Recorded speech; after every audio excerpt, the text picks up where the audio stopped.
Doug. It's really neat. That is amazing. All right, that does it for this hour of Morning News Now. But the news continues right now.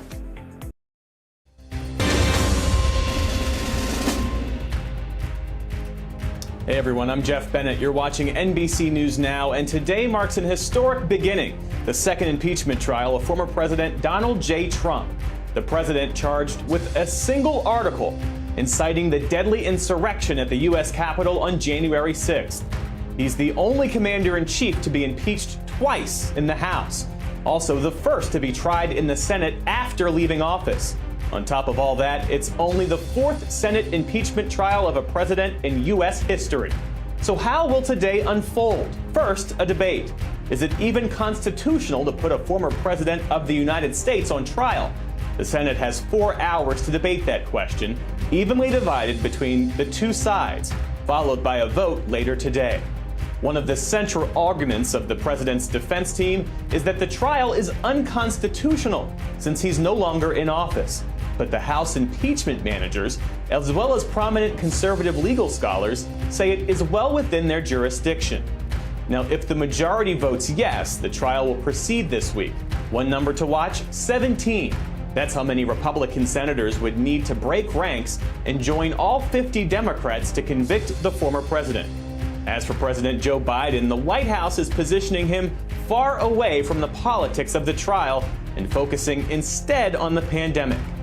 NBC News Chief White House correspondent Kristen Welker is on Capitol Hill with a closer look on how the trial will play out. Kristen? Hi, Jeff. Good day to you. Security is tight here at the U.S. Capitol with the second impeachment trial of President Trump set to get underway. The historic proceedings will consume much of Washington and the nation. And while President Biden has expressed support for the trial, it also threatens to undermine his entire agenda. All as senators, the very victims of the attack against the Capitol, will decide Mr. Trump's fate. Former President Donald Trump will become the first president in history to face 2 impeachment trials. Democrats say he incited the attack against the Capitol on January 6th, a charge Mr. Trump denies. This wasn't about his First Amendment right. He's more than exercised that over the years. This was about him literally inciting a riot. You're about to set in motion an historical precedent that will put at risk every future president. We're doing a lot of damage to the country because people hate Trump. On Monday, Senate leaders announcing a rapid timeline for the trial. It starts at 1 p.m. today with up to 4 hours of debate and a vote on whether the proceedings are constitutional. On noon Wednesday, oral arguments get underway. Both sides have up to 16 hours to make their case. Each side will have equal time for senators' questions and closing arguments. House Democrats have not yet decided whether to call witnesses. If they do, the Senate would vote on that first. All parties have agreed to a structure that will ensure a fair and honest Senate impeachment trial. It will give senators as jurors ample time to review the case and the arguments. In a 78-page memo, Mr. Trump's lawyers dismissing the case as political theater, arguing the trial violates the Constitution and should not proceed, calling it patently ridiculous to try to remove Mr. Trump from an office that he no longer holds. Democrats insist the trial is constitutional, writing, "There is no January exception to the Constitution that allows presidents to abuse power in their final days without accountability." Democrats say Mr. Trump incited the insurrection with his speech before the riots began. We fight like hell, and if you don't fight like hell, you're not going to have a country anymore. The former president's lawyers say he was speaking figuratively, arguing the assault on the Capitol was pre-planned by a small group of criminals and that the president never asked anyone to break the law, citing this comment from the same speech. I know that everyone here will soon be marching over to the Capitol building to peacefully and patriotically make your voices heard. Democrats responding to the former president's legal team saying he has no valid excuse or defense for his actions, adding, quote, "President Trump violated his oath of office and betrayed the American people." Now, there is one scheduling note. One of Mr. Trump's lawyers, David Schoen, withdrew his request to not hold any proceedings on Saturday in observance of the Jewish Sabbath, which adds to the idea this trial could be far shorter than Mr. Trump's first trial, which lasted for 21 days. That was the shortest at the time. Jeff? NBC's Kristen Welker, thanks for that. Now, both sides are hoping for a speedy trial. The unprecedented event also happening under unprecedented circumstances with ramped up security and COVID restrictions. NBC News Capitol Hill correspondent Leanne Caldwell is there on Capitol Hill. So, Leanne, the vote on whether the impeachment trial is constitutional, that's the first big test for Republicans. That's expected to be approved since Democrats are in the majority. But House managers need at least 17 Republicans in order to convict the former president. So far, not a single Republican has announced where they stand on that issue, whether or not they'll convict. So give us a sense of your reporting. What are you hearing behind the scenes from Republican senators in particular? Hey, Jeff. So the Republicans tend to fall in a couple buckets. The first is those who are undecided, but perhaps open to convicting. There's another who have stayed completely neutral, haven't given any indication either way on where they might fall. And then the last is some who have already said that this impeachment trial shouldn't happen, that they are not going to convict. That's probably the biggest bucket. Getting to that number of 17 to convict the former president is going to be a very high bar. As you mentioned, this first vote later this afternoon is going to be the first test. That's because they are going to vote on if this trial is constitutional or not. That vote will take place after the Trump defense team argues that, in fact, it is unconstitutional. But also, the impeachment managers are going to have their own 2 hours to say that it is, in fact, a very constitutional exercise that they are going forward, saying that if this action is not impeachable, then what is? What I'm going to be watching, though, Jeff, is this tally. A couple weeks ago, the Senate took a similar vote where just 5 Senate Republicans voted to say that it was constitutional. I'm going to see if that number moves after scores of legal experts, including conservative legal experts, have come out to say that it is, in fact, constitutional. Also, after this debate, so they're going to make a much more informed decision. I'm going to be watching what Senate Minority Leader Mitch McConnell does, as well as the retiring senators. There's almost a handful of them, to see if they break with their party. A question about the procedural vote that we're going to see to start this entire thing. Leanne, why are they taking that vote again since they took it just a few weeks ago? Why are they taking this vote on whether or not the proceeding is constitutional at the start of this process? Well, the reason they took this a couple weeks ago is because Senator Rand Paul, someone who's been adamantly opposed to this impeachment process, forced that vote onto the Senate.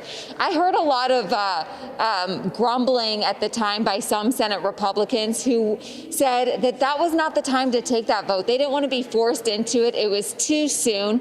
They hadn't started this impeachment trial yet. And so they are doing it now in the formal process, because it is a central issue to this entire discussion. The Trump legal team is expected to make it a central point of their argument. There has been questions on if it is even legal to impeach someone who is no longer in office. Most people agree that it has, but there's not that much precedent for it. There's, one previous example from more than 100 years ago, but there's been no precedent of a president, a former president, going through an impeachment trial. And so this is something that they wanted to do to make the case that, in fact, this is constitutional because, Jeff, remember, Senate Democrats have the majority. So this vote is going to pass. And what the vote takes, because the vote passed, that means that the Senate will decide within itself that it is constitutional. They wanted to put that on the record. And they also wanted to put Senate Republicans on the record on how they think about this process too, Jeff. NBC's Leanne Caldwell, my thanks to you. There are two main arguments for the Trump legal team. One, they say the impeachment lacks constitutional merit. And two, they say it violates the former president's First Amendment rights. They laid out their defense strategy in a 78-page trial memo. NBC News White House correspondent Monica Alba joins us now from West Palm Beach, Florida. Monica, it's great to see you. So let's start with the lawyers leading Trump's defense. You've got Bruce Castor and David Schoen. Tell us who they are and what we should expect to see from them when this trial begins in earnest.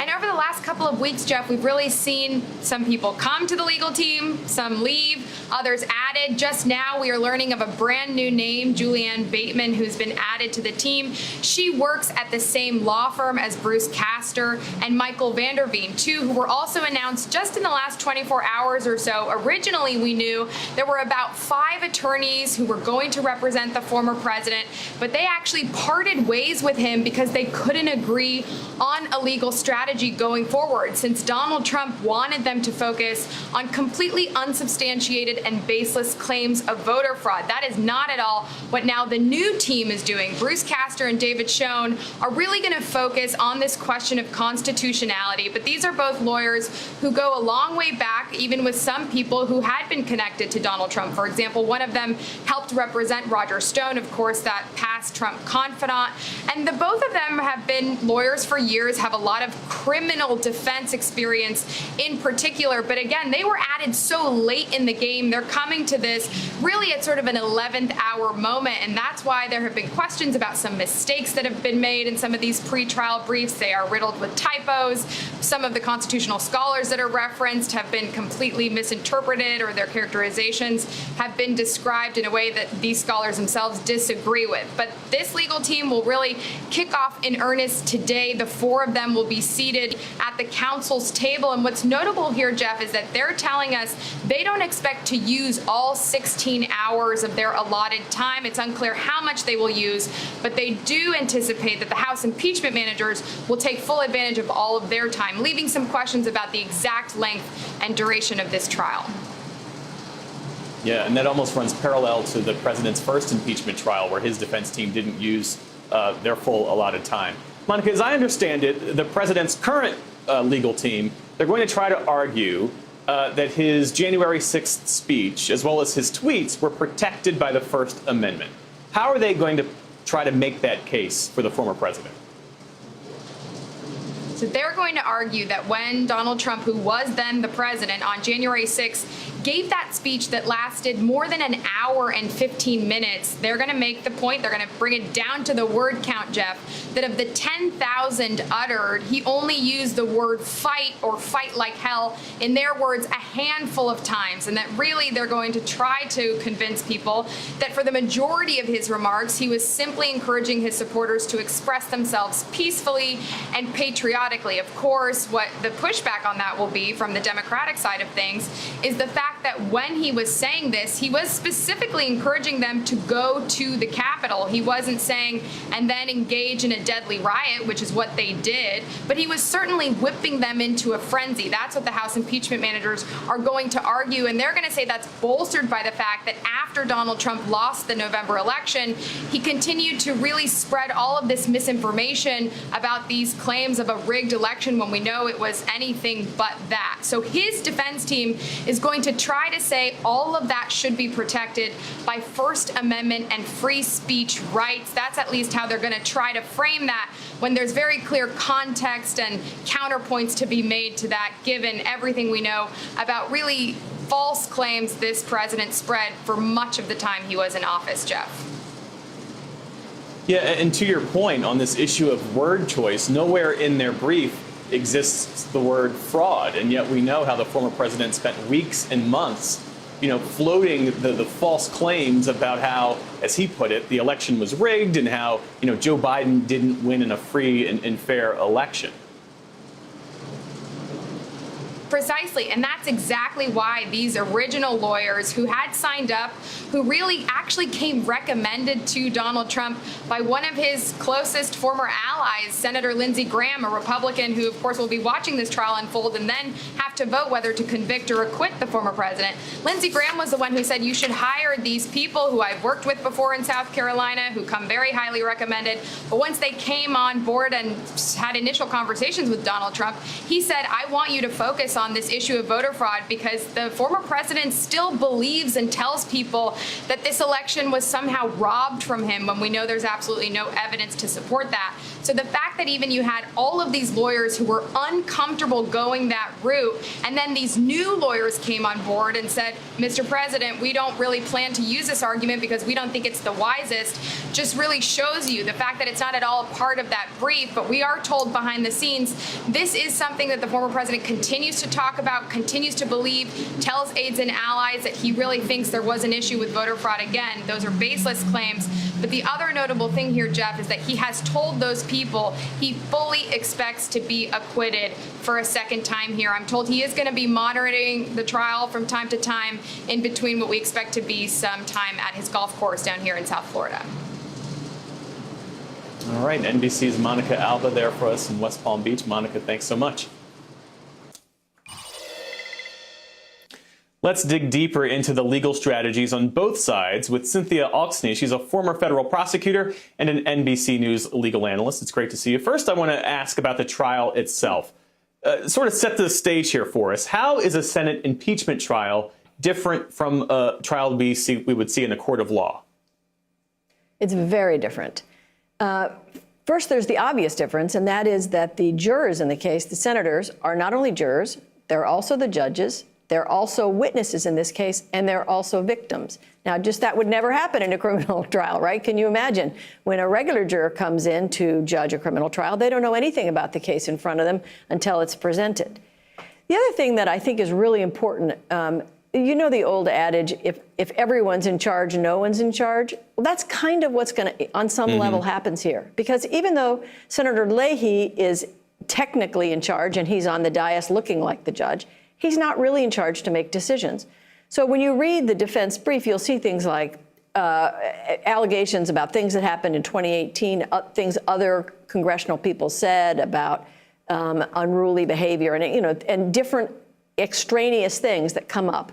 And there's no one in the trial, in the Senate trial, who can say, no, that's irrelevant. Move on, counselor. We're not going to talk about that.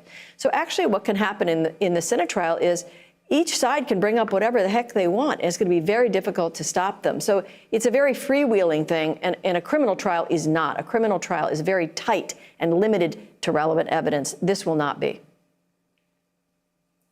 Got it. And there are those 45 senators who voted last week that they think it's unconstitutional to impeach a former president. Those were 45 Republican senators. But you have many liberal and even some conservative lawyers who've argued that it is, in fact, constitutional. So could this argument about whether or not a former president can be impeached by, a sitting Senate, is that really a winning argument for the Trump defense team, do you think? Well, I think two things about that. One, it's not a winning legal argument, but it is a winning political argument. It's not a winning legal argument because the First Amendment doesn't really apply here. For example, in an impeachment, let's just say President Biden said, I've changed my mind. I love Putin. I'm going to do everything Putin tells me to do. I forget the Constitution, and I'm just going to follow whatever Putin says. He could be impeached for that, even though he has a First Amendment right to say it. So they're two different things that they do not, in fact, come together. He can have a First Amendment right to say it, and at the same time, he can be impeached for what he says, number one. Number two, even if the First Amendment did apply, since his behavior starting from the summer and leading up to his speech on January 6th was likely to incite imminent dangerous action, the First Amendment does not protect him. So legally, it's not a good argument. But politically, it does seem like the senators are looking for some excuse to hang their little hat on so that they don't have to actually reach the merits of the case. And it may very well help him in that way. On that point, do you think the House managers, the Democrats who are going to act as prosecutors in this case, do you think they'd be wise to call in witnesses at some point? I mean, the argument against it has been that the senators themselves are witnesses and that there's sort of a push on both sides to get this trial done with because President Biden clearly wants the Senate to focus on business and confirming cabinet members and that sort of thing. And Republicans have a political agenda here in sort of getting this done with as quickly as possible. But on the issue of holding former President Trump to account, such that Democrats want to do that, should they call in witnesses? I really think they should. And this is why. A trial is a story. Even though this is a different kind of a trial, it's still the impeachment managers need to tell the story. It needs to begin in the summer, and it needs to end in the Senate chamber with people screaming that looking for Pence because they wanted to hang him. So, yes, I do think they need more witnesses to bring the story to life. Thanks so much, Cynthia Alexney. Appreciate you.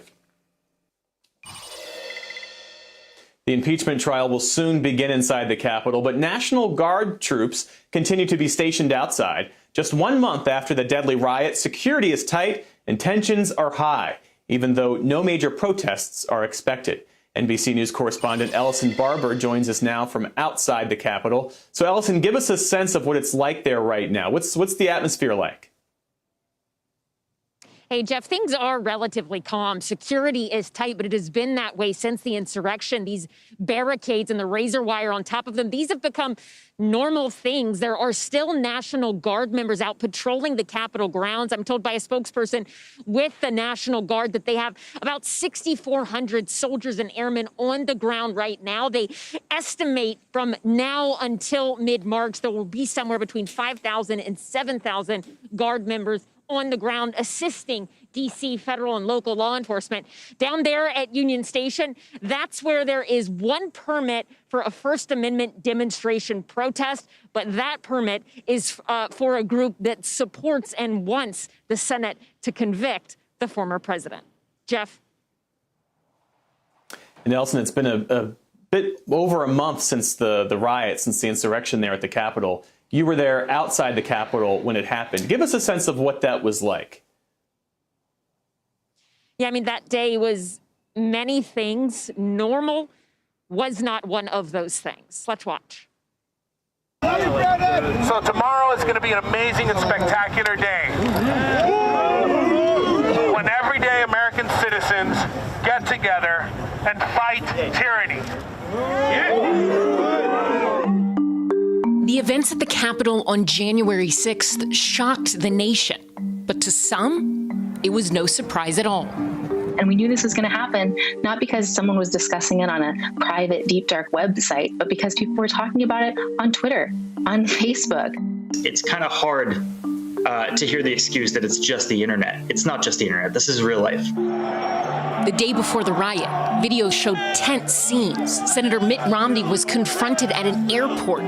There was chanting on airplanes and scuffles in the streets of D.C. On the morning of January 6th, by 10 a.m., a crowd gathered to watch Trump acolytes speak. Our family didn't get in this fight for just 4 years.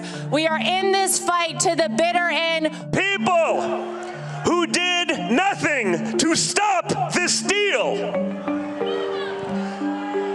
This gathering should send a message to them. Let's have trial by combat. And at noon, Trump chimed in. Because you'll never take back our country with weakness. You have to show strength and you have to be strong. And while he did use the word peacefully once in his speech, I know that everyone here will soon be marching over to the Capitol building to peacefully and patriotically make your voices heard. There was also language like this. We will never give up. We will never concede. It doesn't happen. You don't concede when there's theft involved.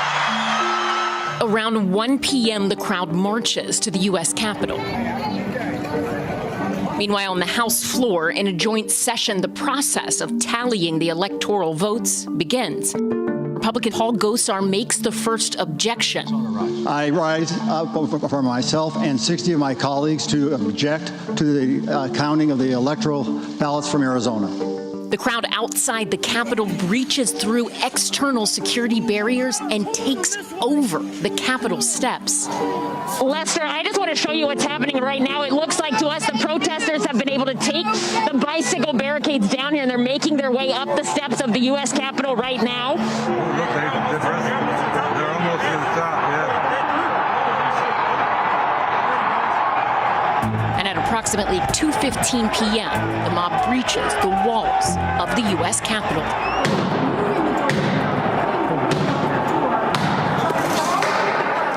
Lawmakers are escorted off the House floor. We'll pause. Protesters are in the building. Thank you. Capitol Police Officer Eugene Goodman diverted the mob away from the Senate floor, potentially saving lives. We were just told that there has been tear gas in the rotunda, and we're being instructed to each of us get gas masks that are under our seats. Protesters swarmed the building. The man sitting at the desk of House Speaker Nancy Pelosi with his feet up on the desk. Items stolen from Pelosi's office include a laptop, nameplate, and lectern. Other lawmakers' offices were breached and vandalized as well, including the office of the Senate parliamentarian. We crouched there, and some of my good colleagues and I began to pray. But not all life was spared. Ashley Babbitt, a rioter, was shot fatally in the neck by a Capitol police officer after smashing a window with a flagpole. The officer involved has not been charged. 3 others from the crowd died of medical emergencies. Capitol Police Officer Brian Sicknick also died from injuries suffered during the riot. Capitol Police say Sicknick collapsed when he returned to his division's office. He was rushed to a hospital but later died from his injuries. I'm sure many of our viewers have wondered the same thing. Why aren't the police making arrests? How had this situation gotten so far out of control? It looks like the groundwork was laid for those failures a few days before the incident, when the Capitol Police essentially rejected any help. And by the time they did call for help, the rioters were rampaging through the Capitol. Trump had sent out 2 tweets, the first at 2:38 p.m. and the next at 3:13 p.m., asking protesters to remain peaceful. But critics argued that a couple of tweets weren't nearly enough to stop the riots. Then at approximately 4 o'clock, this. I call on President Trump to go on national television now to fulfill his oath and defend the Constitution and demand an end to this siege. We had an election that was stolen from us. It was a landslide election, and everyone knows it, especially the other side. But you have to go home now. So go home. We love you. You're very special. Around 5:40 p.m., the Capitol building had been cleared. And by 6 o'clock, D.C. is under curfew orders by Mayor Muriel Bowser. Lawmakers reconvened at 9 p.m. to count the electoral votes and declare Biden the winner in the wee hours of the night. So far, the FBI has identified more than 450 suspects in the riot investigation with the help of over 200,000 tips. More than 200 people from 43 states have been charged. That was NBC's Ellison Barber reporting. A closer look at where the Capitol riot investigation stands when we come back.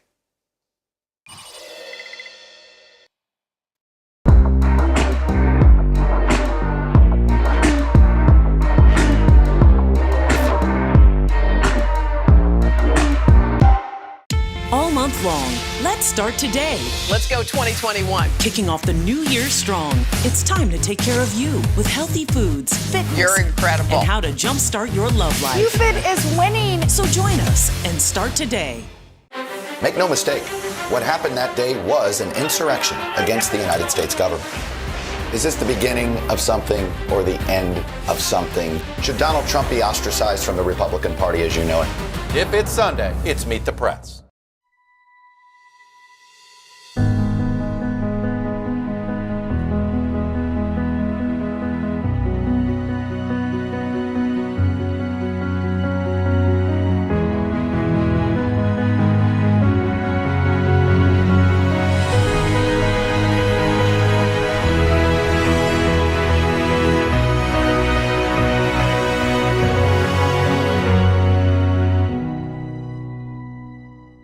Breaking news, the deadly siege on Congress. Lawmakers move to safe locations. There's 2 more weeks left in this presidency. Where is this going? Despite what we've been through, there will be a transfer of power at the U.S. Capitol. NBC Nightly News with Lester Holt. You're watching NBC News Now. We've got some breaking news. We actually saw a large convoy of the National Guard come through here. It's news made for your streaming world. Live weekdays starting at 6 a.m. Eastern.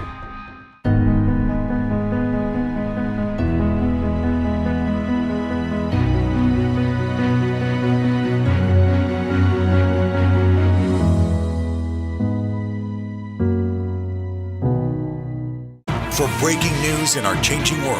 Download the NBC News app. We are a country of laws, a democracy built on free and fair elections, where the majority, not the mob, rules, and no rioter, no act of insurrection or domestic terror, no desperate despot can take away all we have built, all that we stand for, and all we hold dear.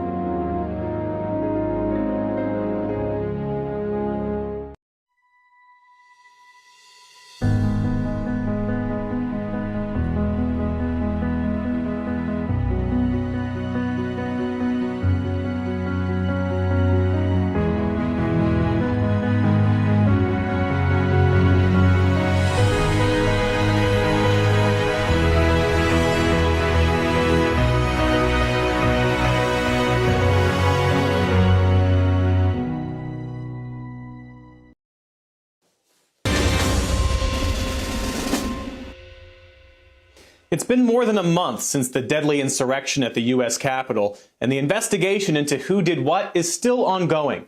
Federal prosecutors have charged more than 200 people, and we are now learning a lot more about who was involved and what was planned in advance. NBC News Justice correspondent Pete Williams joins us now from Washington, D.C. Pete, it's great to see you. How has the FBI been identifying suspects, and what are some of the charges that they're facing? So a combination of things, using facial recognition software and then going through this huge volume of tips that Ellison noted in her piece that the FBI has received. People have been sending in video clips and still frames of pictures that they've seen saying, I know that person, and that gets the FBI started. There's also, they've looked at social media from people who were in there, so there's a variety of things, talking to witnesses, and in many cases talking to the people themselves, some of whom have turned themselves in, and some of whom have been turned in, the FBI says, by their own family members. As for the charges, Jeff, they range from simple things like trespass, being in a secured area, interrupting a session of Congress, to more serious charges, assault, damaging government property, theft of government property, and prosecutors said they have not yet ruled out charging some of these folks with seditious conspiracy, which is a 20-year felony. And what more do we know, Pete, about the makeup of that crowd that day, where these folks were from and what was motivating them? Well, it's a variety of things. They're from 43 states, and there have been some interesting analysis of where these people have come from. For example, Robert Pape, who's a political science professor at the University of Chicago, says if you analyze where these folks came from, some of them came from areas and counties that Trump won, but some came from other areas too. The government says that there was a mix of people, that perhaps 24 or so had planned to do this, to violently attack the Capitol weeks before they arrived in Washington. And they specifically single out in court documents a white extremist group known as the Proud Boys and the Oath Keepers. They say the Proud Boys, for example, were kind of in the vanguard of pushing over the barricades, breaking out windows, getting in, tussling with the police. That the Oath Keepers seem to have a command and control structure, using their cell phones as walkie-talkies. But there are also people who were clearly just sort of swept up in the fervor. And what Pape says in this article in The Atlantic, he says what's clear is that the Capitol riot revealed a new force in American politics, not merely a mix of right-wing organizations, but a broader mass political movement that has violence at its core and draws strength even from places where Trump supporters are in the minority. And Seamus Hughes, who's an expert on extremism here at George Washington University, put it more succinctly. He said the Capitol riot was a bug light for all kinds of grievances. Wow. NBC's Pete Williams, thanks so much for that reporting, Pete. You bet. So what do a majority of Americans think about this impeachment trial? NBC News national political correspondent Steve Kornacki digs into the latest numbers and how this compares to Trump's first impeachment. All right, well, here it is, the second impeachment trial of Donald Trump now about to begin. The first one, of course, was about a year ago. He was acquitted.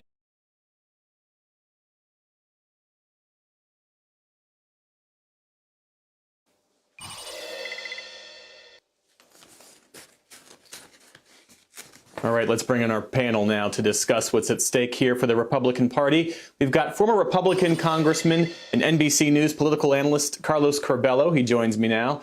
And we've also got NBC News political contributor Jake Sherman. He's founder of Punchbowl News. And Jake, let's begin with you. The House managers will present new evidence against former President Trump to make the case that he incited this deadly riot. We know that they're going to rely on video and images to create what were those harrowing hours on the Hill. Democrats say they're going to try to approach this like a violent crime prosecution. What exactly does that mean in this context? It means lay out in sequential detail how the whole day, January 6th, that we've all experienced unfolded. And then they're going to try to line up the remarks of the president with actions taken by the rioters when they came to the Capitol. The problem is for the House managers, frankly, broadly speaking, both parties are in their corners, and they're not going to get out of their corners no matter what the evidence is. So we're going to spend this week looking at the incident here on Capitol Hill. There's going to be a trial, but we don't expect anything but the expected, so to speak.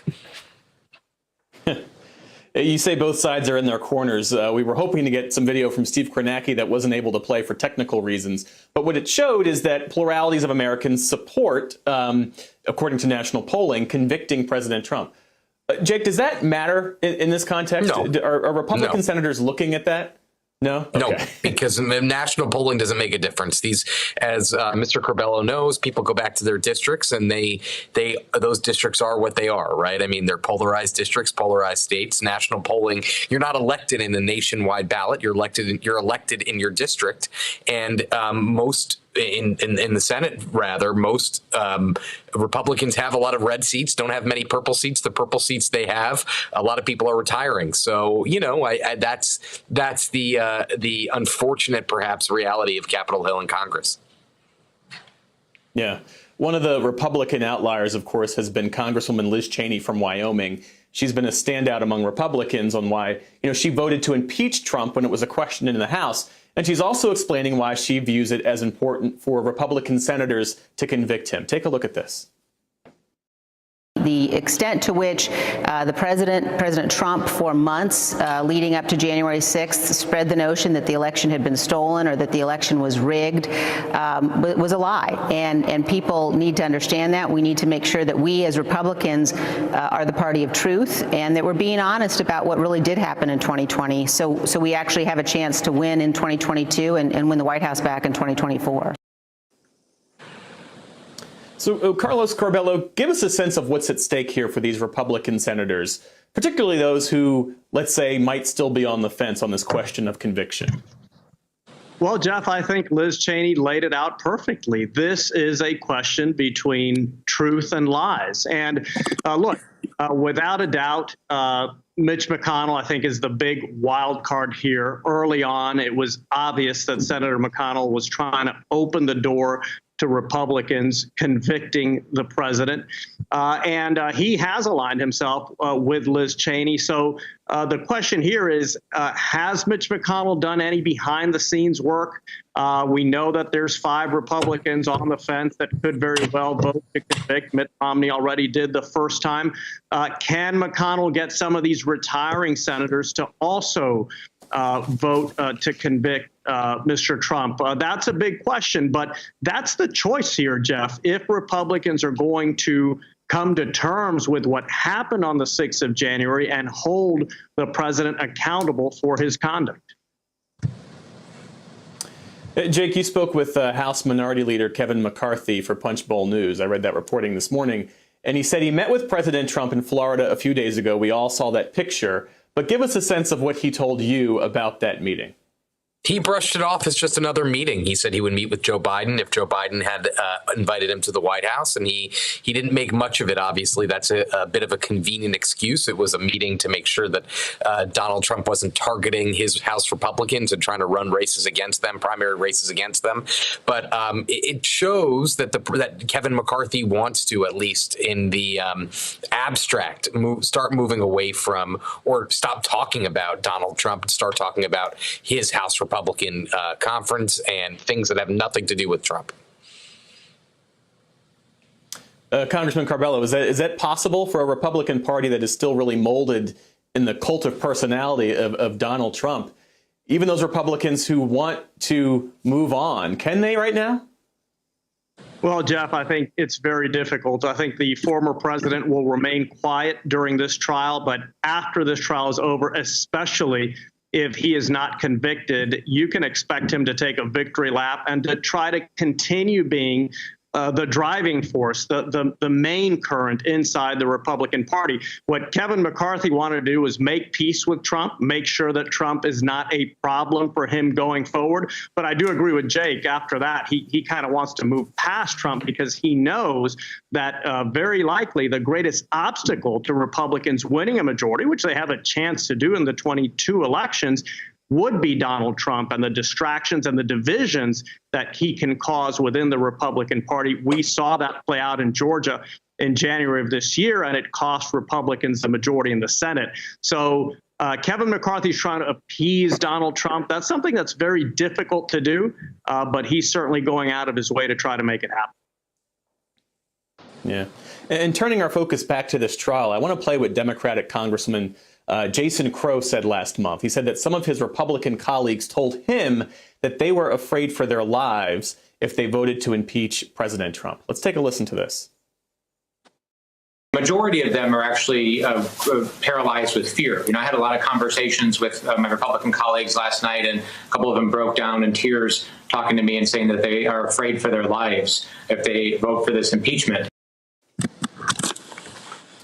So, Congressman, with that in mind, I mean, there are people, and not just partisan Republicans, who are looking at the slim chances of Senate conviction, and they conclude that impeachment is a waste of time. Do you agree with that, or is there a greater purpose here to going through this entire process, even if it results in the second acquittal of President Trump, former President Trump? It's not a waste of time, Jeff, because we can never forget or gloss over what happened in our nation's capital on the 6th of January. It was the worst event in the political history, in the modern political history, certainly, of our country. And those responsible for it must be held accountable. Of course, that means the individuals who committed crimes, but also those who incited them, those who fed them lies. So this is a worthwhile exercise no matter what happens, because this case needs to be made in public before the Senate. And the last thing I'll say is that even though it's normal for people to be afraid, it's very difficult to lead with fear, Jeff. Carlos Carbello and Jake Sherman, my thanks to the both of you. Up next, President Biden looking to focus attention away from the impeachment trial. We'll tell you about his plans coming up next.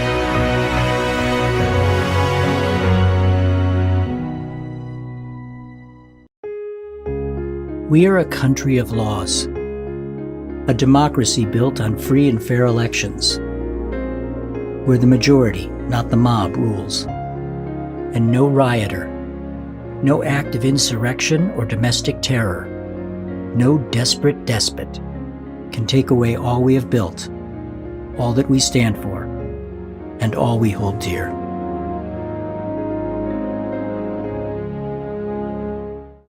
Make no mistake, what happened that day was an insurrection against the United States government. Is this the beginning of something or the end of something? Should Donald Trump be ostracized from the Republican Party as you know it? If it's Sunday, it's Meet the Press.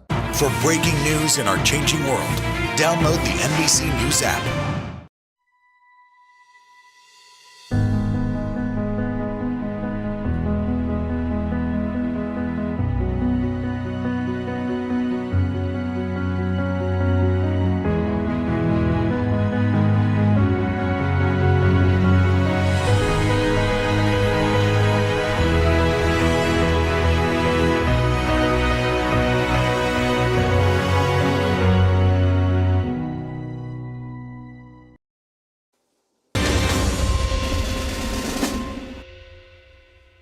While the impeachment trial unfolds, the White House is trying to stay focused on its own agenda. At the top of the list, the $1.9 trillion COVID relief plan. But President Biden's push is facing major pushback from Republican lawmakers. NBC News correspondent Mike Memley joins us now from Washington. So, Mike, President Biden and his team have been clear they are not getting involved in the impeachment process. So why are they sort of leaning into this hands-off approach?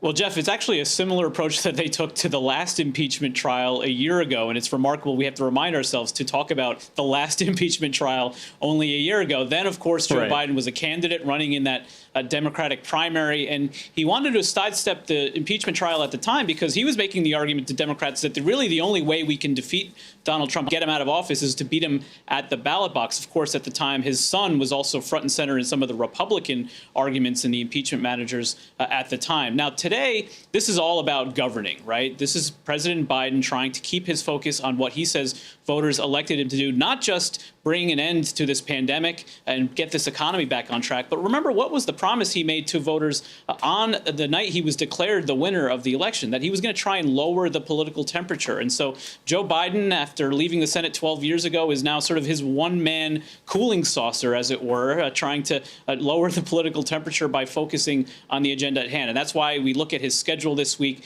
Today, he's meeting with business leaders as well as the Treasury Secretary in the Oval Office. Tomorrow, he'll head to the Pentagon. Thursday to the National Institutes of Health. And just in the last hour, the White House announcing some additional steps to try to ramp up the pace of vaccinations in the country, including ramping up the supply, 5% additional amount of vaccines going out next week, Jeff. President Biden is a one-man cooling saucer. Quotable quotes from NBC's Mike Memley. Thanks for that, Mike. It's good to see you.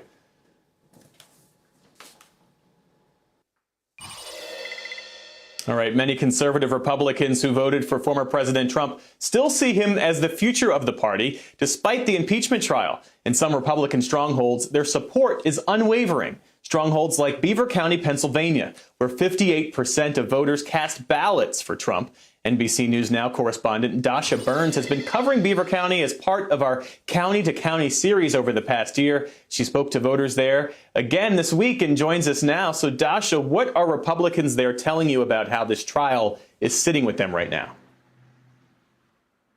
Hey, Jeff, Donald Trump may no longer be in the Oval Office, but Western Pennsylvania is still very much Trump country. And the voters that we spoke with still see him as the embodiment of the Republican Party, and at least the version that they are willing to support. And you can imagine they are not thrilled with this impeachment trial. I want you to hear just a little bit of the conversations that we had with voters here. Take a listen. I think the first impeachment trial was another partisan example of Washington. This one as well. It's an absolute joke. It's not constitutional, I don't believe. How can you go through with this and remove somebody from office who isn't in office? It'll never go through. They don't have enough votes, number one. They proved it last week or so. And they're doing it because they're trying to eliminate Trump people. You can't eliminate 75 million people. You can't do it. It's going to make us stronger. And Jeff, not only are some of these folks very upset about the trial itself, but they are also upset with the Republicans in the House who supported it. They say they will not support a candidate that does not support the former president.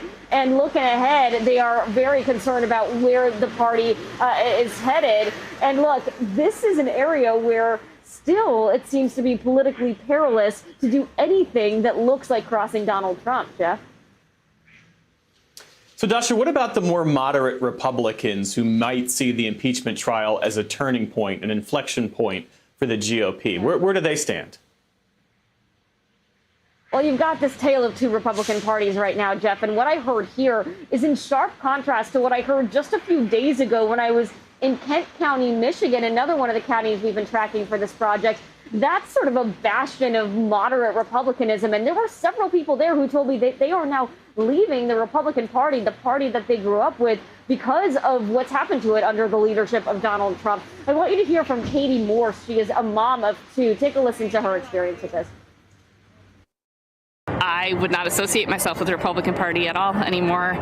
Their values aren't my values, and it's been pretty evident the way that we watched all of this play out over the last couple of years and what they continue to endorse and stand up for. And Jeff, interestingly, some of those more moderate Republican voters are looking to folks like Peter Meijer, the freshman congressman from Michigan, who was one of the 10 Republicans who did vote in favor of impeachment. And so voters like that are actually looking to him as potentially the future of the Republican Party, or at least the version of it that they want to see, Jeff. Dasha Burns, thanks for that great reporting. We appreciate it. We've noted throughout this hour the historic nature of this impeachment. The first time an American president has been impeached twice by the House. The first time an American president goes on trial after he's left office. But in the heat of this moment, it's worth asking how we'll look back on this week. Joining me now is Professor Barbara Perry. She's the Director of Presidential Studies at the UBA Miller Center at the University of Virginia. So as we are just minutes away from this second trial and our first time seeing live pictures from the upper chamber, how do you see this moment in our history? Well, just as you said, Jeff, what a historic day. The fact that you not only have a president who's no longer president and being tried for an impeachment that was perpetrated upon him while he was president, so we need to make that note, but also for the second time to be impeached and then be tried in the Senate. But I would add a third historic point to that, and that is it's the first time a president has been impeached for, and in fact, even accused of, implementing an insurrection that attempted to overturn the election in the way of a coup, to try to overturn the will of the people. So all of those three things make this an amazingly historic day and week in our country's history and in our government. And Donald Trump, it's fair to say, was a polarizing president, and there have been plenty of polarizing presidents. Yet impeachment has only been used a few times in our history prior to 2019. Is there a risk that Congress is, in a way, normalizing impeachment now? Yes, Jeff, I think there is a risk, a bit of that. And actually, I think that starts in 1998-99 with the impeachment and trial of Bill Clinton. Not that he didn't engage in some activities that many viewed as impeachable offenses, but it really started in the 1990s with this view on the part of radical Republicans, particularly led by Newt Gingrich, that if there was a president they disagreed with, then he wasn't just someone they disagreed with or an opponent. He was an enemy and he was illegitimate. And I think you see a through line that runs from that all the way till today. I'm sorry to cut you off. We have to hand things off now to my colleague Lester Holt for more NBC News special coverage of the second impeachment of Donald Trump. Pictures of the Democratic impeachment managers, essentially the prosecutors, if you will, making their way to the Senate, where the unprecedented second trial of the now former President Trump will begin momentarily. Mr. Trump is charged in an article of impeachment passed by the House last month with inciting an insurrection, the January 6th assault on the Capitol by a mob of his supporters. That attack left 5 people dead, including a Capitol Hill police officer, with many others injured. Here's how we expect this trial to unfold today. Just moments from now, the Senate will debate whether it is constitutional to try a president who is no longer in office. Both sides have agreed to 4 hours of debate today on that topic. On that topic alone, we'll hear from both the House impeachment managers as well as the president's defense team. And then the Senate will vote on whether the former president can still be tried. Assuming the Democratic majority votes yes on that, starting tomorrow, each side will present its case, the Democratic House impeachment managers for the prosecution and Trump's lawyers for the defense. How long will all this last? Well, it depends in part on whether any witnesses will be called along the way. We do know that Trump himself will not testify. This is an extraordinary moment in American history. Our team is in place to cover it all for you. Let's start with Casey Hunt on Capitol Hill as we watch the impeachment managers make their way to the Senate chambers. Casey. Lester, a historic day here indeed, the second impeachment trial of now former President Donald Trump. And right there, they just walked past Mitch McConnell's office. He's the Senate minority leader now. And he is one of the people that we are watching as this day starts to unfold, because the reality here, it was this building where we're sitting that hallway where those managers are walking that was overrun by a mob on January 6th. And the question at hand, of course, whether then President Trump, incited that mob to come down Pennsylvania Avenue to the Capitol, overrun the walls, cause damage, ransack offices, occupy essentially the Senate chamber where this trial is actually going to unfold. There are pictures of them hanging off the balconies. And for those impeachment managers that are going in to make their case, that's exactly what they're going to try to do for all of the senators, to say to them, you here were a witness of this crime. You were, in fact, the intended victim of this crime.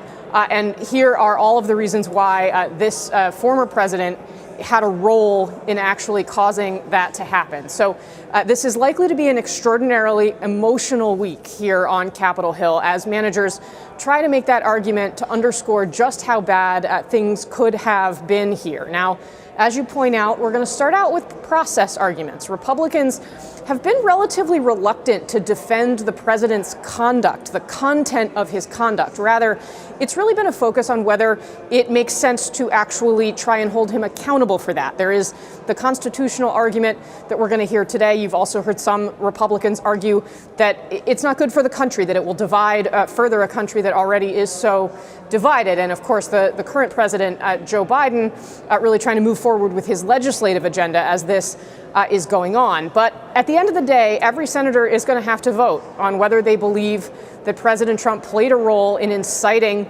the insurrection that breached the walls here at the Capitol. Is the worst attack on the Capitol building here in decades, and a really unprecedented event to live through here. And all of the signs of what happened were here as we were walking in today. The razor wire, the National Guard troops that are still here, that are guarding the hallways, that are outside on the streets, the barricades. It's an extraordinarily changed place, and it's because of the events that unfolded on January 6th. And that's what we're attempting to account for today, Lester.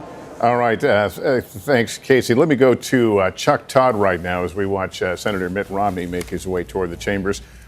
Chuck, we've been down this road before. We knew how it ended. We're going down the road again with a pretty strong hunch of where it's going to end. And a lot of people are going to ask, what's the point? Well, I understand that if we assume we do know the outcome, but I think that's an assumption that I think we ought to be careful of. Not just using the old adage of how you can break down the word assume and make a fool of yourself sometimes.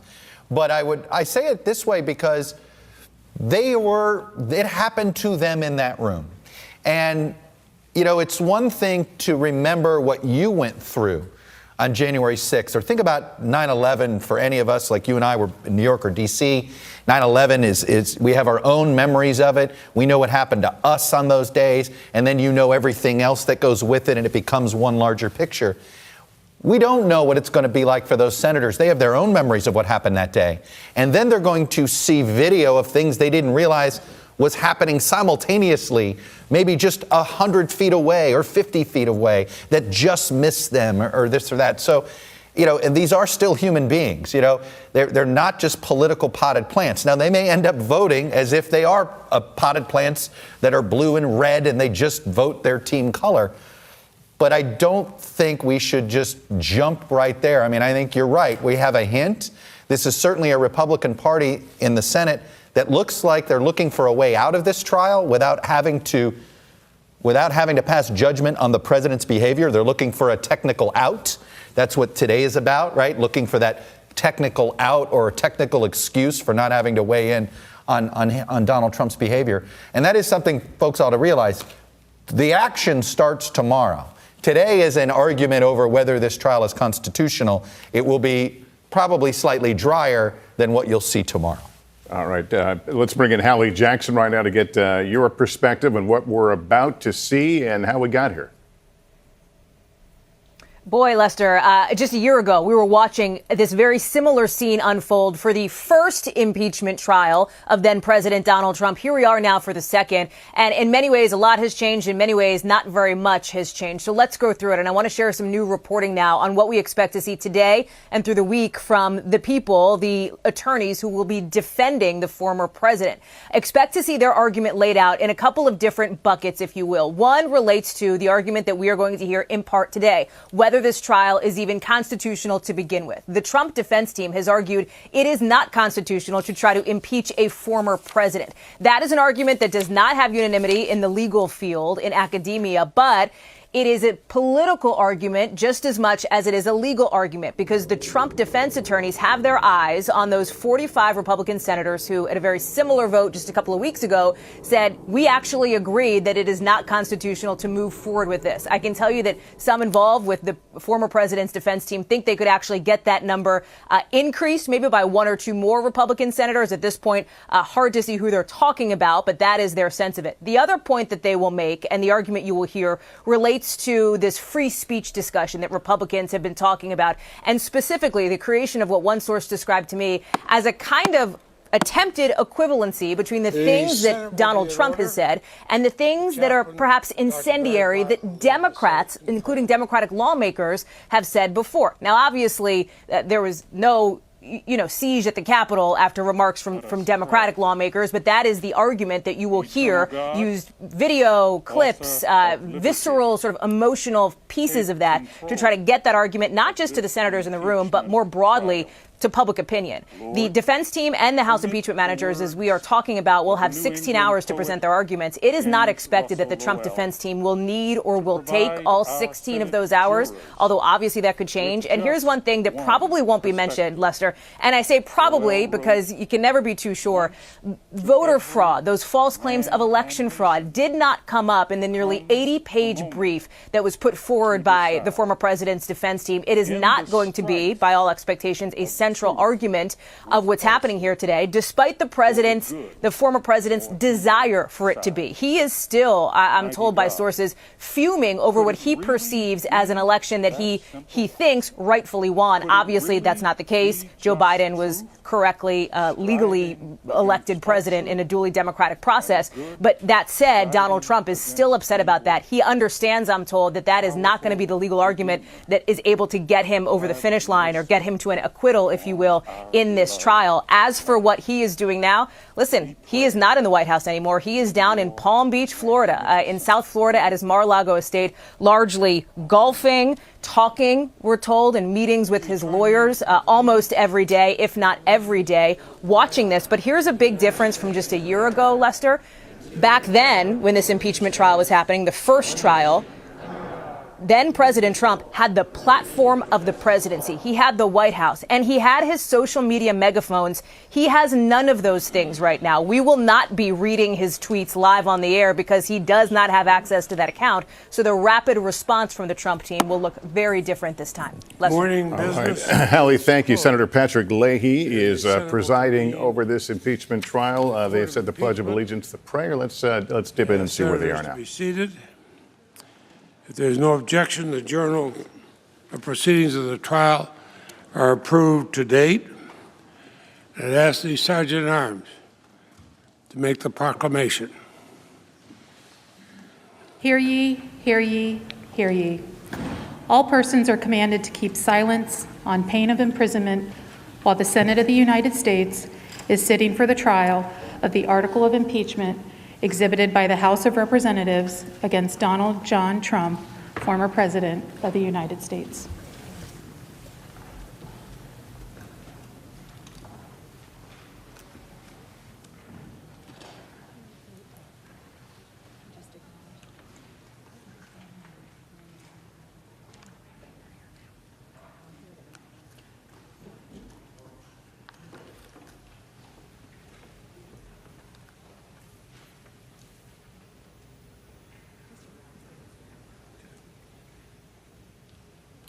I note the presence in the Senate chamber of the managers on the part of the House Representatives and counsel for the former President of the United States.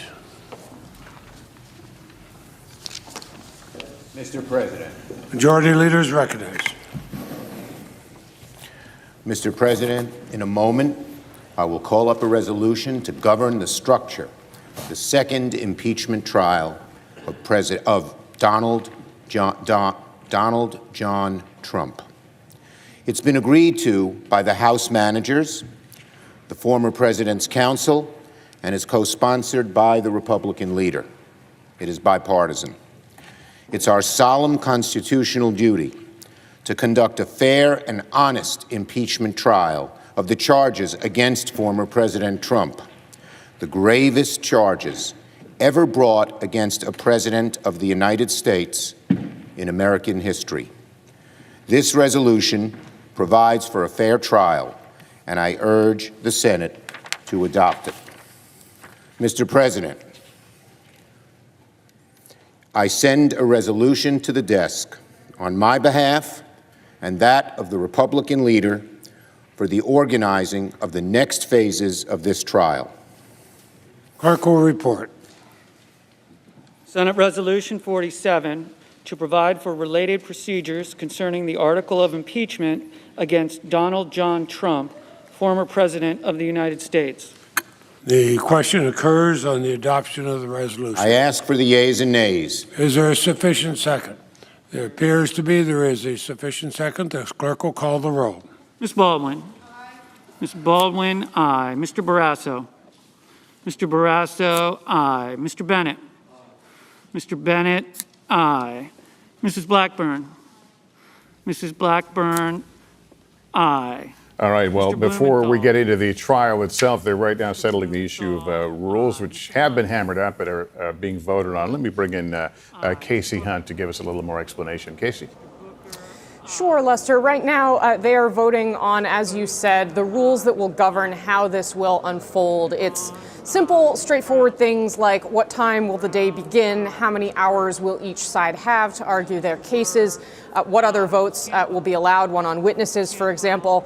This is required in part because there were some last-minute changes related to the scheduling of the trial, because originally one of former President Trump's lawyers had requested some time off for the Sabbath, the Jewish holidays, starting at sundown on Friday through Saturday. Now, the normal written rules would require that the trial take place on Friday and Saturday and have Sunday off. So they actually all have to agree that, okay, actually now we are going to meet on Friday, we're going to meet on Saturday, and they also are going to meet on Sunday, which is out of the ordinary as well, essentially trying to power through until there is a verdict in this trial. And that, I think, speaks to the larger point here, which is that both Republicans and Democrats, for very different reasons, but nonetheless with the same outcome or motivation, they want a relatively speedy trial.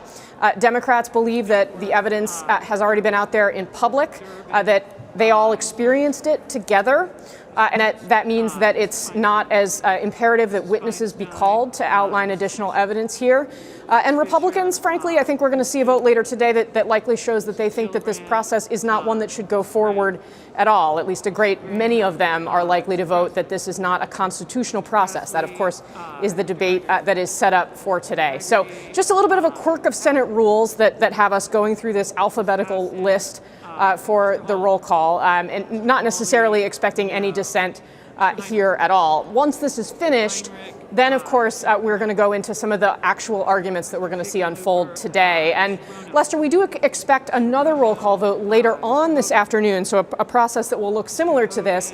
That one is actually going to tell us more, because it is going to be the answer to that question as to whether or not they actually believe the trial should go forward. And remember, there were 5 Republicans who voted on a similar question a couple of weeks ago who said, this trial should happen. It should go forward. It's the right thing to do. And there were 45 Republicans who said, no, that's not the case. So one thing I'll be looking for is whether there's any discrepancy between those two, and what does that tell us about whether there may be more Republicans who will be willing to vote to convict this president. Lester. All right, Casey, thanks. I want to quickly go to Andrea Mitchell as we wait for them to complete this vote. And Andrea, let's talk about appearances and what lessons may have been learned by Democrats in the last impeachment that we'll see played out here. Lester, the arguments last time were very procedural, very legalistic, constitutional, yes. But what you're going to see in this trial beyond today will be constitutional arguments, but you're going to see visual examples, the testimony, the visual evidence of what happened on that day from the police perspective, as well as the members, the House members, the senators who are all witnesses, as well as being victims, the 5 people who died. So this is going to be not a court trial, but it is going to be very cinematic, if you will, and that is what they're trying to do. They're trying to get away from the legalism of the impeachment trial that, frankly, failed from their perspective because the president was not convicted, and all of the arguments about whether he had the right to make a phone call to Ukraine was not as visceral. But this is trying, even if they do not convict him, they're trying to show the American people the extent of what happened and try to make him politically impossible to have power going forward or even run for office. Of course, failing conviction, he would be able to run for office again for another term as president or other federal office. And interestingly, today we got some more legal arguments from the prosecutors, from the House managers, against the brief that was filed by the defense last night, arguing that the constitutional arguments are not valid, and particularly arguing that that First Amendment protection does not apply in an impeachment case. So a president of the United States could, under the First Amendment, say something as outrageous as Canada should invade us, or could burn the American flag, or could wear a white robe and march in a KKK Klan through a Jewish neighborhood. But that president could still be impeached, even though he or she would be protected under the First Amendment. So those are the arguments that they're going to be making. They're going to try to demolish the constitutional arguments today. And they have a lot of allies among some Republican conservative scholars. Chuck Cooper, a very well-known conservative lawyer who's represented John Bolton and others, who came out in the Wall Street Journal saying that there is absolutely an ability to impeach a former president, especially one, and they will keep pointing this out, who was impeached while he was still in office. And so the argument that has been made by Lindsey Graham in the last 24 hours and others, that it's not fair to have a trial for someone who was impeached after he has left office. He was impeached while he was still president of the United States. And that's going to be the constitutional argument, Lester, that we're going to be hearing throughout the day today. Tomorrow, as you point out, though, it's going to be very different. It's going to be visual. It will be, they hope, the House managers hope, impactful. That's their best argument. All right, Andrea, thank you. I want to bring in NBC News legal analyst Neil Katyal, who was an acting Solicitor General under President Obama, and kind of continue the thought, Neil, that Andrea had brought up, this idea that the offense occurred while the president was in office, the impeachment occurred while he was in office. Does that, in your mind, cement the legitimacy of going forward with the trial of now a private citizen? It's huge, Lester. So there is a debate about whether former officials can be impeached, and that's what Trump's lawyers are relying on, this idea that, and it has a number of problems, starting with the text of the Constitution and the fact that we have impeached former officials before. But what Andrea is pointing out is that the President Trump was impeached while he was president for conduct while he was president. The vote took place then. And as like Judge Michael McConnell, who's a very prominent conservative jurist, says, that's the end of the matter. That settles it. This whole question of former official doesn't matter because Trump wasn't a former official. And Lester, the most telling thing in Trump's briefs to the Senate, his legal briefs, is he never once answers that argument that Andrea points out. And that to me is devastating because as a lawyer, you can always tell your own story. The question is, can you answer the argument on the other side? And Trump's lawyers didn't even really bother to try. We're talking right now, obviously, about the focus of today's trial, the constitutionality of pursuing. But as we move into the trial on the charges themselves, will we still see a largely procedural argument on behalf of the president's lawyers? I think that they will still keep making the procedural arguments wherever they can because it serves them politically. This is something that Casey pointed out a moment ago. It's a way to dodge having to take an ultimate position on whether what Trump did was right or wrong on January 6th and the events leading up to it. They can just say, hey, it's not within my power. And so at every turn, I expect Trump's two lawyers to be making the procedural objections. All right. Neil, we believe that the vote has now passed for the rules. Let's rejoin the trial. Committed while President of the United States, notwithstanding the expiration of his term in that office. Mr. Manager Raskin, are you a proponent or opponent of this question? I'm a proponent. Thank you. Mr. Castor, are you a proponent or opponent of this question? We're an opponent. Thank you.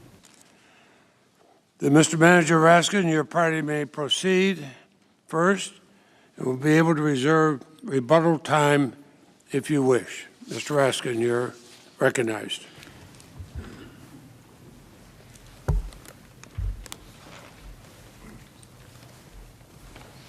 Thank you very much, Mr. President, distinguished members of the Senate. Good afternoon. My name is Jamie Raskin. It's my honor to represent the people of Maryland's 8th Congressional District in the House and also to serve as the lead House manager. And, Mr. President, we will indeed reserve time for rebuttal. Thank you. Because I've been a professor of constitutional law for 3 decades, I know there are a lot of people who are dreading endless lectures about the Federalist Papers here. Please breathe easy, okay? I remember well W.H. Auden's line that a professor is someone who speaks while other people are sleeping. You will not be hearing extended lectures from me because our case is based on cold, hard facts. It's all about the facts. Now, President Trump has sent his lawyers here today to try to stop the Senate from hearing the facts of this case. They want to call the trial over before any evidence is even introduced. Their argument is that if you commit an impeachable offense in your last few weeks in office, you do it with constitutional impunity. You get away with it. In other words, conduct that would be a high crime and misdemeanor in your first year as president, and your second year as president, and your third year as president, and for the vast majority of your fourth year as president, you can suddenly do in your last few weeks in office without facing any constitutional accountability at all. This would create a brand new January exception to the Constitution of the United States of America. A January exception. And everyone can see immediately why this is so dangerous. It's an invitation to the president to take his best shot at anything he may want to do on his way out the door, including using violent means to lock that door, to hang on to the Oval Office at all costs, and to block the peaceful transfer of power. In other words, the January exception is an invitation to our founders' worst nightmare. And if we buy this radical argument that President Trump's lawyers advance, we risk allowing January 6th to become our future. And what will that mean for America? Think about it. What will the January exception mean to future generations if you grant it? I'll show you.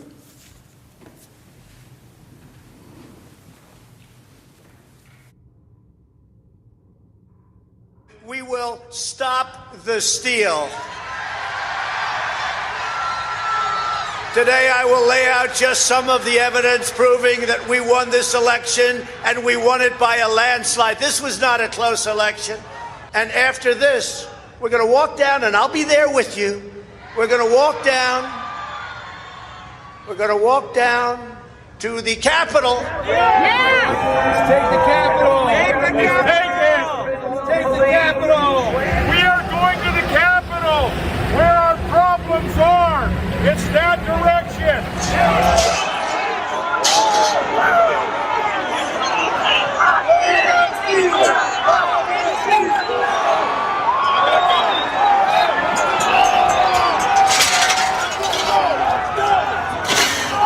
Everybody in! This way!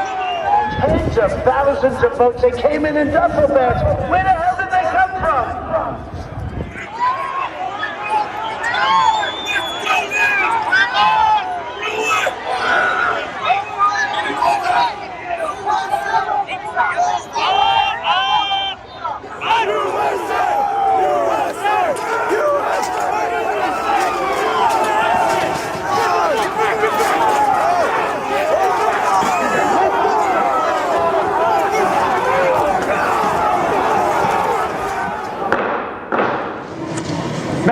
Speaker, the Vice President, and the United States Senate.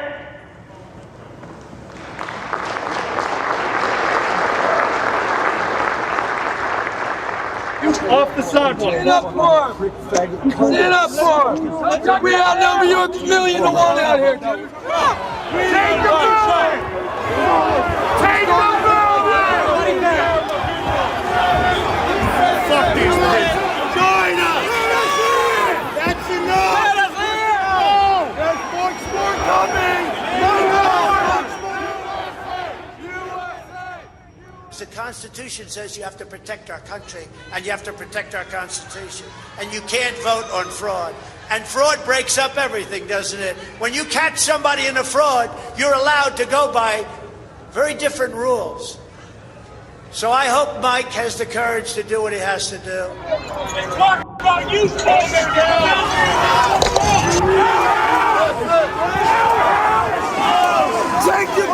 And we fight. We fight like hell. And if you don't fight like hell, you're not going to have a country anymore. Fuck you, Fuck you,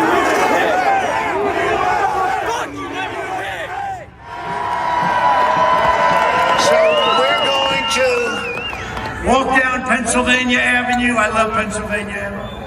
And we're going to the Capitol. And we're going to try and give our Republicans, the weak ones, because the strong ones don't need any of our help.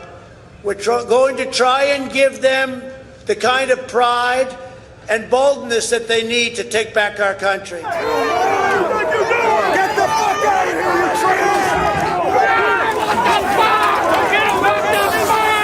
traitors! Majority Leader.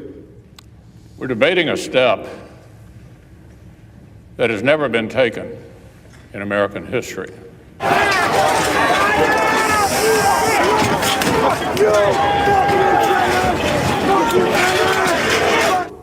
President Trump claims the election was stolen.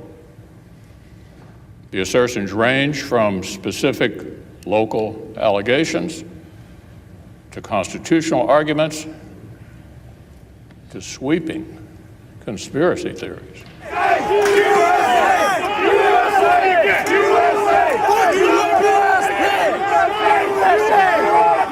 But my colleagues, nothing before us proves illegality anywhere near the massive scale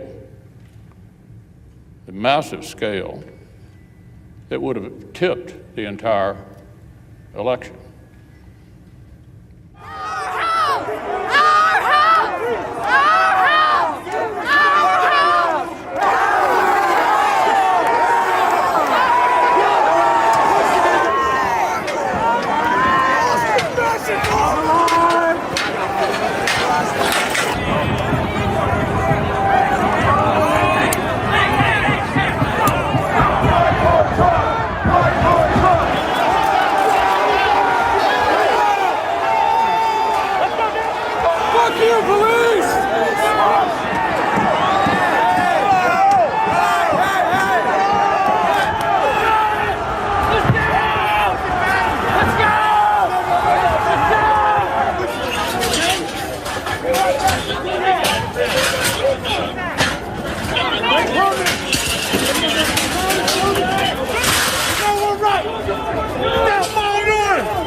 My challenge today is not about the good people of Arizona. Senate will stand in recess until the call of the chair. We'll pause. Protesters are in the building. Thank you.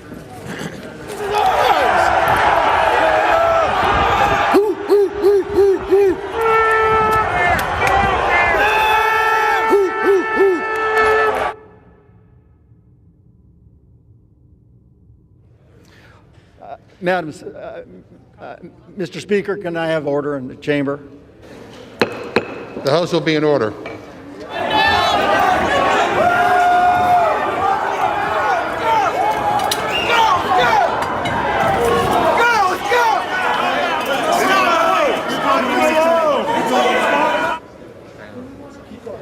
The House will be in order. Okay.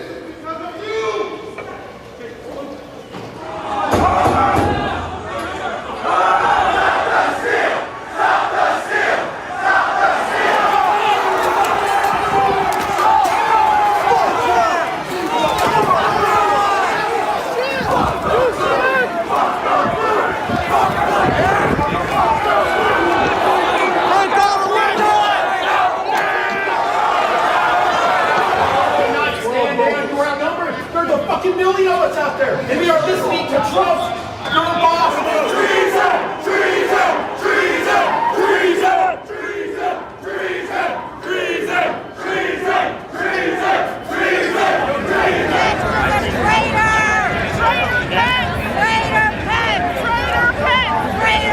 Defend your Constitution! Defend your liberty! Defend your Constitution!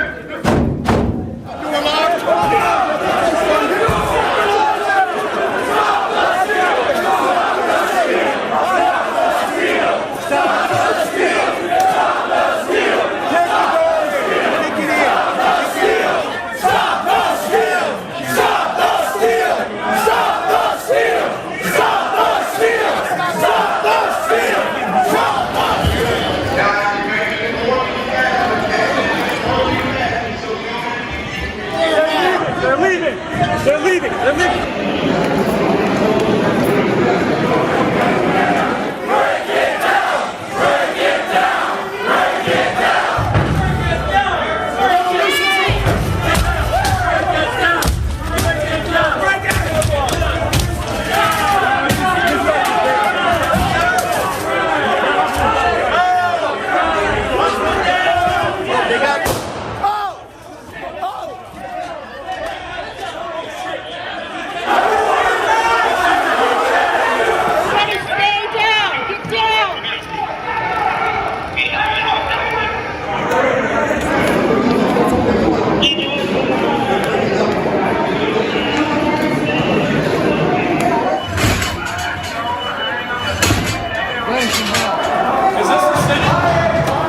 Where the fuck are they? There's gotta be something in here we can fucking use against these scumbags. That's what we fucking need to have 30,000 guns on here. That's true. That's what we need.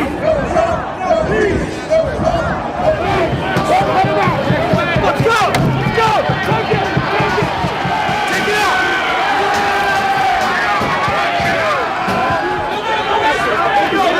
Use the shield. Use the shield. Use the shield. We need fresh patriots to the front.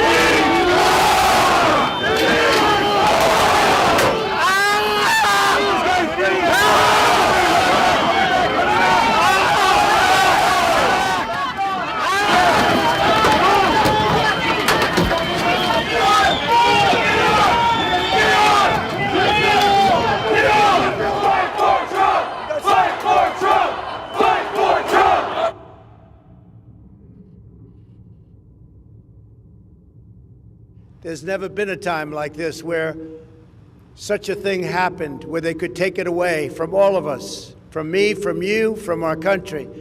This was a fraudulent election, but we can't play into the hands of these people. we have to have peace. So go home. We love you. You're very special. You've seen what happens. You see the way others are treated that are so bad and so evil. I know how you feel. But go home and go home in peace.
Senators, the president was impeached by the U.S. House of Representatives on January 13th for doing that.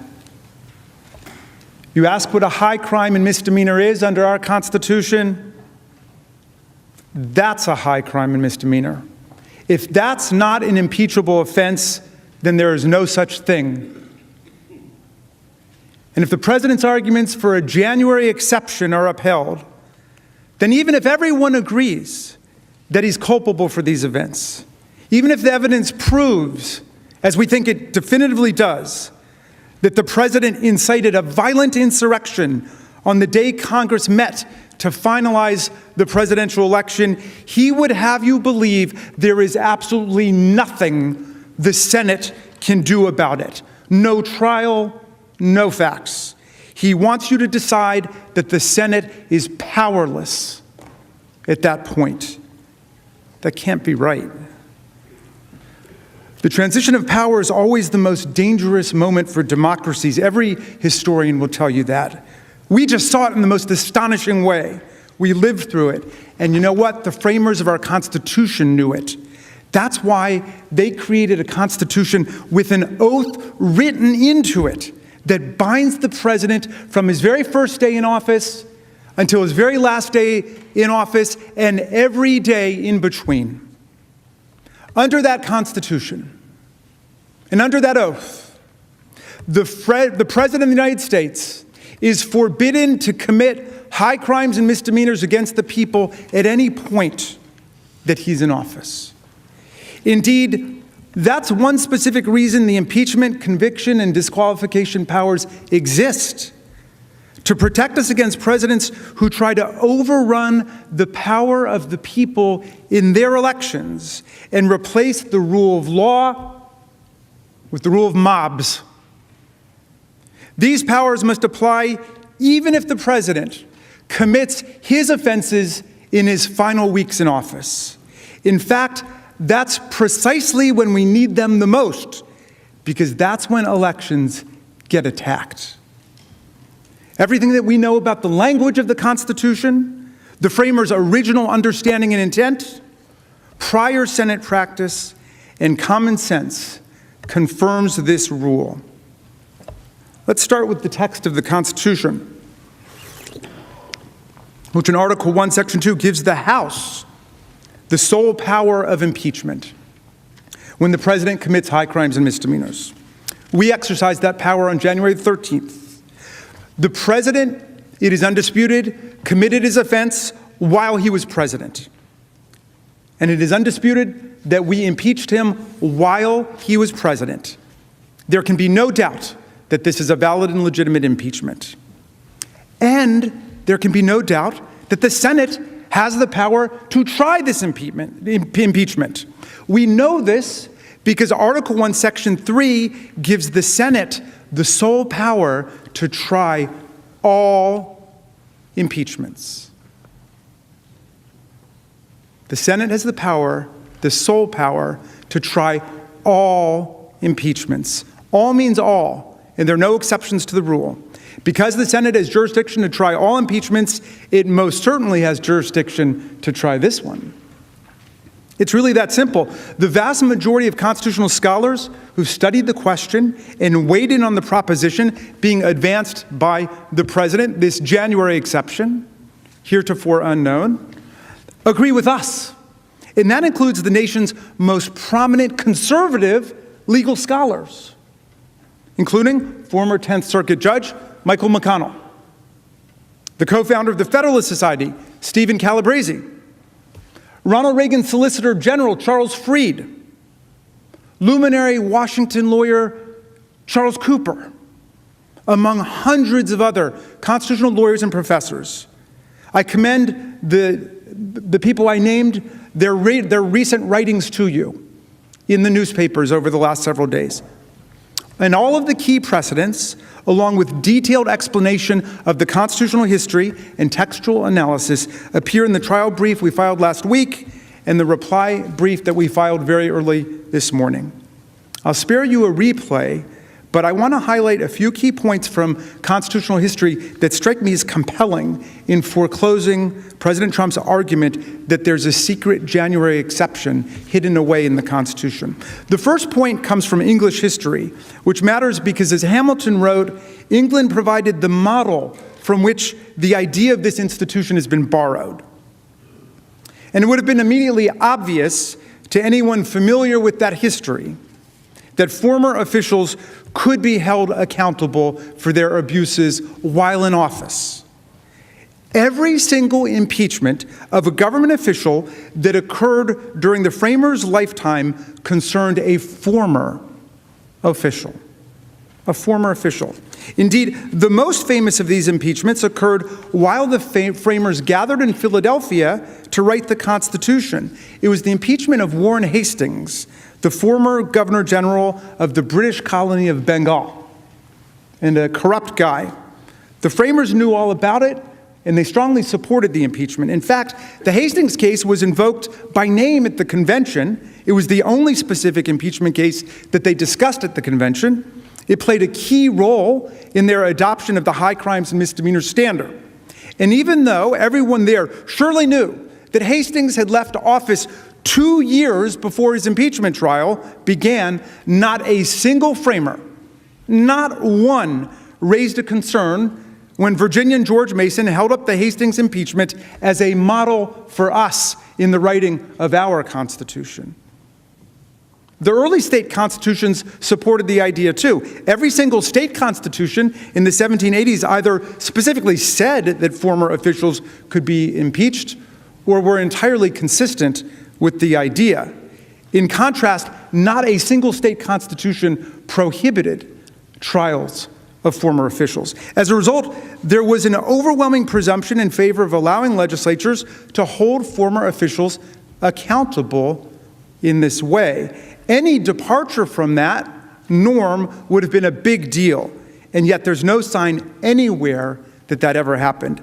Some states, including Delaware, even confined impeachment only to officials who had already left office.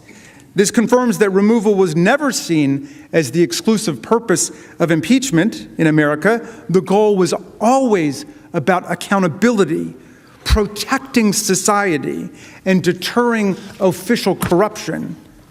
Delaware matters for another reason. Writing about impeachment in the Federalist Papers, Hamilton explained that the President of America would stand upon no better ground than a governor of New York and upon worse ground than the governors of Maryland and Delaware. He thus emphasized that the president is even more accountable than officials in Delaware, where, as I noted, the Constitution clearly allowed impeachment of former officials. And nobody involved in the convention ever said that the framers meant to reject this widely accepted, deeply rooted understanding of the word impeachment, when they wrote it into our Constitution. The convention debates instead confirm this interpretation. There, while discussing impeachment, the framers repeatedly returned to the threat of presidential corruption aimed directly at elections, the heart of self-government.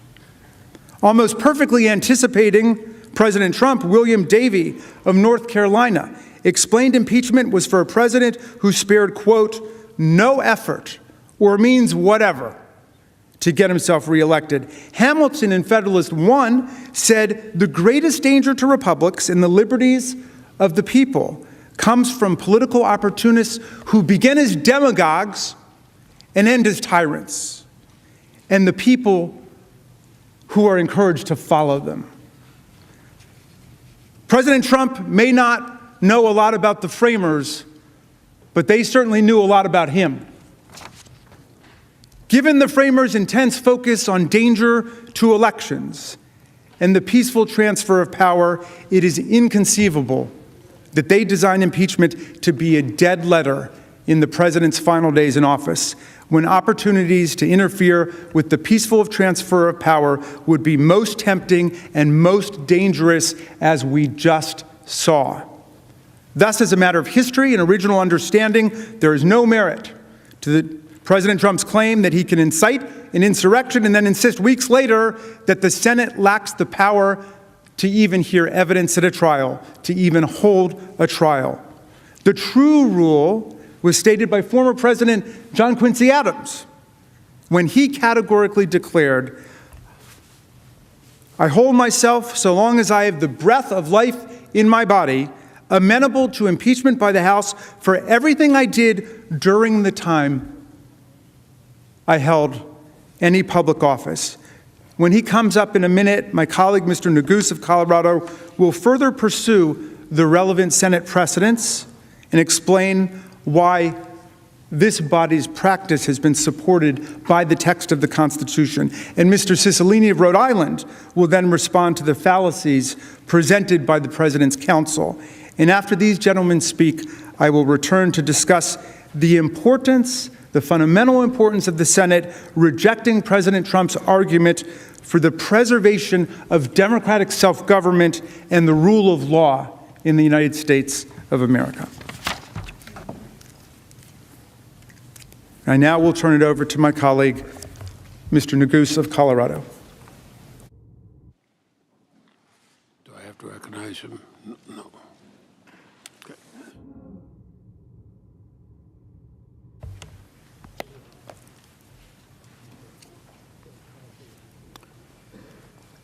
Mr. President, distinguished senators, my name is Joe Neguse, and I represent Colorado's 2nd Congressional District in the United States Congress.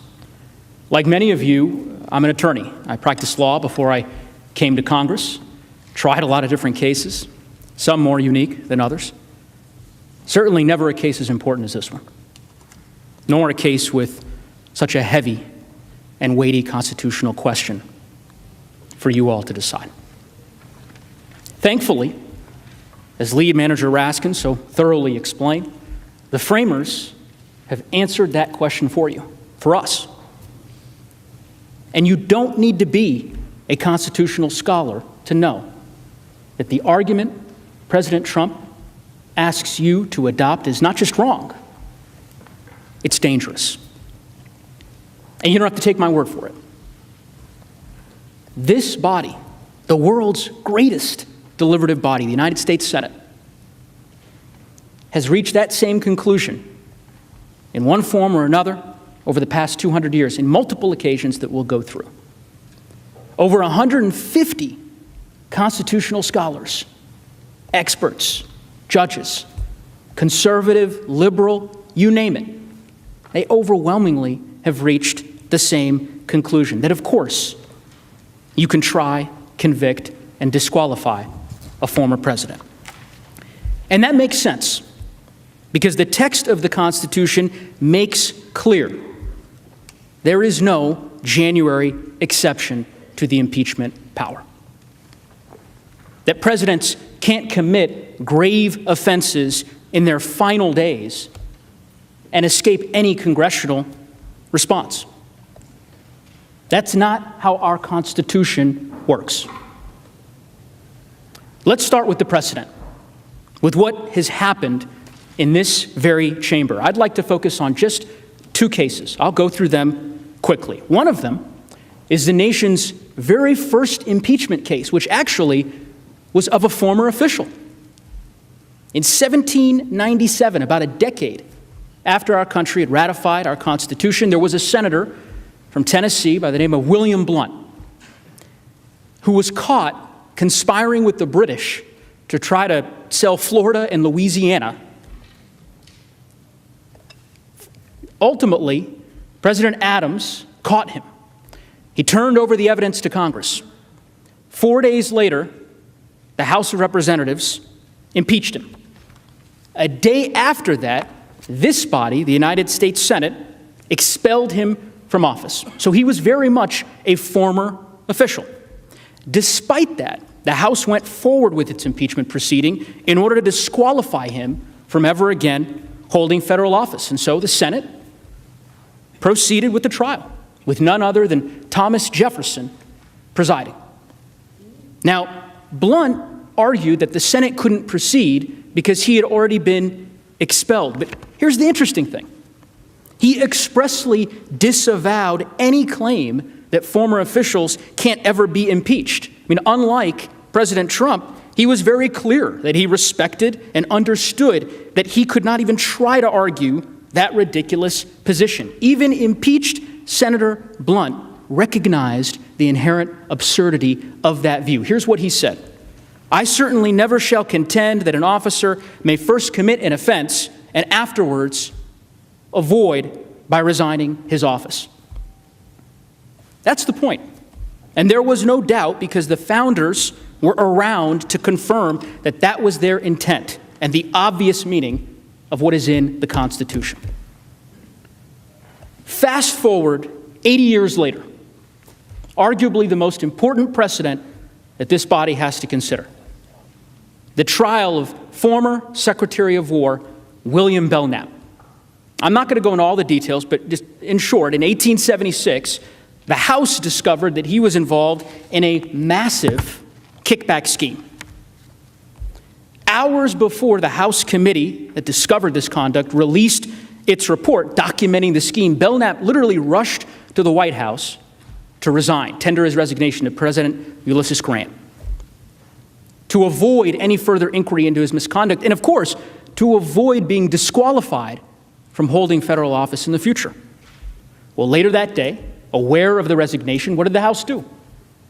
The House moved forward and unanimously impeached him, making clear its power to impeach a former official. And when his case reached the Senate, this body, Belknap made the exact same argument that President Trump is making today, that you all lack jurisdiction, any power to try him because he's a former official. Now, many senators at that time, when they heard that argument, literally they were sitting in the same chairs you all are sitting in today. They were outraged by that argument. Outraged. You can read their comments in the record. They knew it was a dangerous, dangerous argument with dangerous implications. It would literally mean that a president could betray their country, leave office, and avoid impeachment and disqualification entirely. And that's why, in the end, the United States Senate decisively voted that the Constitution required them to proceed with the trial. The Belknap case is clear precedent that the Senate must proceed with this trial since it rejected pretrial dismissal, affirmed its jurisdiction, and moved to a full consideration of the merits. Now, Belknap ultimately was not convicted, but only after a thorough public inquiry into his misconduct, which created a record of his wrongdoing. It ensured his accountability and deterred anyone else from considering such corruption by making clear that it was intolerable.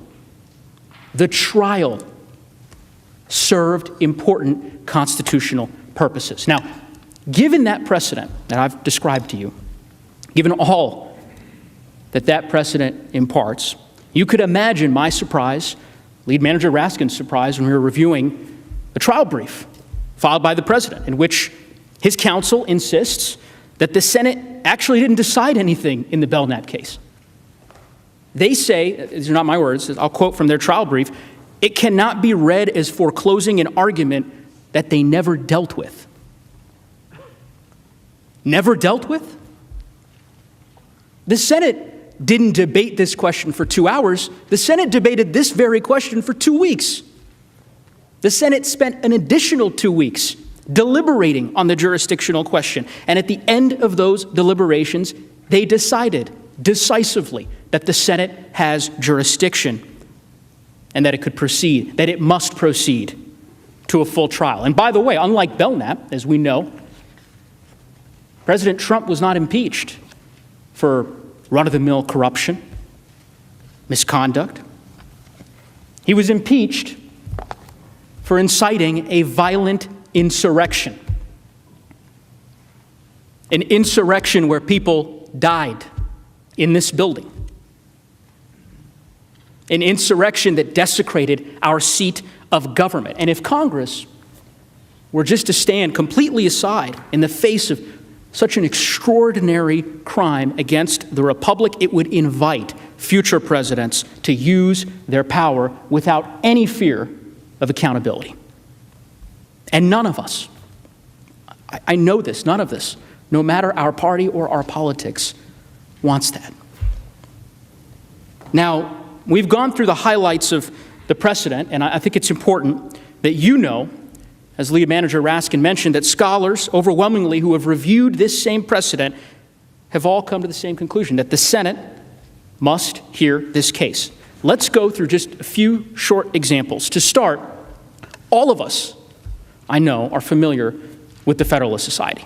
Some of you may know Stephen Calabrese personally. He's the co-founder of the Federalist Society. He actually was the chairman of the board in 2019. He was the first president of the Yale Federalist Society chapter board, a position that I understand Senator Hawley later held.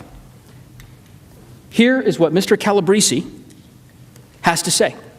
On January 21st, he issued a public letter, stating, "Our carefully considered views of the law lead all of us to agree that the Constitution permits the impeachment, conviction, and disqualification of former officers, including presidents." And by the way, he's not the only one. As Lead Manager Raskin said, President Reagan's former Solicitor General, among many others. Another prominent conservative scholar, known to many of you, again personally, is former 10th Circuit Court of Appeals judge, my circuit, Judge Michael McConnell. He was nominated by President George W. Bush. He was confirmed by this body unanimously. Senator Hatch, many of you served with, he had this to say about Judge McConnell, that he's an honest man. He calls it as he sees it, and he's beholden to no one and no group. Well, what does Judge McConnell have to say about the question that you're debating this afternoon? He said the following: "Given the impeachment of Mr. Trump was legitimate, the text makes clear that the Senate has power to try that impeachment." You heard Lead Manager Raskin mention another lawyer, Chuck Cooper. He's a prominent conservative lawyer here in Washington, has represented former Attorney General Jeff Sessions, House Minority Leader Kevin McCarthy. He issued an editorial just 2 days ago, very powerful, observing that scholarship in this question has matured substantially, and that ultimately the arguments that President Trump is championing are beset by serious weaknesses. Finally, we've gone through a lot of scholars. I'll finish on this one. There's another scholar that I know some of you know, and some of you have actually spoken with recently. Up until just a few weeks ago, he was a recognized champion of the view that the Constitution authorizes the impeachment of former officials, and that is Professor Jonathan Turley. Let me show you what I mean. These are his words. First, in a very detailed study, thorough study, he explained that, quote, "The resignation from office does not prevent trial on articles of impeachment." That's Professor Turley's words. Same piece, he celebrated the Belknap trial. He described it as a corrective measure that helped the system regain legitimacy. He wrote another article. He's written several on this topic. This one is actually, it's a 146-page study, very detailed. And in that study, he said, quote, that the decision in Belknap was correct in its view that impeachment historically had extended to former officials, such as Warren Hastings, who you heard Lead Manager Raskin describe. In fact, as you can see, Professor Turley argued that the House could have impeached and the Senate could have tried Richard Nixon after he resigned. His quote on this, very telling, quote, future presidents could not assume that mere resignation would avoid a trial of their conduct in the United States Senate. Finally, last quote from Professor Turley, that no man in no circumstance can escape the account which he owes to the laws of his country. Not my words, not Lead Manager Raskin's words, Professor Jonathan Turley's words. I agree with him because he's exactly right.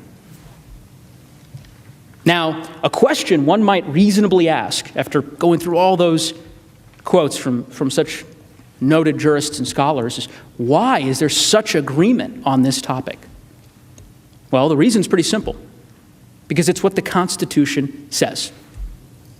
I want to walk you through 3 provisions of the Constitution that make clear that the Senate must try this case. First, let's start with what the Constitution says about Congress's power in Article 1. You heard Lead Manager Raskin make this point, but it's worth underscoring. Article 1, Section 2 gives the House the sole power of impeachment. Article 1, Section 3 gives the Senate the sole power to try all impeachments. Now, based on President Trump's argument, one would think that language includes caveats, exceptions, but it doesn't. It doesn't say impeachment of current civil officers. It doesn't say impeachment of those still in office. The framers didn't mince words. They provided express, absolute, unqualified grants of jurisdictional power to the House to impeach and to the Senate to try all impeachments. Not some, all. Former Judge McConnell, judge that we talked about earlier, he provides a very effective textual analysis of this provision. You can see it up here on the slide. And I'll just give you the highlight. He says, and I'll quote, this is Judge McConnell, given that the impeachment of Mr. Trump was legitimate, the text makes clear that the Senate has power to try that impeachment. Now, again, here is what is pretty interesting, me at least. When we presented this argument in our trial brief, which we filed over a week ago, well, we laid it out, again, step by step, so that you could consider it and so that opposing counsel could consider it as well. We received President Trump's response yesterday, and the trial brief offers no rebuttal to this point. None. And in fairness, I can't think of any convincing response. I mean, the Constitution is just exceptionally clear on this point. Now, perhaps they will have something to say today about it, but they did not yesterday. There's another provision worth mentioning here because there's been a lot of confusion about it, and I'm going to try to clear this up. This is the provision on removal and disqualification. Now, we all know the Senate imposes a judgment only when it convicts. Up on the screen, you'll see Article 1, Section 3, Clause 7. So with that in mind, the language says that the Senate convicts, the judgment shall not extend further than removal and disqualification. That's it. The meaning is clear. The Senate has the power to impose removal, which only applies to current officials, and separately, it has the power to impose disqualification, which obviously applies to both current and former officers, but it doesn't have the power to go any further than that. Now, as I understand President Trump's argument, they believe that this language somehow says that disqualification can only follow removal of a current officer. But it doesn't. That interpretation essentially rewrites the Constitution. It adds words that aren't there. I mean, after all, the Constitution does not say removal from office and then disqualification. It doesn't say removal from office followed by disqualification. It simply says the Senate can't do more than two possible sentences: removal and disqualification. And this, by the way, is not the first time that this direct question has been debated in this chamber.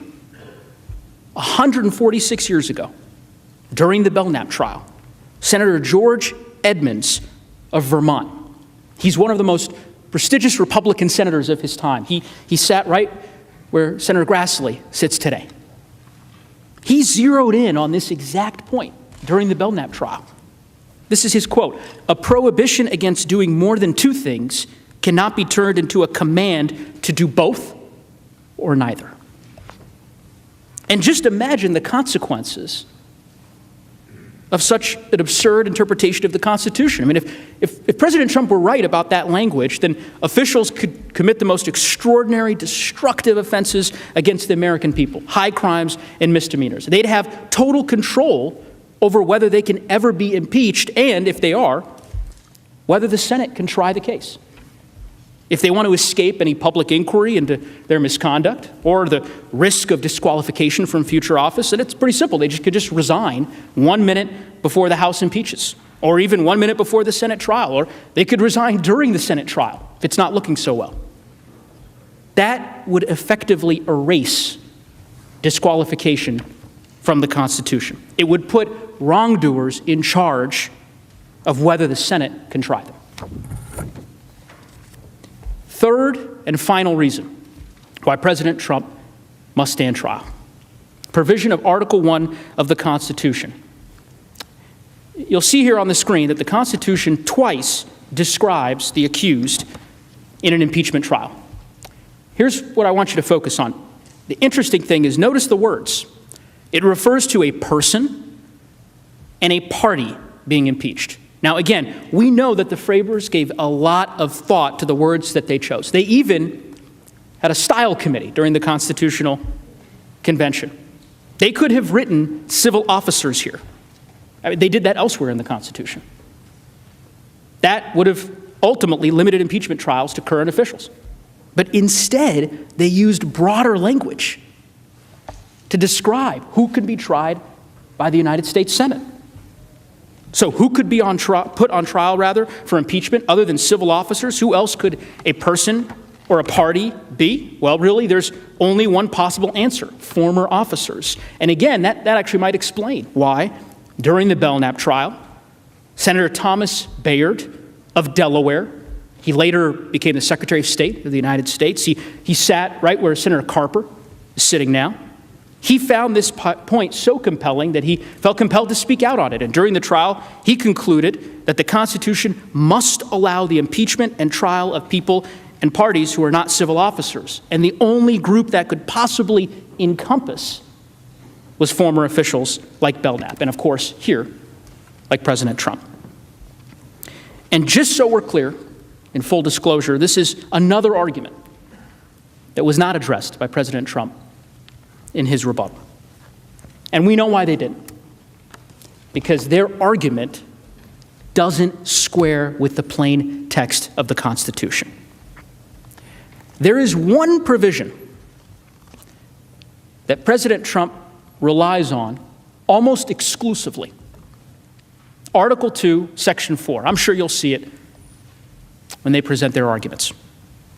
Their argument is that the language you'll see on the screen somehow prevents you from holding this trial by making removal from office an absolute requirement. But again, where does the language say that? Where does it say anything in that provision about your jurisdiction? In fact, this provision isn't even in the part of the Constitution that addresses your authority. It's in Article 2, not Article 1. And it certainly says nothing about former officials. President Trump's interpretation doesn't square with history, originalism, textualism. In fact, even Chuck Cooper, the famous conservative lawyer I mentioned earlier, with clients like the House Minority Leader. He has concluded that this provision of the Constitution that President Trump relies on cuts against his position. His words. And that's because, as Cooper says, Article 2, Section 4 means just what it says. I mean, the first half describes what an official must do to be impeached, namely commit high crimes and misdemeanors. And the second half describes what happens when civil officers of the United States, including the sitting president, are convicted. Removal from office. That's it. In Cooper's words, it simply establishes what is known in criminal law as a mandatory minimum punishment. It says nothing about former officials, nothing at all. Given all of that, it is not surprising that in President Trump's legal trial brief, 75-page brief, they struggled to find any professors to support their position. They did cite one professor, though, Professor Kalt. He's an expert in this field, who they claimed agreed with them that the only purpose of impeachment is removal. Professor Kalt's position, which they had to have known because it's in the article that they cite in the brief, is that removal is, quote, not the sole end of impeachment. Actually, in that same article, he describes the view advocated by President Trump's lawyers as having deep flaws. And again, you do not have to take my word for it. You can take Professor Kalt's word for it, the professor they cited in their brief filed yesterday, because he tweeted about it. And on the screen here, this is what he had to say. I'm not going to read through it in great detail. I'll just simply give you the highlights. President Trump's brief cites my 2001 article on late impeachment a lot, but in several places, they misrepresent what I wrote quite badly.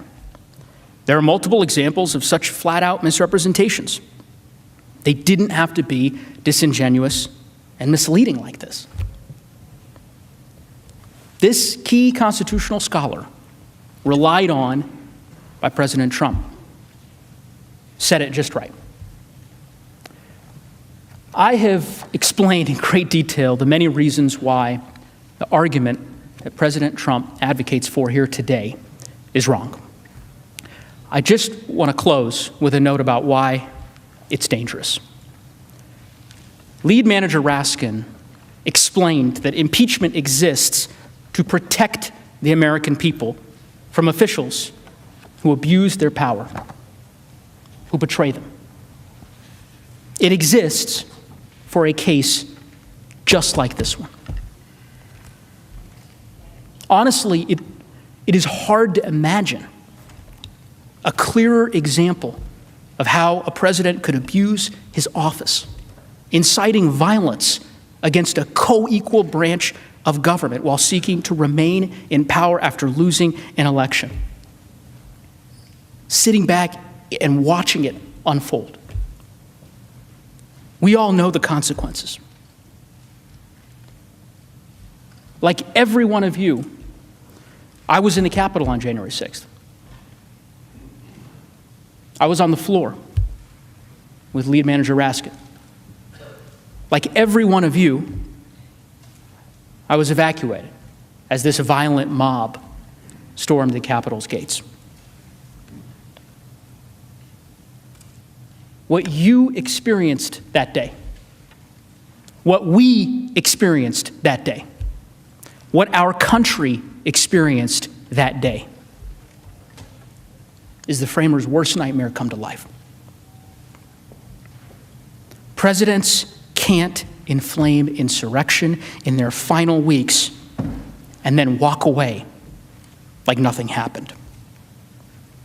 And yet that is the rule that President Trump asks you to adopt. I urge you, we urge you, to decline his request, to vindicate the Constitution, to let us try this case.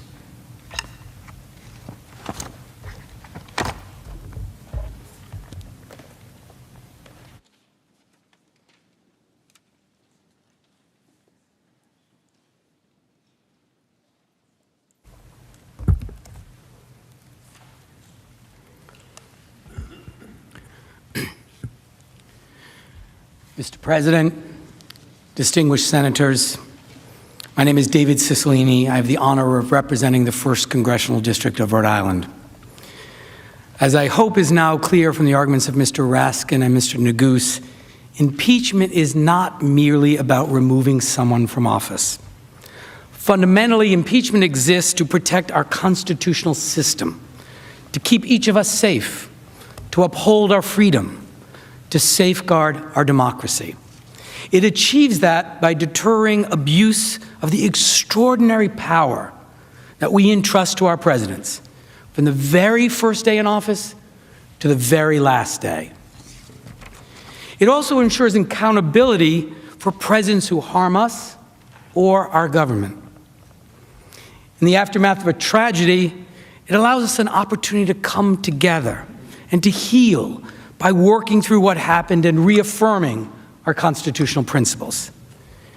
And it authorizes this body, and this body alone, to disqualify from our political system anybody whose conduct in office proves that they present a danger to the republic. But impeachment would fail to achieve these purposes if you created, for the first time ever, despite the words of the framers and the Constitution, a January exception, as Mr. Raskin explained. Now, I was a former defense lawyer for many years, and I can understand why President Trump and his lawyers don't want you to hear this case, why they don't want you to see the evidence. But the argument that you lack jurisdiction rests on a purely fictional loophole, purely fictional, designed to allow the former president to escape all accountability for conduct that is truly indefensible under our Constitution. You saw the consequences of his actions on the video that we played earlier. I'd like to emphasize in still greater detail the extraordinary constitutional offense that the former president thinks you have no power whatsoever to adjudicate. While spreading lies about the election outcome in a brazen attempt to retain power against the will of the American people, he incited an armed, angry mob to riot. And not just anywhere, but here, in the seat of our government, in the Capitol, during a joint session of Congress, when the Vice President presided while we carried out the peaceful transfer of power, which was interrupted for the first time in our history. This was a disaster of historic proportion. It was also an unforgivable betrayal of the oath of office of President Trump, the oath he swore, an oath that he sullied and dishonored to advance his own personal interests. And make no mistake about it, as you think about that day, things could have been much worse. As one senator said, they could have killed all of us. It was only the bravery and sacrifice of the police who suffered deaths and injuries as a result of President Trump's actions that prevented greater tragedy. At trial, we will prove with overwhelming evidence that President Trump is singularly and directly responsible for inciting the assault on the Capitol. We will also prove that his dereliction of duty, his desire to seek personal advantage from the mayhem, and his decision to issue tweets further inciting the mob, attacking the vice president, all compounded the already enormous damage. Now, virtually every American who saw those events unfold on television was absolutely horrified by the events of January 6th. But we also know how President Trump himself felt about the attack. He told us. Here's what he tweeted at 6:01 as the Capitol was in shambles and as dozens of police officers and other law enforcement officers lay battered and bruised and bloodied. Here's what he said: "These are the things and events that happen when a sacred landslide election victory is so unceremoniously and viciously stripped away from great patriots who have been badly and unfairly treated for so long.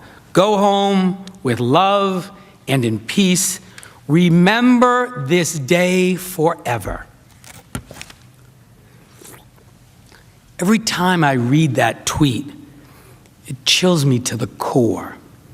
The President of the United States sided with the insurrectionists. He celebrated their cause. He validated their attack. He told them, remember this day forever. Hours after they marched through these halls looking to assassinate Vice President Pence, the Speaker of the House, and any of us they could find. Given all that, it's no wonder that President Trump would rather talk about jurisdiction and a supposed January exception, rather than talk about what happened on January 6th. Make no mistake, his arguments are dead wrong. They're distractions from what really matters. The Senate can and should require President Trump to stand trial. My colleagues have already addressed many of President Trump's efforts to escape trial. I'd like to cover the remainder and then address the broader issues at stake in this trial. For starters, in an extension of his mistaken reading of the Constitution, President Trump insists that he cannot face trial in the Senate because he's merely a private citizen. He references here the Bill of Attainder clause. But as Mr. Neguse just explained, the Constitution refers to the defendant in an impeachment trial as a person and a party, and certainly he counts as one of those. Let's also apply some common sense. There's a reason that he now insists on being called the 45th President of the United States rather than Citizen Trump. He isn't a randomly selected private citizen. He's a former officer of the United States government. He's a former President of the United States of America. He's treated differently under a law called the Former Presidents Act. For 4 years, we trusted him with more power than anyone else on earth.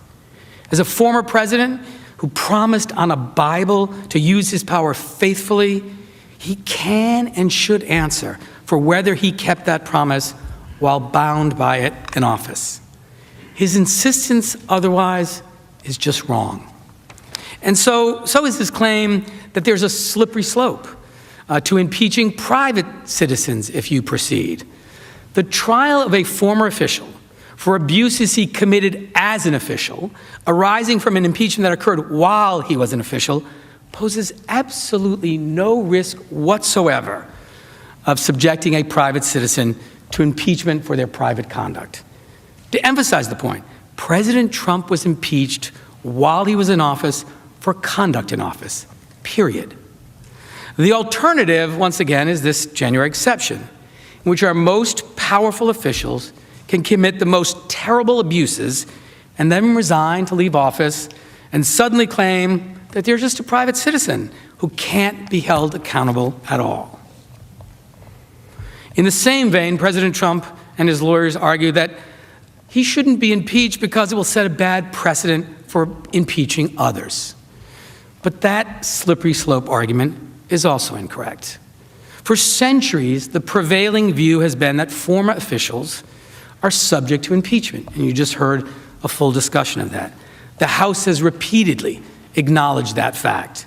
But in the vast majority of cases, the House has rightly recognized that an official's resignation or departure makes the extraordinary step of impeachment unnecessary and maybe even unwise.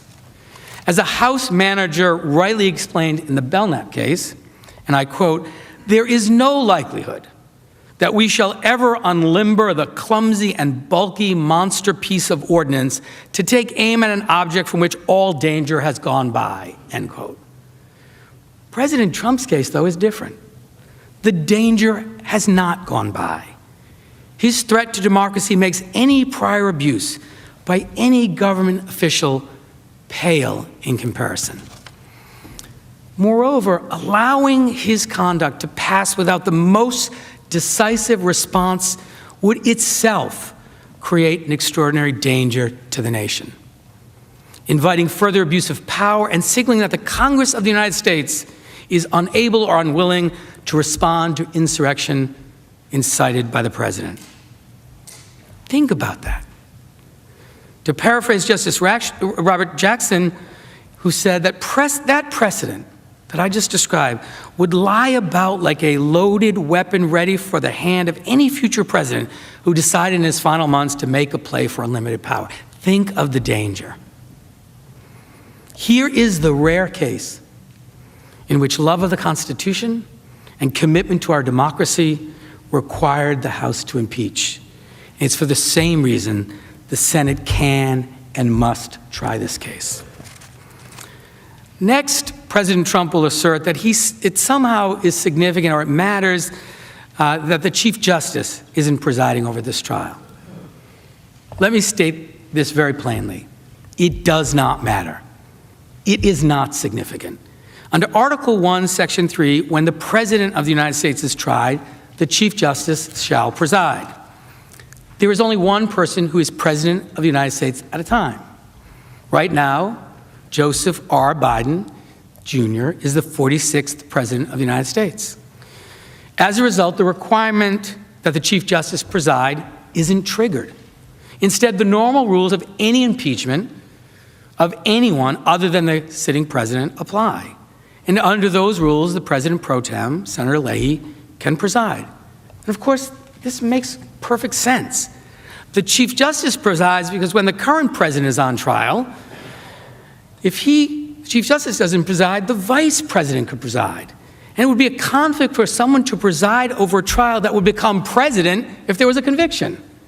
So there isn't that concern when you have a former president on trial, or for that matter, when you have anyone on trial other than the current president, which is why the Chief Justice presides only in that single case, and why this is exactly the presiding officer the Constitution and the Senate rules require. As a fallback, President Trump and his lawyers may argue today that he should get a free pass on inciting an armed insurrection against the United States government and endangering Congress because, as he would put it, this impeachment is somehow unconstitutional. So far as I understand it from reading the pleadings in this case, this defense involves cobbling together a bunch of meritless legal arguments, all of them attempting to focus on substance rather than jurisdiction, and insisting that these kitchen sink objections lead the Senate to not try the case. Since they may raise these points at this juncture, I feel obliged really to address them.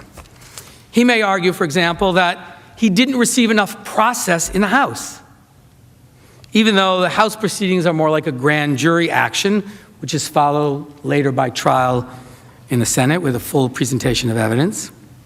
Even though the evidence of his high crimes and misdemeanors is overwhelming and supported by a huge public record.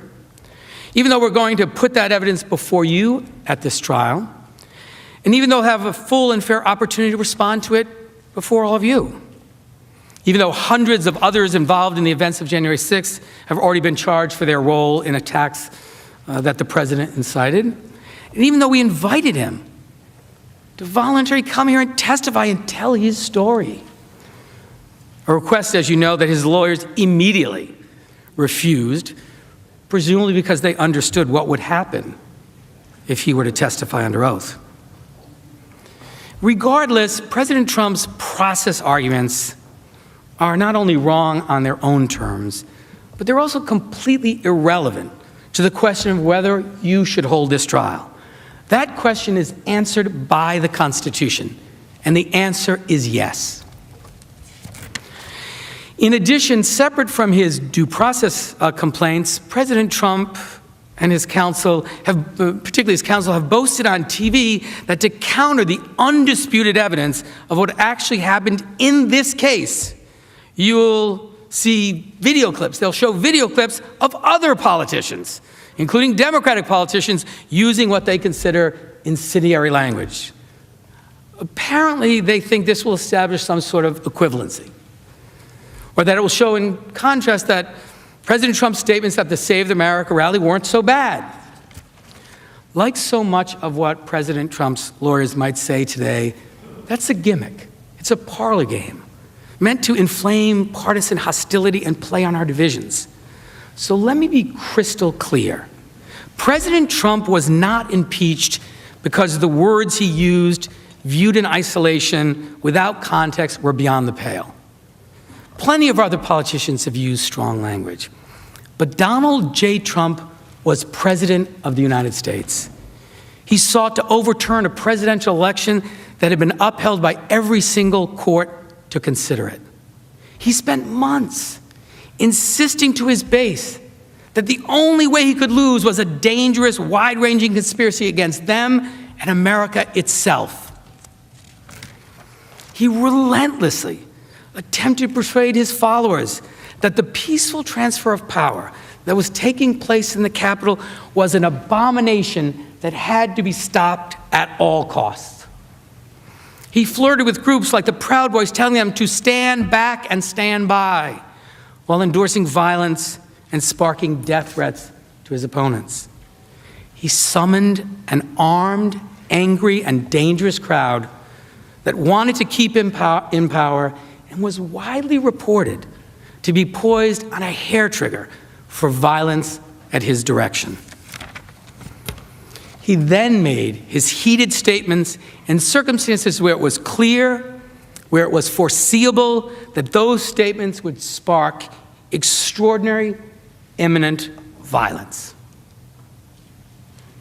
He then failed to defend the Capitol, the Congress, and the Vice President during the insurrection, engaging in extraordinary dereliction of duty and desertion of duty that was only possible because of the high office he held. He issued statements during the insurrection, targeting the Vice President and reiterating the very same lies about the election that had launched the violence in the first place. And he issued a tweet 5 hours after the Capitol was sacked, in which he sided with the bad guys. We all know that context matters, that office and meaning and intent and consequences matter. Simply put, it matters when and where and how we speak. The oaths we've sworn and the power we hold matter. President Trump was not impeached because he used words that the House decided are forbidden or unpopular. He was impeached for inciting armed violence against the government of the United States of America. This leads me to a few final thoughts about why it's so important for you to hear this case as authorized and as indeed required by our history and by the Constitution. President Trump's lawyers will say, I expect, that you should dismiss this case so that the country can move on. They'll assert that this impeachment is partisan and that the spirit of bipartisanship and bipartisan cooperation requires us to drop the case and march forward in unity. With all due respect, every premise and every conclusion of that argument is wrong. Just weeks ago, the President of the United States literally incited an armed attack on the Capitol, our seat of government, while seeking to retain power by subverting an election he lost, and then celebrated the attack. People died. People were brutally injured. President Trump's actions endangered every single member of Congress, his own vice president, thousands of congressional staffers, and our own Capitol Police and other law enforcement.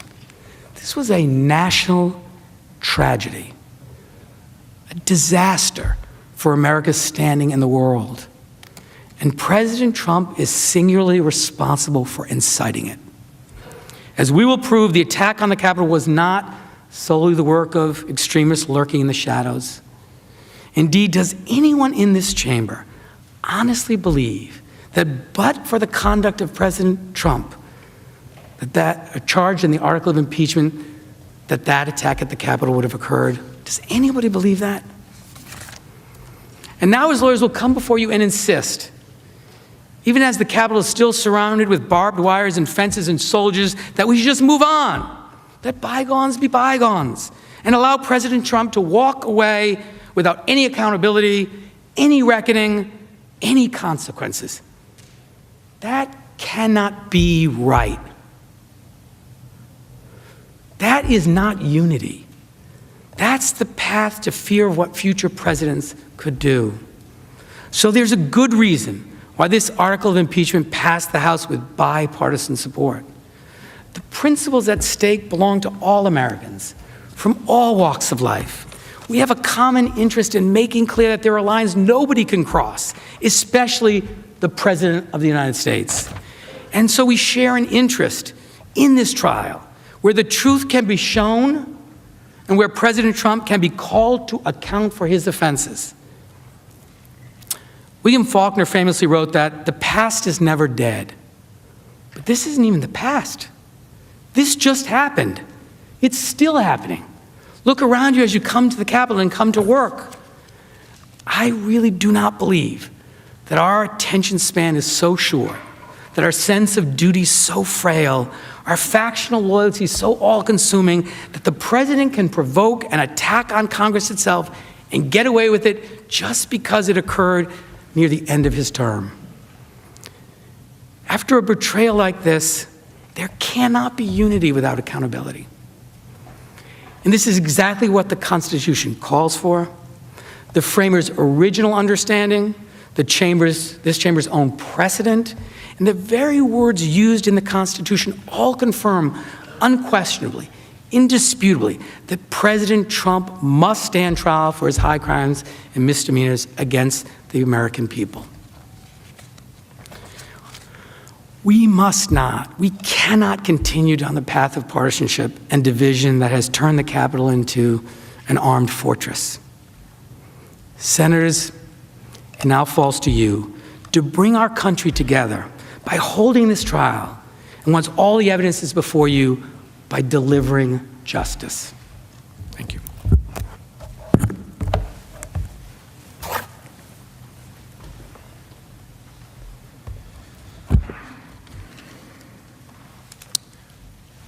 Senators, Mr. President, to close, I want to say something personal about the stakes of this decision, whether President Trump can stand trial and be held to account for inciting insurrection against us. This trial is personal indeed for every senator, for every member of the House, every manager, all of our staff, the Capitol Police, the Washington, D.C. Metropolitan Police, the National Guard, maintenance and custodial crews, the print journalists and TV people who were here, and all of our families and friends. And I hope this trial reminds America how personal democracy is, and how personal is the loss of democracy, too. Distinguished members of the Senate, my youngest daughter, Tabitha, was there with me on Wednesday, January 6th. It was the day after we buried her brother, our son Tommy, the saddest day of our lives. Also, there was my son-in-law, Hank, who's married to our oldest daughter, Hannah, and I consider him a son too, even though he eloped with my daughter and didn't tell us what they were going to do. But it was in the middle of COVID-19. But the reason they came with me that Wednesday, January 6th, was because they wanted to be together with me in the middle of a devastating week for our family. And I told them I had to go back to work because we were counting electoral votes that day on January 6th. It was our constitutional duty. And I invited them instead to come with me to witness this historic event, the peaceful transfer of power in America. And they said they heard that President Trump was calling on his followers to come to Washington to protest, and they asked me directly, would it be safe? Would it be safe? And I told them, of course it should be safe. This is the Capitol. Steny Hoyer, our majority leader, had kindly offered me the use of his office on the House floor because I was one of the managers that day and we were going through our grief. So Tabitha and Hank were with me in Steny's office as colleagues dropped by to console us about the loss of our middle child, Tommy, our beloved Tommy. Mr. Neguse and Mr. Cicilline actually came to see me that day. Dozens of members, lots of Republicans, lots of Democrats came to see me. And I felt a sense of being lifted up from the agony. And I won't forget their tenderness. And through the tears, I was working on a speech for the floor when we would all be together in joint session. And I wanted to focus on unity when we met in the House. I quoted Abraham Lincoln's famous 1838 Lyceum speech, where he said that if division and destruction ever come to America, it won't come from abroad. It'll come from within, said Lincoln. And in that same speech, Lincoln passionately deplored mob violence. This was right after the murder of Elijah Lovejoy, the abolitionist newspaper editor. And Lincoln deplored mob violence, and he deplored mob rule. And he said it would lead to tyranny and despotism in America. That was the speech I gave that day after the House very graciously and warmly welcomed me back. And Tabitha and Hank came with me to the floor, and they watched it from the gallery. And when it was over, they went back to that office, Steny's office, off of the House floor. They didn't know that the House had been breached yet, and that an insurrection, a riot, or a coup had come to Congress. And by the time we learned about it, about what was going on, it was too late. I couldn't get out there to be with them in that office. And all around me, people were calling their wives and their husbands, their loved ones, to say goodbye. Members of Congress, in the House anyway, were removing their congressional pins so they wouldn't be identified by the mob as they tried to escape the violence. Our new chaplain got up and said a prayer for us, and we were told to put our gas masks on. And then there was a sound I will never forget, the sound of pounding on the door like a battering ram. The most haunting sound I ever heard, and I will never forget it. My chief of staff, Julie Tagan, was with Tabitha and Hank locked and barricaded in that office. The kids hiding under the desk, placing what they thought were their final texts and whispered phone calls to say their goodbyes. They thought they were going to die. My son-in-law had never even been to the Capitol before.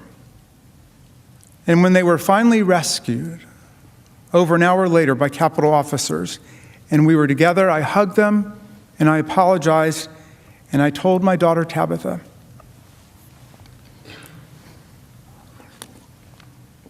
who's 24 and a brilliant algebra teacher in Teach for America. Now,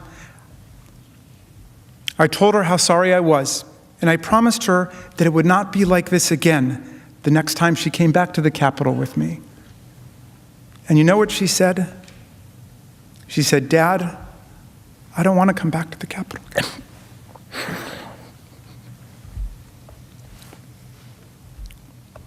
Of all the terrible, brutal things I saw and I heard on that day, and since then, that one hit me the hardest. That and watching someone use an American flagpole with the flag still on it to spear and pummel one of our police officers ruthlessly, mercilessly, tortured by a pole with a flag on it that he was defending with his very life. People died that day. Officers ended up with head damage and brain damage. People's eyes were gouged. An officer had a heart attack. An officer lost 3 fingers that day. 2 officers have taken their own lives. Senators, this cannot be our future. This cannot be the future of America. We cannot have presidents inciting and mobilizing mob violence against our government and our institutions because they refuse to accept the will of the people under the Constitution of the United States. Much less can we create a new January exception in our precious, beloved Constitution that prior generations have died for and fought for, so that corrupt presidents have several weeks to get away with whatever it is they want to do. History does not support a January exception in any way, so why would we invent one for the future? We close, Mr. President, and reserve your time.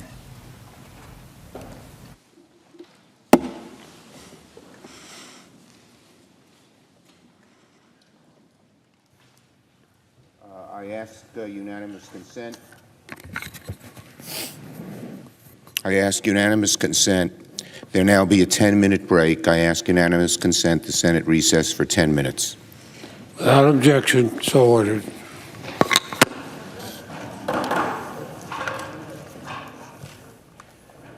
And so the House impeachment managers have essentially temporarily ended their case. They've reserved the right to come back with the balance of their time in rebuttal. We saw largely a straightforward constitutional argument, but that last 10 minutes or so, a very emotional first-person account from Congressman Jamie Raskin of what he saw that day, his daughter there. And as he pointed out, what stuck with him most was her saying she never wants to come back to the Capitol. But obviously a very personal plea on a day that this trial is focused on the question of constitutionality, whether they can go forward with a trial against a president who is no longer in office, although, as we've noted, the offense occurred while he was in office, as well as the impeachment itself happened. Let me bring in Chuck Todd right now during this break. Chuck, what's your observation of this first part of the House manager's case? Well, I think Jamie Raskin has been a powerful advocate for the House side here. I thought it was bookended with emotion, if you will. You know, we started this broadcast and I said that this could be a drier presentation today than tomorrow. Well, it's pretty clear that I think the impeachment managers didn't want to just sit here, as he pointed out, and make this a constitutional law class and remind folks why they were there. I thought that video itself was incredibly powerful. I'm sure I know I saw points of view that I had not seen before anywhere. So I'm sure that was also new to quite a few senators that were there. And then they closed with, I think, some powerful emotion here, which I was saying at the beginning, Lester. This is the wild card here. These are human beings. At the end of the day, they're not. We sit here and sometimes think that they're potted plants that are red, wearing red jerseys or blue jerseys here. Everybody experienced something more personal that day. And I thought that the House impeachment managers, particularly Jamie Raskin, did a good job of trying to transport that chamber back to that day and remind them of their feelings of that day and see everything there. So, look, I think they made a really powerful case that this is constitutional, and I do think it has raised the bar for the Trump defense team here. And what you're seeing on the screen is part of that 13-minute presentation they made, the video in which they essentially juxtaposed some video that we have seen before, as Chuck pointed out, some we haven't, from the point of view of the rioters, the people that went inside, but also juxtaposing it with the president's tweets, his remarks earlier there in front of the White House, trying to make the point that this was an effort that was largely spurred on by the president himself. Let's bring in Chief Washington correspondent Andrea Mitchell. Andrea, what are your thoughts at this early point in this trial? Well, I agree with Chuck. It was very powerful, emotionally powerful. And I think the video that you were just referring to in Chuck as well, showing that timeline, showing the tweets, showing that 2 hours after the riot had started, the president was saying, finally, when he said something at all, and he went out in the Rose Garden, he said, "I love you," and praised the rioters, and how long it had passed before he even said anything, that he had said hours later, after the riot was over, or 4 hours, 5 hours later, he, in fact, was still praising them and still denying that the election had been won by Joe Biden. Also, that he, during the riot, had tweeted targeting Vice President Pence, and that's where you saw on that video the rioters going in and searching for the vice president. So I think that did really bring it home. And then, as you point out, Lester, Jamie Raskin, the lead manager, pointing out that it was the day after they had buried his son that his daughter and his son-in-law had come to be with him, that they were right off the floor in Steny Hoyer, the Democratic leader, the majority leader's office, off the House chamber, because they were accepting condolences, and he was still working on his brief. But members were coming in, Republicans as well as Democrats, to offer their condolences.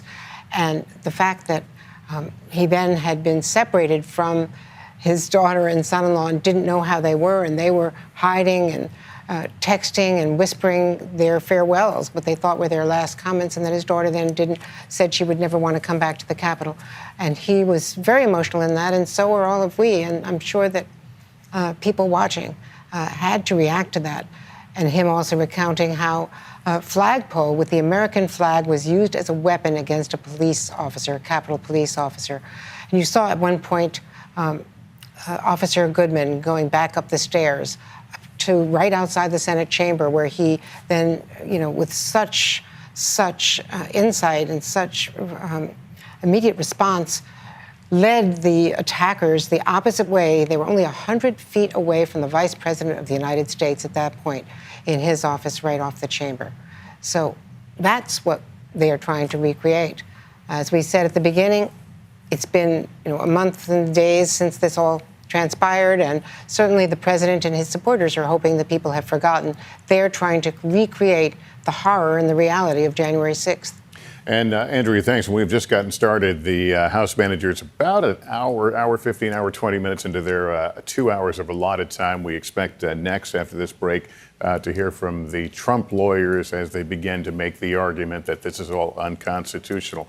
Let me go to Casey Hunt, who was inside for some of the arguments we heard there today. Can you give us a sense of the mood, what it was like? I can, Lester. I actually was just in the chamber listening to Congressman Raskin as he recounted what it was like for him and his family to be here at the Capitol on this horrible day.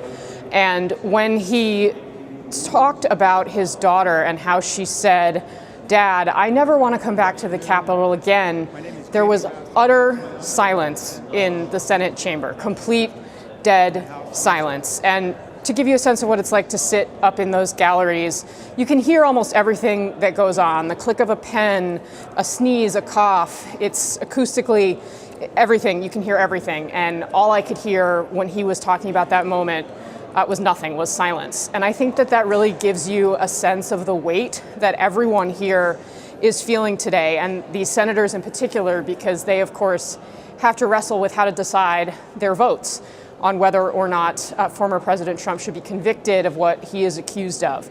And I think that there are some big picture realities here that are really weighing on everyone's shoulders, and some that are very personal. And big picture, this is a serious question about whether Congress is going to declare that they themselves have the power to hold a president accountable in the event of an attack upon themselves.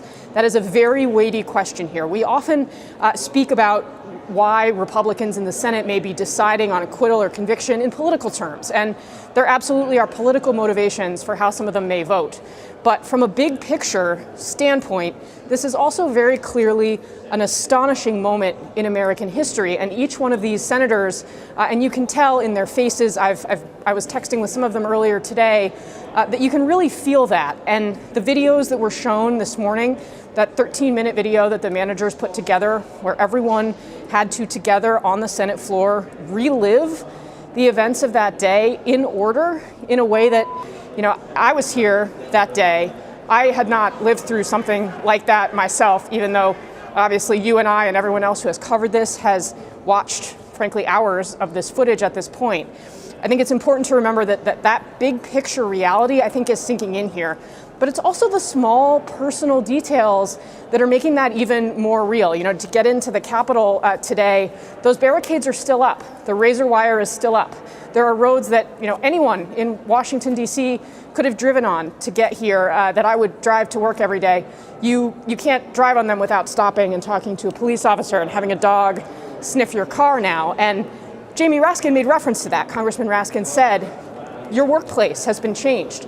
The day-to-day reality for everyone here has been utterly and completely changed because of the events of January 6th. And I think that is also something that is really coming to the forefront today. Now, will any of this really change what, you know, and I know you and Chuck earlier in our broadcast were talking about whether the outcome here is preordained. Obviously, the political piece of this, it's remained the same for a long time. The further we get away from the events of January 6th, the more it seems that the immediate political realities are taking over and are dictating what people are willing to do or not do. But I will tell you that the way things feel here, the atmosphere in this building, the looks on the faces of those senators who are paying such close attention to what Congressman Raskin was saying, it's telling a story about a group of people who are living through a moment in history where they are at least being told and shown just how important that role in history is. So I think, depending on how the next couple of days go, you know, I think we're gonna see what kind of impact this continues to have on these members until ultimately they're gonna have to decide one way or the other whether they believe that former President Trump did in fact incite the insurrection that came here on January 6th. Lester. Okay, Casey, you made some excellent points there, and it's something we need to keep in mind as we march forward. We keep talking about this as a trial and a jury. It's not like a criminal trial. It's not a jury of 12 strangers who may have limited information about the crime. These are individuals who lived through it. We heard Jamie Raskin and his emotional, personal account, but many of those people right now who are listening to this case, those senators, will have their own stories of what occurred that day, many, no doubt, dark and scary. I want to bring in senior Washington correspondent Hallie Jackson with some new reporting from the Trump camp regarding that 13-minute video we saw at the outset of the manager's case. Hallie? Yeah, and the Democrats' opening arguments here so far, Lester, we've been talking, rightfully so, about the emotion that was presented, particularly to open and close the Democrats' case there. The Trump defense team is clearly looking to reel some of that back in because of the very issues that you and Casey and Chuck and Andrea have talked about, that visceral response that has triggered or is likely to trigger from the senators who are sitting in that room and who were in that room on January 6th. So the arguments come in on a couple of fronts here. This is what we've heard just in the last, hour and 20 minutes or so from people connected to the Trump defense team, the former president's advisors, and so on. Part one, they're sort of arguing that 13-minute video was cherry-picked, basically, that it didn't show certain excerpts, certain things, like, for example, former President Trump saying that he suggested people peacefully march to the Capitol, for example. That is something that they've been pointing to. The second piece of this is the defense team is trying to argue that the Democrats are putting on a piece of political theater. This is something that came up in their earlier defense brief this week, and it continues to be a line you've seen and heard the phrase PR stunt, for example, from some of those allies of the former president who are looking to basically pull back some of that emotion and particularly aiming this at the Republicans in the room, focus them back on the process argument, if you will, rather than the emotion argument. They're also previewing, we've seen now from one of the former president's advisors, something that may be politically risky given what we've just seen, and that is the potential that they will go after lead impeachment manager, Democrat Congressman Jamie Raskin, who we just heard from there, talking very personally and very emotionally about his experience, his family's experience on January 6th. Given, I think, some of the vulnerability that we're seeing from Congressman Raskin and sharing those details, that may be a somewhat risky strategy depending on how it's executed. It's something we'll watch for. What you will see now in, I think, really any minute, Lester, because I think by my clock that 10-minute break is just about up, is the first time now that we will see that defense team for the former president, led by two men, David Schoen and Bruce Castor. There are two other attorneys as well that will be involved, less of a high-profile degree, but you will still hear from at least one of them. These are people who were not part of the initial defense team that was put together for former President Trump. These are people who came on really just within the last 10 days or so to join this team. David Schoen, one of the lead attorneys, had been working with the former president for a couple of weeks before that. Why did this happen? This legal turnover happened because the initial group of lawyers that was put together to defend the former president parted ways with him, according to our reporting, because they did not want to make his case that there were election fraud, these false claims of election fraud that the former president has been pushing. That actually led to a split, and that's why you're seeing David Schoen, Bruce Castor, Michael Vanderveen. There is an additional attorney as well, Julianne Bateman, who we've learned about that will be involved. These are people who you will now see over the course of the next 2 hours, and then over the course of the rest of the week, 16 hours, although we don't expect them to take all 16 hours to make that case. When you look at the timeline of how things went down on January 6th, I imagine that one of the pieces that you will hear from both sides is what exactly was Donald Trump's response as he was sitting in the White House. You heard that repeatedly from the House impeachment managers. The defense team, as they have previewed already, will try to make the case that the former president tried to jump into action.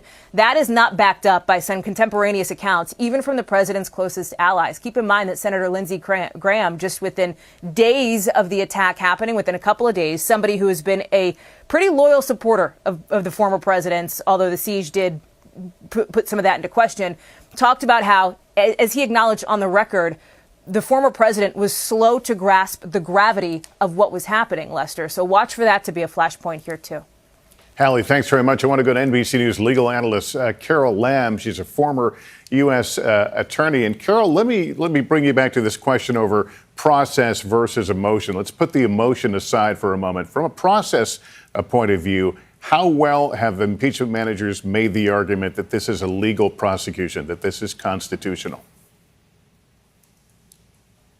Sure. I think they did a very good job. You do want to open with a little bit of emotion, but from a technical point of view, the impeachment managers they've been very clever in the sense that they impeached the president before he left office. And that's very important here because the people who say that you should not be allowed to have a trial or impeach a president after he leaves office, one of their concerns, their stated concerns, is that years later, people could come back and impeach somebody before they ran for higher office. By impeaching President Trump before he left office, they can say, we don't have to look at other scenarios. He was impeached before he left office, and that gives us cover, essentially, in the argument that you could come back much later and impeach a civil officer for things that he did while he was in office. So that I think was a good argument. It's the argument that Michael McConnell, the former 10th Circuit judge, makes, and I think that the House managers did a good job. Good. I want to ask you now about that 13-minute videotape. I saw some images that I may or may not have seen before, but I want to talk about some of the sound. They let sound play within the crowd. We heard the voices of some of those who seem to be leading the way, guiding people into the Capitol. How much does this telegraph the rest of the trial ahead, to the extent that what these people believed, what they think they heard from the president, is critical to this notion of whether he was the one that fired them up and sent them into action? That's a very, very important point you bring up. And I was thinking the exact same thing as I was watching that video, because the general public did not hear that much audio in the news reports following the breach of the Capitol. And even though Trump's team may say the president did not intend for this to happen, what those audio is that the people who were reaching the Capitol were saying, we're here because the president told us here. So from an evidentiary point of view, that's extremely important. with important proof and evidence of what the president was trying to achieve in his statements at that rally before the breach of the Capitol. All right, Carol Len, good to talk to you. We'll be talking to you along the way. Former U.S. Attorney and senior FBI official and an NBC News analyst, Chuck Rosenberg, a contributor, Chuck Rosenberg, joins us right now. Chuck, what are your thoughts about how well the House managers are making their case that this is a legal process? Yeah, I agree with Carol, Lester. I think they've done an extraordinarily good job. Now, look, I'm somewhat biased because I completely accept the constitutional argument that proceeding here is proper. And let me just break that into a couple of pieces. Carol mentioned one of them, which I think is important, that the conduct at issue occurred while Trump was president and that he was impeached while president. But also remember this, that Article 1, Section 3 of the Constitution gives the Senate the sole power to try all impeachments. Sole means sole, and all means all. And so if the president was constitutionally impeached in the House, as the House managers have said, then it is absolutely constitutionally appropriate for the Senate to try that case. And so to me, it seems very linear, very clear, the history, the text, and the structure of the Constitution. Three things that House managers have talked about today all lend support to the argument that the Senate may constitutionally try Mr. Trump, even though he's a former president, Lester. In your view, did that video essentially set up what we're going to see in the days to come? I think it did. Look, part of the story, of course, is the jurisdictional question, the thing we just talked about. Can they proceed? But once we're over that hurdle, and I expect we'll be over it quite soon, then the rest of the case turns on the evidence that the president did what the House said he did, which was to incite a violent insurrection. And so part of the story, of course, is what the president said before the election and just after the election and on January 6th and after January 6th, calling into question the propriety, the legality of our American electoral process. But part of the story, of course, is also what the rioters did in response to the president. And so you have to tell all of that. And that 13-minute video, frankly, was very compelling. I think we'll see more of it. I'm going to interrupt you right here because we want to go back into the chambers. They are resuming the trial.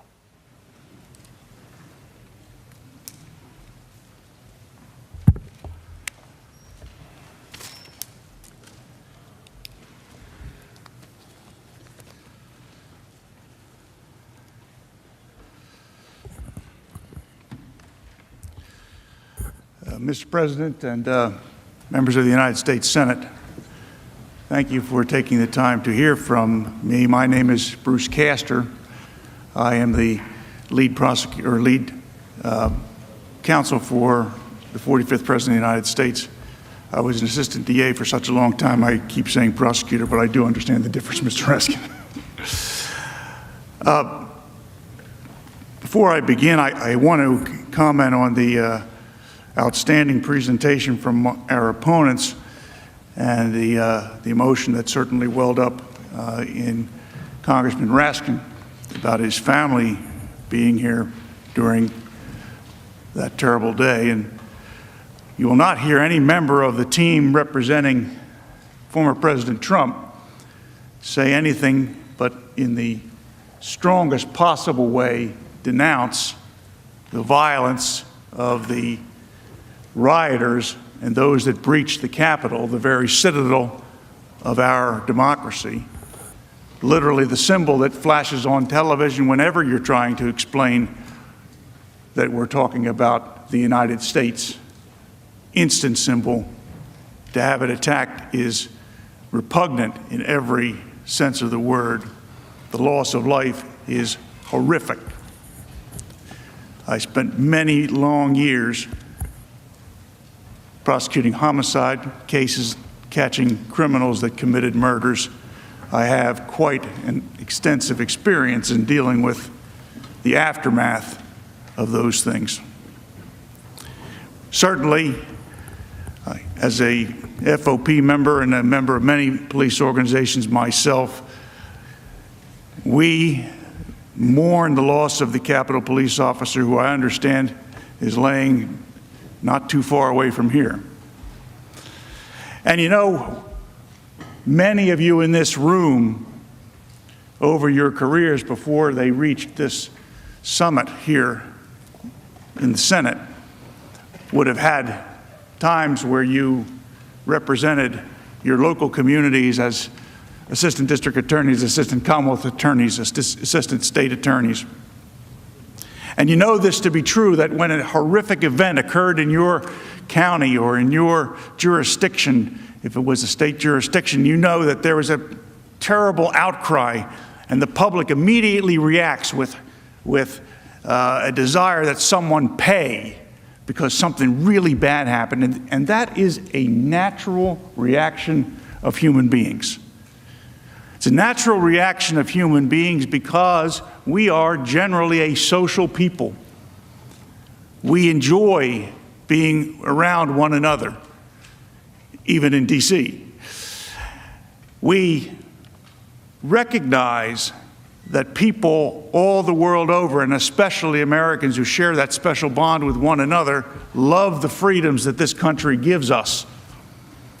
And we all feel that if somebody is unsafe when they're walking down the street, that the next person that's unsafe could be you, your spouse, one of your children, some other person that you love and know personally.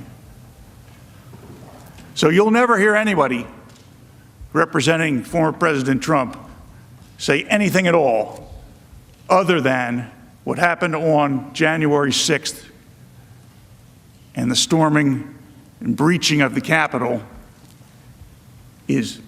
should be denounced in the most vigorous terms, nor that those persons responsible should be prosecuted to the fullest extent that our laws allow. And indeed, I have followed some of those cases and those prosecutions, and it seems to me that we're doing a pretty good job of identifying and prosecuting those persons who committed those offenses. And I commend the FBI and the District of Columbia Police and the other agencies for their work. It's natural to recoil. It's an immediate thing. It comes over you without your ability to stop it. The desire for retribution. Who caused this awful thing? How do we make them pay? We recognize in the law, and I know many of you are lawyers, probably lawyers, some of you, I've been a lawyer 35 years, longer than me. Many longer than me, probably. And we know we have a specific body of law that deals with passion and rage, blinding logic and reason. That's the difference between manslaughter and murder. Manslaughter is the killing of a human being upon sudden and intense provocation. But murder is done with cold blood and reflective thought. We are so understanding of the concept that people's minds can be overpowered with emotion where logic does not immediately kick in, that we have recognized examples that otherwise would be hearsay and said that no, when you're driving down the street and you look over at your wife and you say, hey, you know what, that guy's about to drive through the red light and kill that person, your wife can testify to what you said, because even though it's technically hearsay, it's an exception because it's the event living through the person. Why? No opportunity for reflective thought. And there's all sorts of examples that we recognize in the law for why people immediately desire retribution, immediately recognize in the law that people can be overcome by events.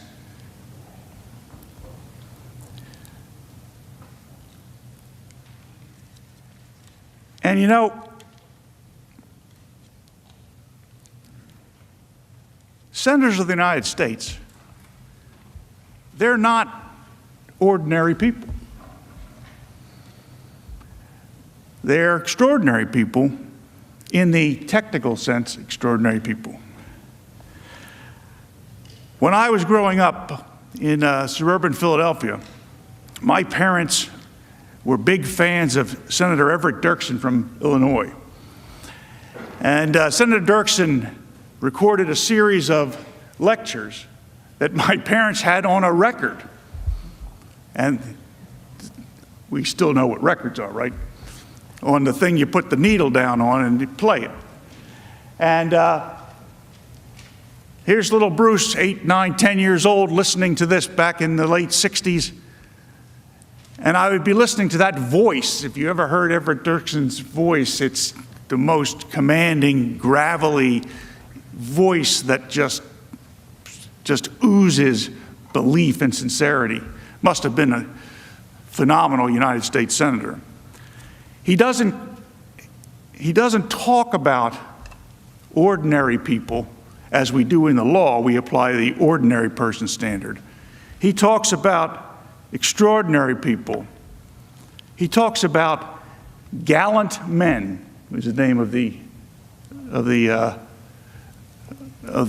album. And now, of course, in the sign of the times, gallant men and women. And I would watch television, and I would watch Senator Goldwater or Senator Byrd or Senator Mansfield, Senator Dole, and I would be fascinated by these great men. And everybody's parents say this when they're growing up. You could grow up to be a United States Senator. You could do that. They're just men and women like you are. Well, then Everett Dirksen tells us that they're not. They're gallant men and women that do extraordinary things when their country needs them to do it. United States Senators really are different. And I have been around United States Senators before. 2 of them in this room from Pennsylvania, I like to think, are friendly toward me, or at least friends of mine when we're not politically adverse. And I have been around their predecessors. And one thing I have discovered, whether it be Democrats or Republicans, United States Senators are patriots first. Patriots first. They love their country. They love their families. They love the states that they represent. There isn't a member in this room who has not used the term, I represent the great state of fill in the blank. Why? Because they're all great? Yeah. But you think yours is greater than others because these are your people. These are the people that sent you here to do their work. They trusted you with the responsibility of representative government. You know, I feel proud to know my senators. Senator Casey up here in the back, Senator Toomey over to the left. You know, it's funny, this is an aside, but it's funny. You ever notice how when you're talking or you hear others talking about you when you're home in your state, they will say, you know, I talked to my senator, or I talked to somebody on the staff of my senator. It's always my senator. Why is it that we say my senator? We say that because the people you represent are proud of their senators. They absolutely feel that connection of pride, because that's not just Pat Toomey of Pennsylvania. That's my senator from Pennsylvania, or Bob Casey from Scranton. That's my senator. And you like that. People like that. The people back home really do. And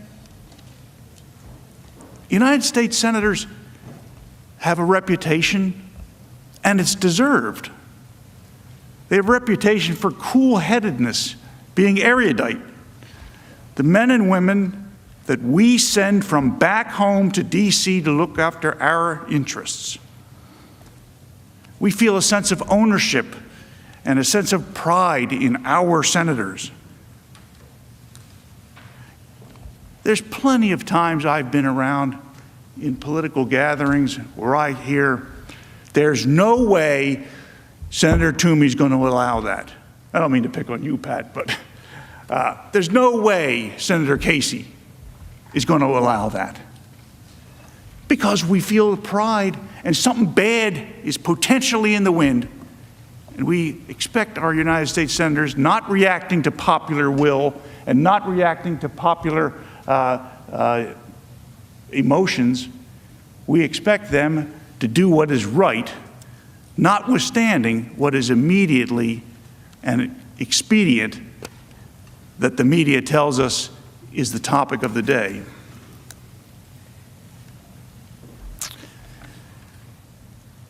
So senators are patriots. Senators are family men and women. They're fierce advocates for the great state in which they represent. And somewhere far down that list of attributes, way below patriot, and way below love of family and country, and way below fierce advocates for their states, far down, at least that's what I thought, anyway, and I still think that. Somewhere far down that list, senators have some obligation to be partisans, to represent a group of beliefs that are similar to beliefs shared by other United States senators. I understand that. And in fact, I have no problem with that system. It helps us debate and decide what is best for America, the robust debate of different points of view. And I dare say that Senator Schumer and Senator McConnell represent those things in this body and make sure that everything is talked out and robustly debated in this room before United States senators make a decision of extreme importance to the people they represent. I know you aren't allowed to talk, but I don't see either one of them jumping up and saying I'm wrong about that, because I think that that's what happens. I think United States senators try to listen to each other's views. I think United States senators try to do what is right for the country. And far down is partisanship.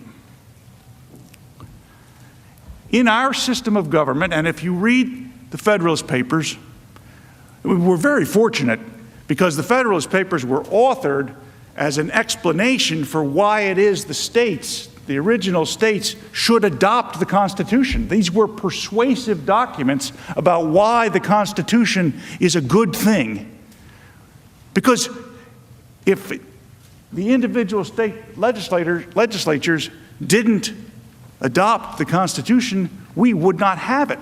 So Mr. Jay and Mr. Madison and Mr. Hamilton, they had an incentive to explain what they were thinking when they wrote it, because they are explaining to other erudite people who represent individual states why it is that they feel that this is the right thing to do.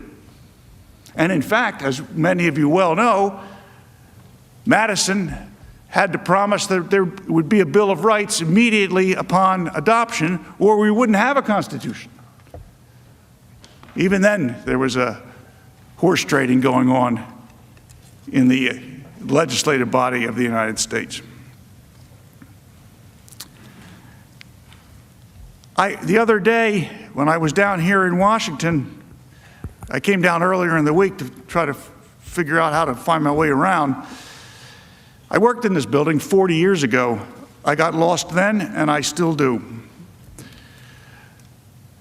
But in studying the Constitution, in all the years I was a prosecutor, where so many things depend on interpretations of phrases in the Constitution, I learned that this body, which one of my worthy colleagues said is the greatest deliberative body in the entire world, and I agree, that particular aspect of our government was intentionally created, if you read the Federalist Papers. The last time a body such as the United States Senate sat at the pinnacle of government with the responsibility that it has today, it was happening in Athens and it was happening in Rome. Republicanism, the form of government, republicanism, throughout history has always, and without exception, fallen because of fights from within, because of partisanship from within, because of bickering from within. And in each one of those examples that I mentioned, and there are certainly others probably that are smaller countries that lasted for less time that I don't know about off the top of my head, but each one of them, once there was the vacuum created that the greatest deliberative bodies, the Senate of Greece sitting in Athens, the Senate of Rome, the moment that they devolved into such partisanship, it's not as though they ceased to exist. They ceased to exist as representative democracy, both replaced by totalitarianism.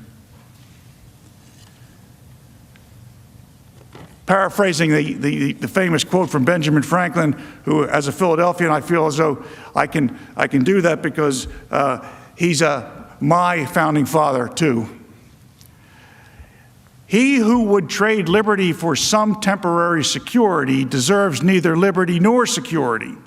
If we restrict liberty to attain security, we will lose both.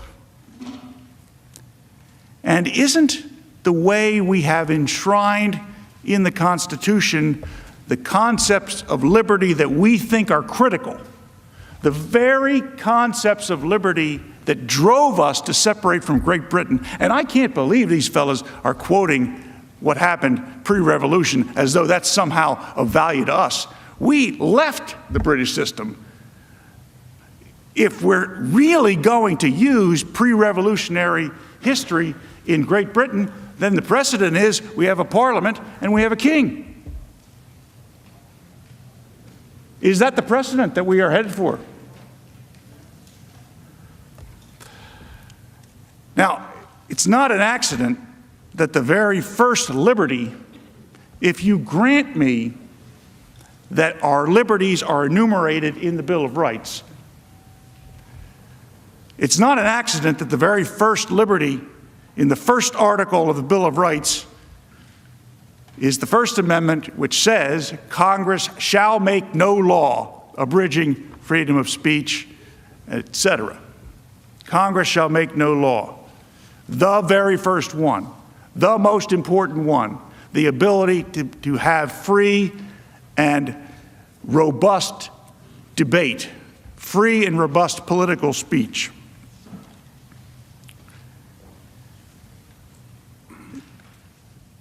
Something that Mr. Raskin and his team brought up is that it's somehow a suggestion from former President Trump's team that when various public officials were not denouncing the violence that we saw over the summer, that was somehow the former president equating that speech to his own. Not at all. Exactly backwards. I saw a headline, Representative so-and-so seeks to walk back comments about, I forget what it was, something that bothered her. I was devastated when I saw that she thought it was necessary to go on television yesterday or the day before and say she needs to walk back her comments. She should be able to comment as much as she wants. And she should be able to say exactly as she feels.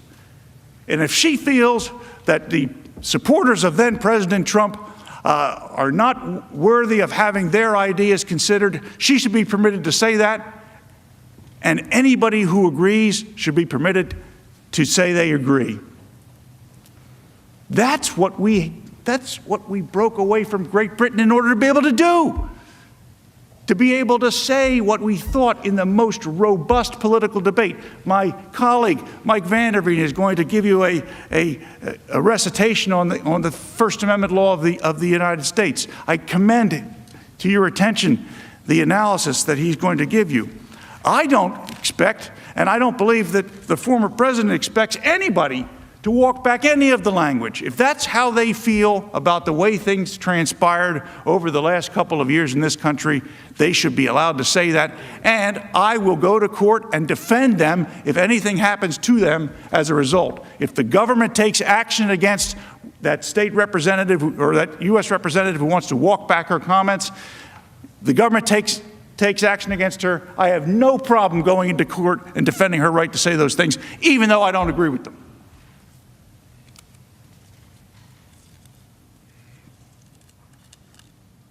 This trial is not about trading liberty for security. It's about suggesting that it is a good idea that we give up those liberties that we have so long fought for. We have sent armies to other parts of the world to convince those governments to implement the freedoms that we enjoy. This trial is about trading liberty for the security from the mob? Honestly, no. It can't be. We can't be thinking about that. We can't possibly be suggesting that we punish people for political speech in this country. And if people go and commit lawless acts as a result of their beliefs and they cross the line, they should be locked up. And in fact, I've seen quite a number of the complaints that were filed against the people who breached the Capitol. Some of them charged conspiracy. Not a single one of them, I noticed, charges conspiracy with the 45th President of the United States. Probably because prosecutors have an ethical requirement that they are not allowed to charge people with criminal offenses without probable cause. You might consider that. And if we go down the road that my very worthy adversary here, Mr. Raskin, asks you to go down, the floodgates will open. I was going to say it will, instead of floodgates, I was going to say originally it will release the whirlwind, which is a biblical reference. But I subsequently learned since I got here that that particular phrase has already been taken, so I figured I better change it to floodgates. But the political pendulum will shift one day. This chamber and the chamber across the way will change one day. And partisan impeachments will become commonplace.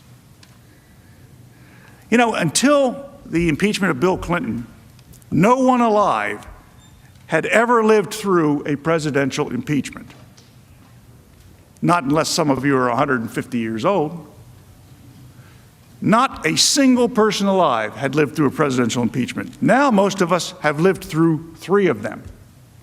This is supposed to be the ultimate safety valve, the last thing that happens, the most rare treatment. And a session where this body is sitting as a court of impeachment among the most rare things it does. So the slippery slope principle will have taken hold if we continue to go forward with what is happening today and scheduled to happen later this week.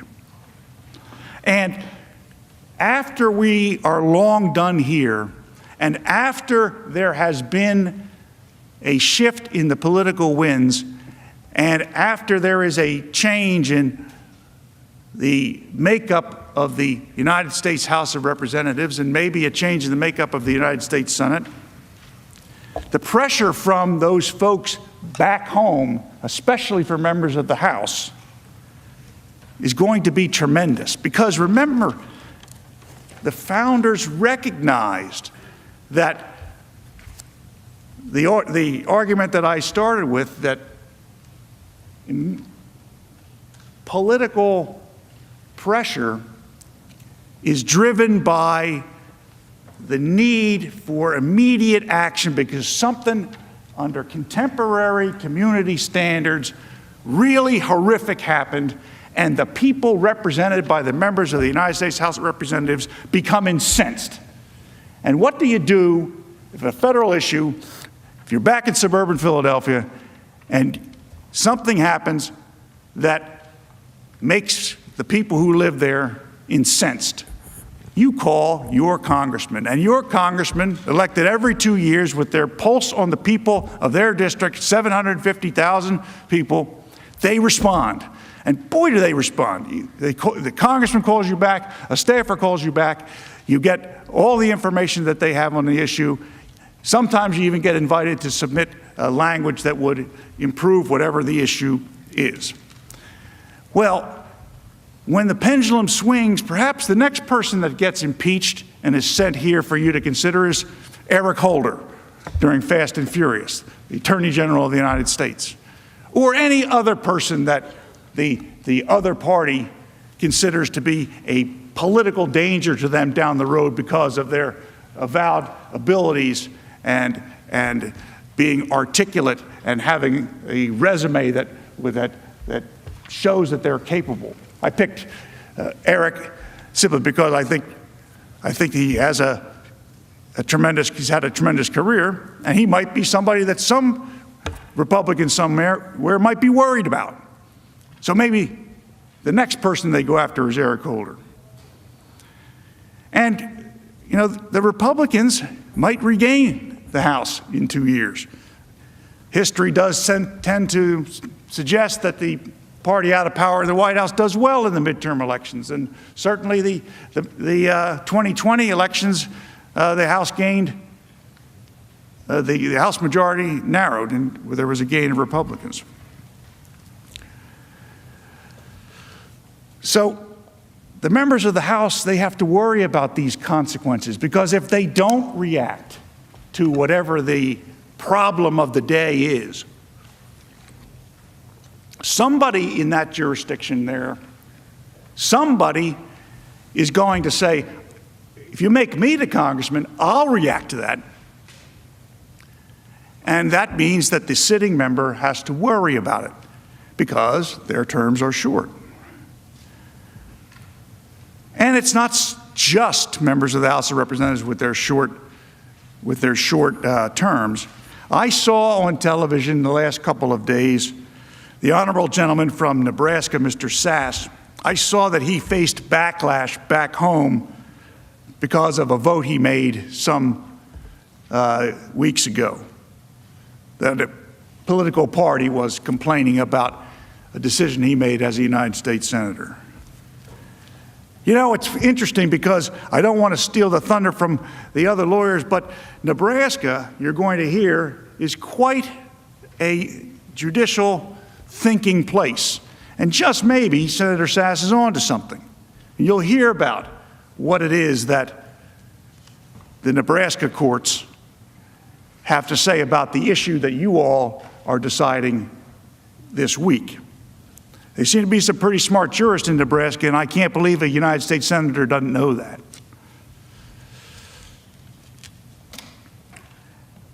A senator like the gentleman from Nebraska, whose Supreme Court history is ever present in his mind, and rightfully so, he faces the whirlwind, even though he knows what the judiciary in his state thinks.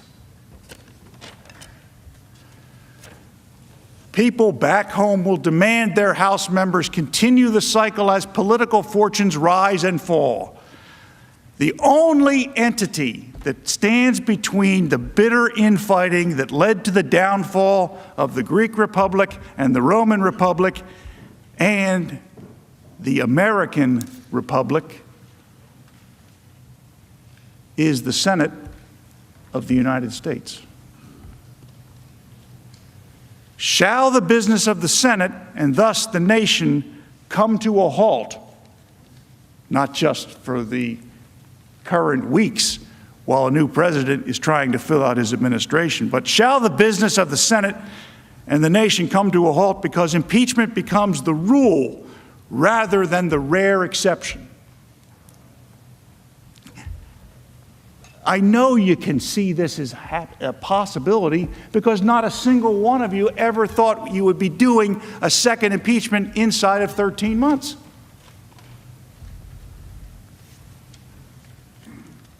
And the pressure will be enormous to respond in kind. To quote Everett Dirksen, the gallant men and women of the Senate will not allow that to happen, and this republic will endure, because the top responsibility of a United States Senator and the top characteristic that you all have in common, and boy, this is a diverse group, but there isn't a single one of you who, A, doesn't consider yourself a patriot of the United States, and two, there isn't a single one of you who doesn't consider the other 99 to be patriots of the United States. And that is why this attack on the Constitution will not prevail. The document that is before you is flawed. The rule of the Senate concerning impeachment documents, Articles of Impeachment, Rule 23, says that such documents cannot be divided. You might have seen that we wrote that in the answer. It might have been a little legalistic or legalese for the newspapers to opine on very much, but there is some significance. The House managers, clever fellows that they are, they cast a broad net. They need to get 67 of you to agree they're right. And that's a good strategy. I would use the same strategy, except there is a rule that says you can't use that strategy. You see, Rule 23 says that the article of impeachment is indivisible. And the reason why that's significant is you have to agree that every single aspect of the entire document warrants impeachment because it's an all or nothing document. You can't cut out parts that you agree with warrant impeachment and parts that don't, because it's not divisible. It flat out says in the Senate rules it's not divisible. Now, previous impeachments, like President Clinton, said the president shall be found guilty of high crimes and misdemeanor for engaging in one or more of the following, and then gives a list. So all he had to do was win one. But they do that here. Has to be all or nothing. And some of these things that you are asked to consider might be close calls in your mind. But one of them is not. The argument about the 14th Amendment is absolutely ridiculous. The House managers tell you that the president should be impeached because he violated the 14th Amendment. And here's what the 14th Amendment says. No person shall be a senator or representative in Congress or elector of president and vice president or hold any office, civil or military, under the United States or any other state who, having previously taken an oath as a member of Congress or as an officer of the United States or a member of any state legislature or as an executive or judicial officer of any state to support the Constitution and shall have engaged in insurrection or rebellion against the same, or given aid or comfort to the enemies thereof. But Congress may vote by 2/3 of each house to remove such disability. Now, it doesn't take a constitutional scholar to recognize that that's written for people who fought for the Confederacy, who were previous military officers or were in the and of the Confederacy, and it doesn't take a constitutional scholar to require that they be convicted first in a court with due process of law. So that question can never be ripe until those things have happened. Now, if you agree with those arguments, and I know you all get your constitutions out and you'll read it, and if you agree with those arguments, the suggestion that the 14th Amendment applies here is ridiculous. And if you come to that conclusion, then because the managers have not separated out the any counts within the article of impeachment, the whole thing falls. I didn't write that. They are married to that. I wrote it out in individual responses because I didn't know how to respond to the cast the wide net effort. And fortunately, senators sometime in the past realized that you can't do that because you passed a rule that says, hey, you can't do that. So that's why it's flawed. It's flawed in other ways too, and my colleagues will explain that.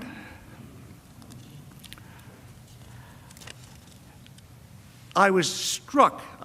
I thought the House managers who spoke earlier were brilliant speakers. And I made some notes, and they'll hear about what I think about some of the things they said later when I'm closing the case. But I thought they were brilliant speakers, and I loved listening to them. And they were smart fellows.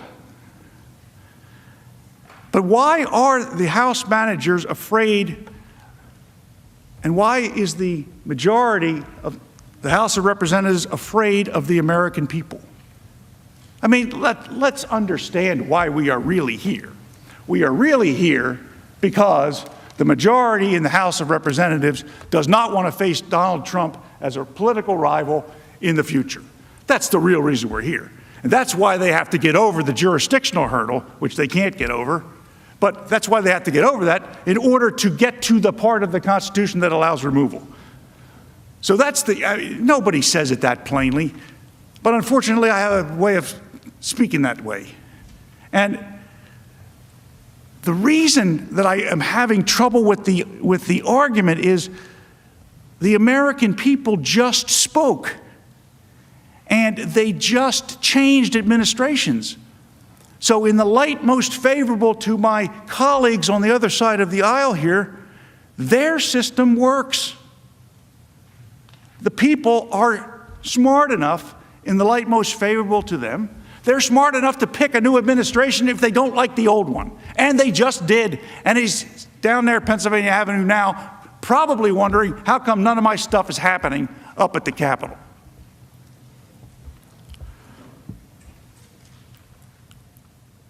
Why do the members of the House of Representatives, the majority of the House of Representatives, why are they afraid of the very people that sent them to do this job? The people they hope will continue to send them back here. Why are they afraid that those same people who were smart enough to pick them as their congressman aren't smart enough to pick somebody who is a candidate for president of the United States? Why fear that the people will all of a sudden forget how to choose an administration in the next few years? And in fact, this happens all the time when there are changes in administrations from one-term presidents to others. Well, Nixon was sort of a 1.5 term, but Nixon to Ford, Ford to Carter, Carter to Reagan, Bush 41 to Clinton. That happens. The people get tired of an administration they don't want, and they know how to change it. And they just did. So why think that they won't know how to do it in 2024 if they want to? Or is that what the fear is? Is the fear that the people in 2024, in fact, will want to change and will want to go back to Donald Trump and not the current occupant of the White House, President Biden? Because all these other times, the people were smart enough to do it, choose who the president should be, and all these other times, they're smart enough to choose who their members of Congress were, and by the way, choose you all as well. but they're not smart enough to know how to change the administration, especially since they just did. So it seems pretty evident to me that they do know how. It has worked 100% of the time. 100% of the time in the United States, when the people had been fed up with and had enough of the occupant of the White House, they changed the occupant of the White House. Now, I know that one of the strengths of this body is its deliberative action. And I saw Senator Manchin on the TV the other night talking about the filibuster. And the main point was that Senator Manchin was explaining to those of us who don't operate here all the time that this body has an obligation to try to reach consensus across the aisle to legitimize the decisions it makes. Obviously, he's capable of making his own pronouncements on it, but that's what it came across on the television. And I think that that is a good way of saying why the Senate of the United States is different than other places. You know, the Constitution is a document designed to protect the rights of the minority, not the rights of the majority. Congress shall make no law abridging all of these things. That's because those were the things that were of concern at the time. It's easy to be in favor of liberty and equality and free speech when it's popular.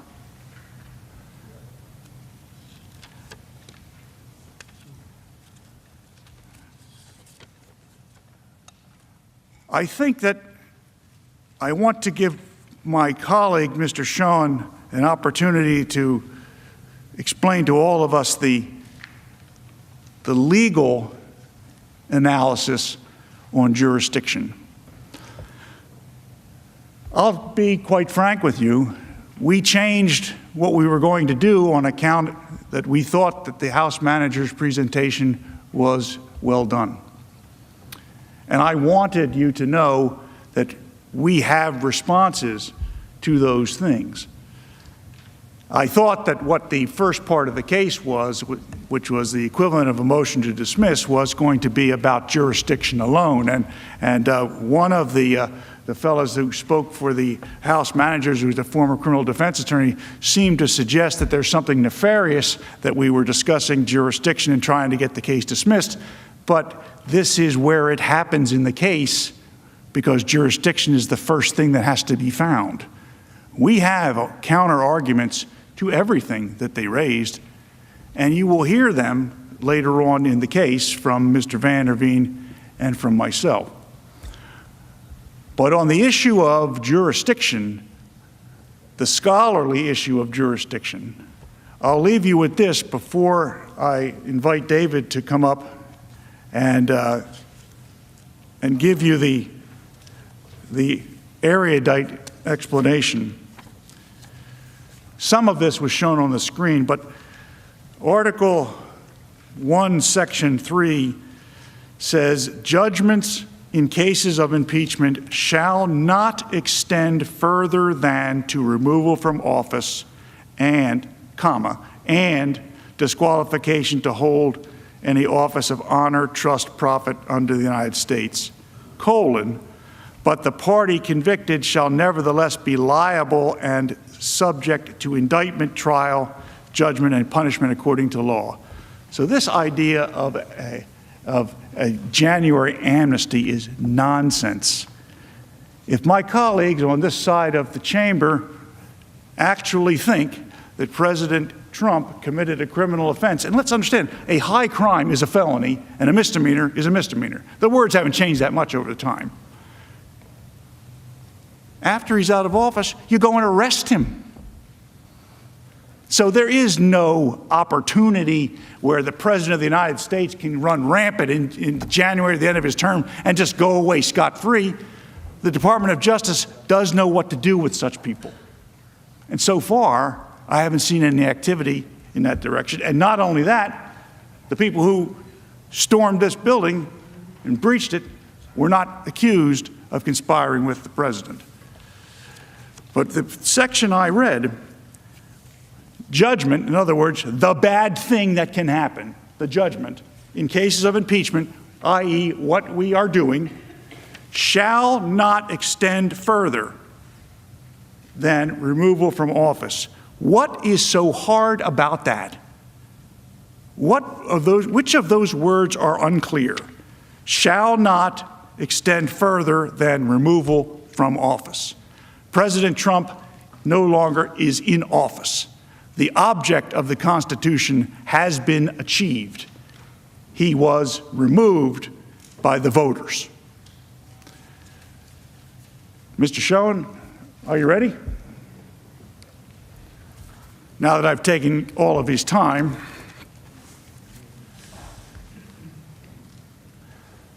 thank you, Mr. President.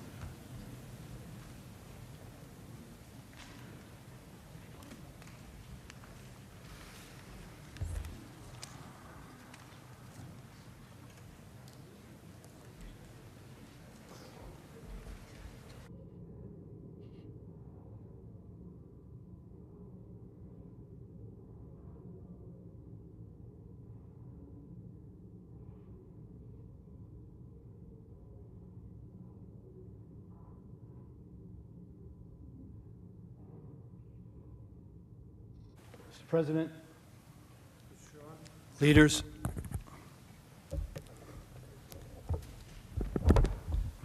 quick adjustment. I stand before you on what I have always thought as the hallowed ground of democracy. In this room, American lives have been changed so dramatically in just my lifetime through so many of your legislative initiatives, from the Civil Rights Act when I was a child, through most recently the First Step Act. Laws that have provided major opportunities for Americans to move forward and upward and more fully enjoy all of the attributes of what has been the greatest nation on earth. I've seen the changes these laws have made through my clients every day for the past 36 years. These laws have enabled me to fight for their enjoyment of a fair stake in our American project. I stand before a group of 100 United States senators who have chosen to serve your country from all corners of this great nation, giving up all sorts of professions, time with family, and perhaps other more lucrative opportunities to serve your country. Mr. President, you are a man who so honorably served this nation in the Senate and in public service before your tenure here. It is an honor to appear in this historic hall of democracy, yet today, that honor is tempered by an overriding feeling of grave concern. Grave concern for the danger to the institution of the presidency that I believe even convening these proceedings indicates. The joy I believed I would feel if I ever had the great privilege of appearing before this body is replaced by sadness and pain. My overriding emotion is frankly wanting to cry for what I believe these proceedings will do to our great, so long enduring, sacred Constitution and to the American people on both sides of the great divide that now characterizes our nation. Esteemed members of the Senate, going forward with this impeachment trial of a former President of the United States is unconstitutional for reasons we have set out in our brief, some of which we'll focus on here, and as a matter of policy, it is wrong, as wrong can be for all of us as a nation.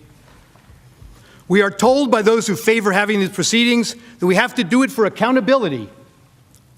But anyone truly interested in real accountability for what happened at the Capitol on January 6th, would of course insist on waiting for a full investigation to be completed.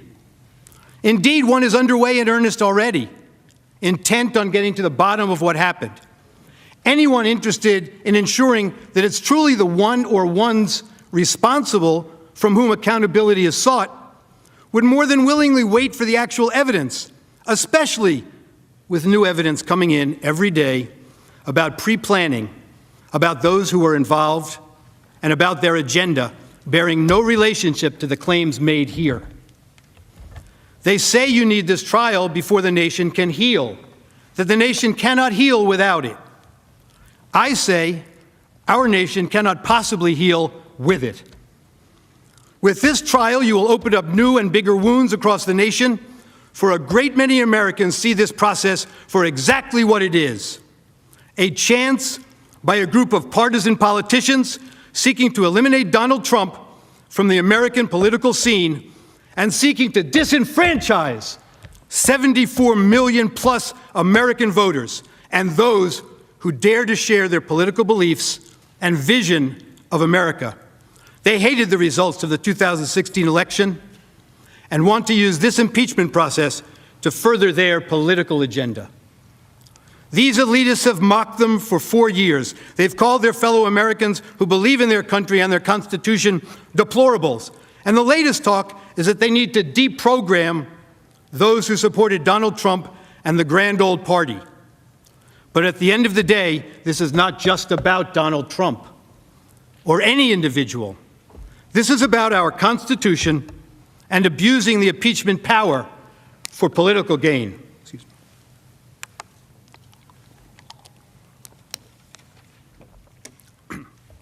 Excuse me. They tell us that we have to have this impeachment trial, such as it is, to bring about unity. But they don't want unity, and they know this so-called trial will tear the country in half, leaving tens of millions of Americans feeling left out of the nation's agenda, as dictated by one political party that now holds the power in the White House and in our national legislature. But they're proud Americans who never quit getting back up when they're down, and they don't take dictates from another party based on partisan force-feeding. This trial will tear this country apart, perhaps like we have only seen once before in our history. And to help the nation heal, we now learn that the House managers, in their wisdom, have hired a movie company and a large law firm to create, manufacture, and splice for you a package designed by experts to chill and horrify you and our fellow Americans. They want to put you through a 16-hour presentation over 2 days, focusing on this as if it were some sort of blood sport. And to what end? For healing? For unity? For accountability? Not for any of those. For surely there are much better ways to achieve each.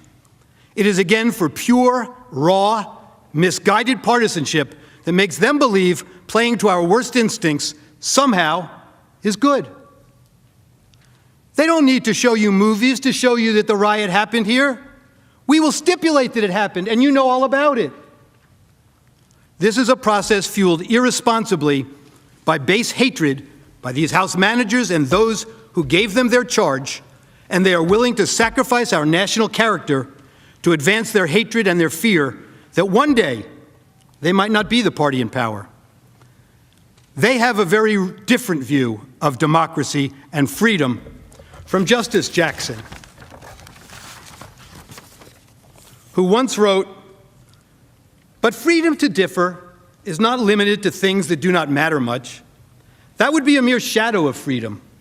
The test of its substance is the right to differ as to things that touch at the heart of the existing order."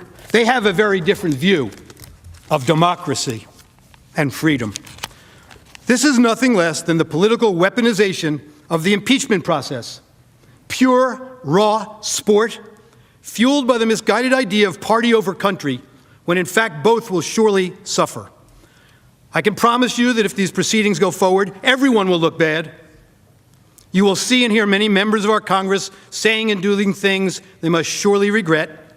But perhaps far worse than a moment of personal shame in a world in which history passes from our memories in a moment, our great country, a model for all the world, will be far more divided, and our standing around the world will be badly broken.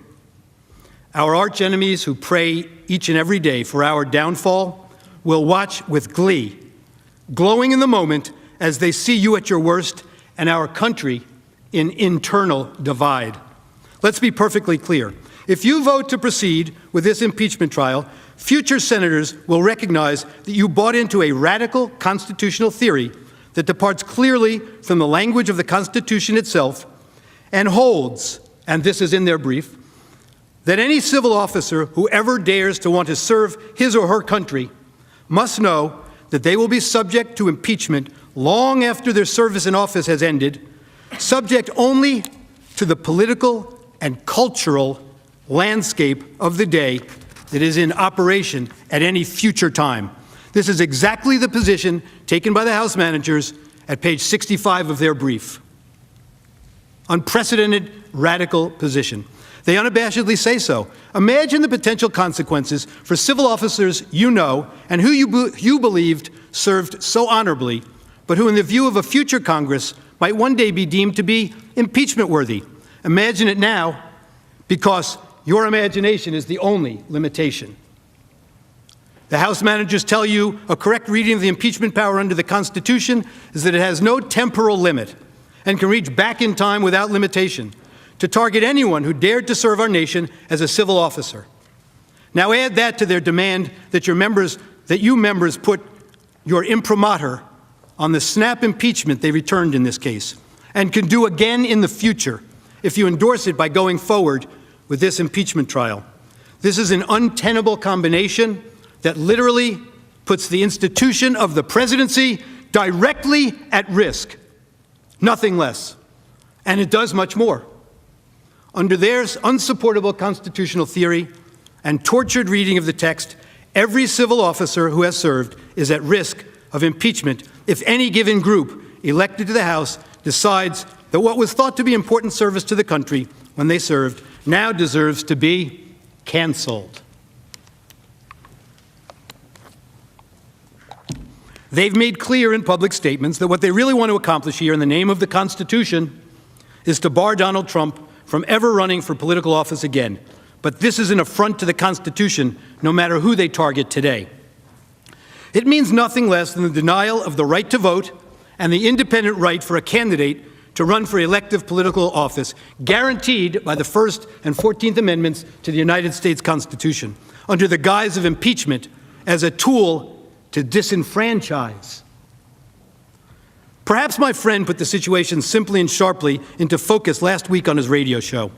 My friend is a distinguished lawyer who served as an ambassador to former President Obama and has friends among you. He described himself to his listeners as a dyed-in-the-wool, lifelong Democrat. But, he said, the idea of 100 people in these circumstances deciding that tens of millions of American voters cannot cast their vote for their candidate for president ever again is unthinkable, and it truly should be. I will discuss today several reasons this matter should not and must not proceed, why the Senate lacks jurisdiction to conduct this trial of a former president, a president no longer in office and now a private citizen. Any single reason in our trial memorandum or discussed today suffices. But I want to start with a discussion of the fundamental due process lacking from the start, and that would last through the end if this goes forward, because it is this irretrievably flawed process and its product, a dangerous snap impeachment, that brings us here and that threatens to send a message into the future that we will all regret forever, and that stain this body, which up to now our founding fathers believed was uniquely suited for the most difficult task of conducting an impeachment trial, as Mr. Hamilton wrote in Federalist 65. These aren't just niceties. I make no apology for demanding in your name, in the name of the Constitution, that the rights to due process guaranteed under the Constitution are adhered to in a process as serious as this, in our national lives. The denial of due process in this case, of course, starts with the House of Representatives. In this unprecedented snap impeachment process, the House of Representatives denied every attribute of fundamental constitutional due process that Americans correctly have come to believe is part of what makes this country so great. How and why did that happen? It is a function of the insatiable lust for impeachment in the House for the past 4 years. Consider this. I want to say this for Donald Trump, who I may well be voting to impeach. Donald Trump has already done a number of things which legitimately raise the question of impeachment. I don't respect this president, and I will fight every day until he is impeached. That is grounds to start impeachment proceedings. Those are grounds to start impeachment. Those are grounds to start impeachment proceedings. Yes, I think that's grounds to start impeachment proceedings. I rise today, Mr. Speaker, to call for the impeachment of the President of the United States of America. I continue to say, impeach him! Impeach 45! Impeach 45! So we're calling upon the House to begin impeachment hearings immediately. On the impeachment of Donald Trump, would you vote yes or no? I would vote yes. I would vote to impeach. Because we're gonna go in there, we're gonna impeach the motherfucker. But the fact is, I introduced articles of impeachment in July of 2017. If we don't impeach this president, he will get reelected. My oath requires me to be for impeachment, have an impeachment hearing. He needs the scarlet eye on his chest. Representatives should begin impeachment proceedings against this president. It is time to bring impeachment charges against him. Bring impeachment charges. My personal view is that he richly deserves impeachment. I'm here at an impeachment rally, and we are ready to impeach the...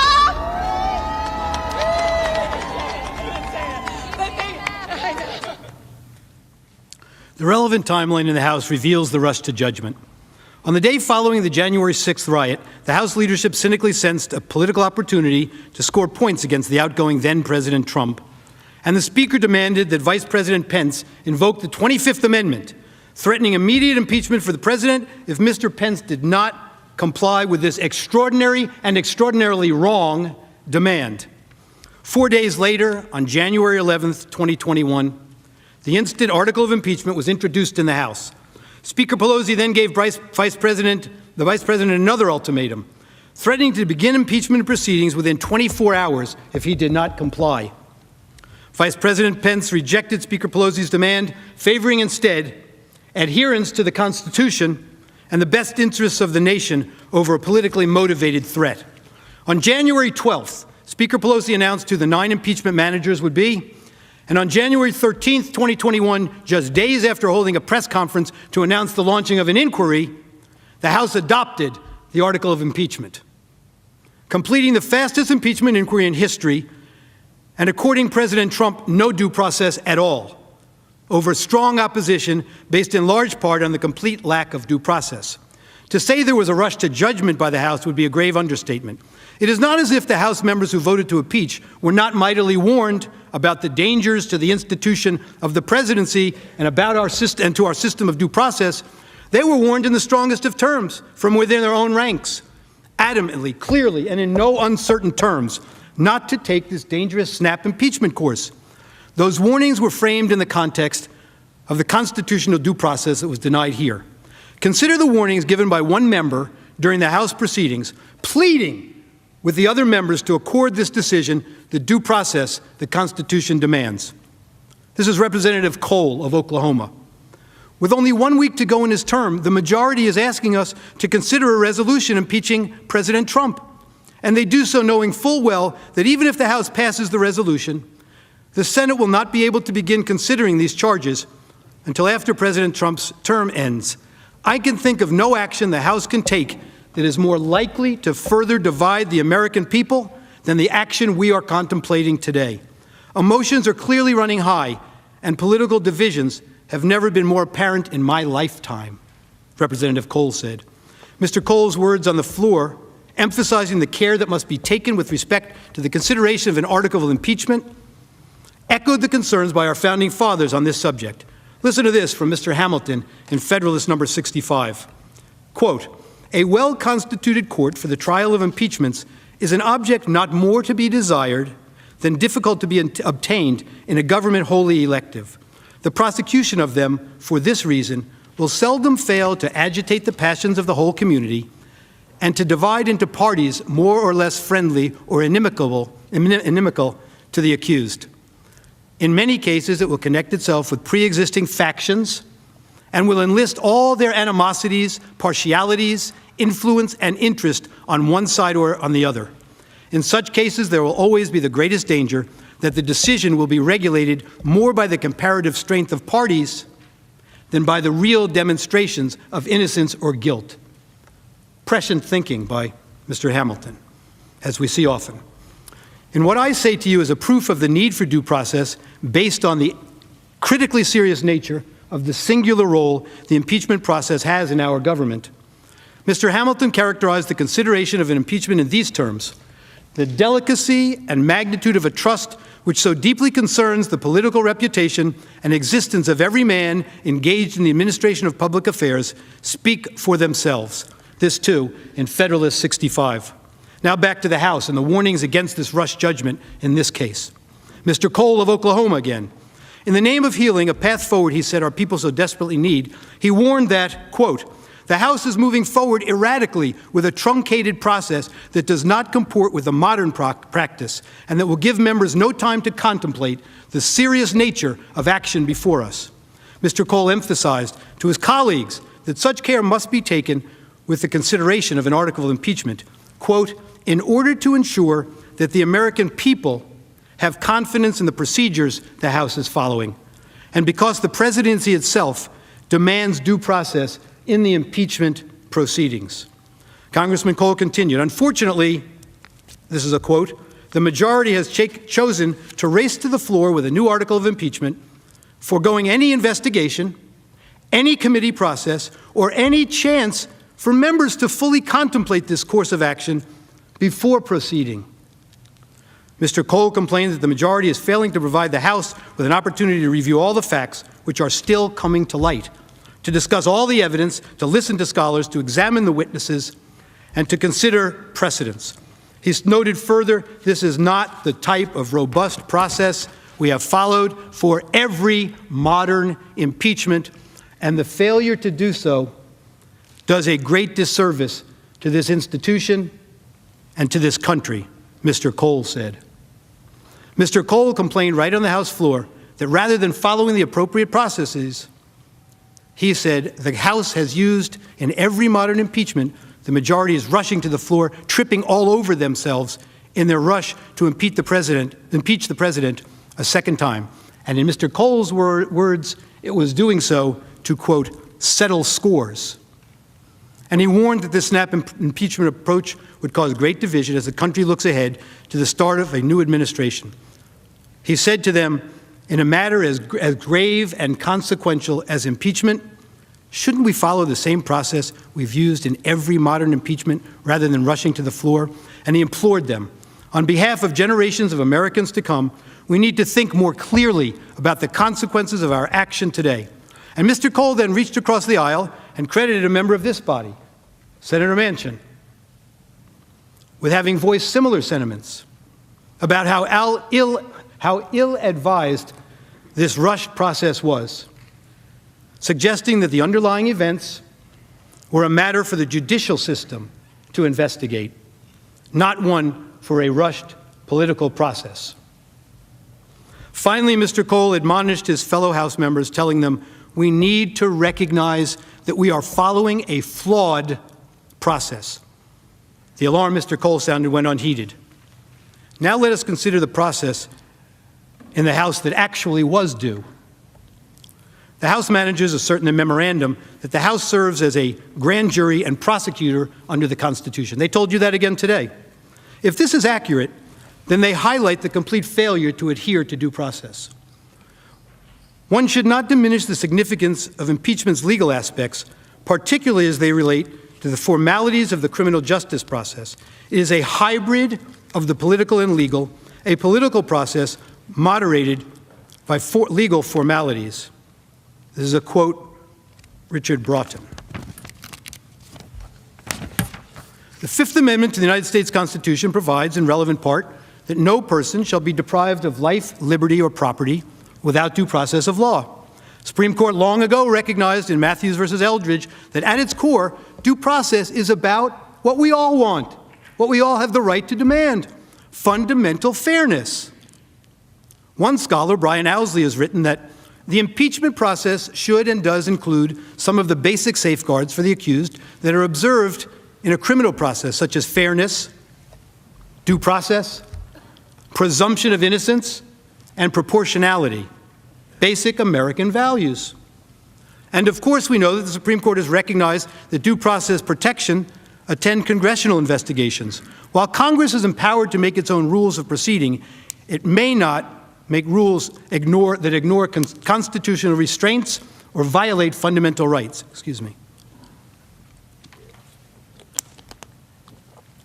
While the case law is limited in terms of spelling out what due process looks like in impeachment hearings, and of course in the Nixon case, Walter, not Richard, we know that there's a great deal of leeway afforded Congress with respect to its impeachment rules. It is clear that the fundamental principles that underlie our understanding of what due process must always look like apply. In Hastings versus United States, D.C. court case, vacated on different grounds, they address the matter, clearly concluding that the due process clause applies to impeachment proceedings and that it imposes an independent constitutional constraint on how the Senate exercises its sole power to try all impeachments under Article 1, Section 3, Clause 6.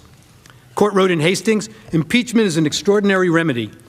As an essential element of our constitutional system of checks and balances, impeachment must be invoked and carried out with solemn respect and scrupulous attention to fairness.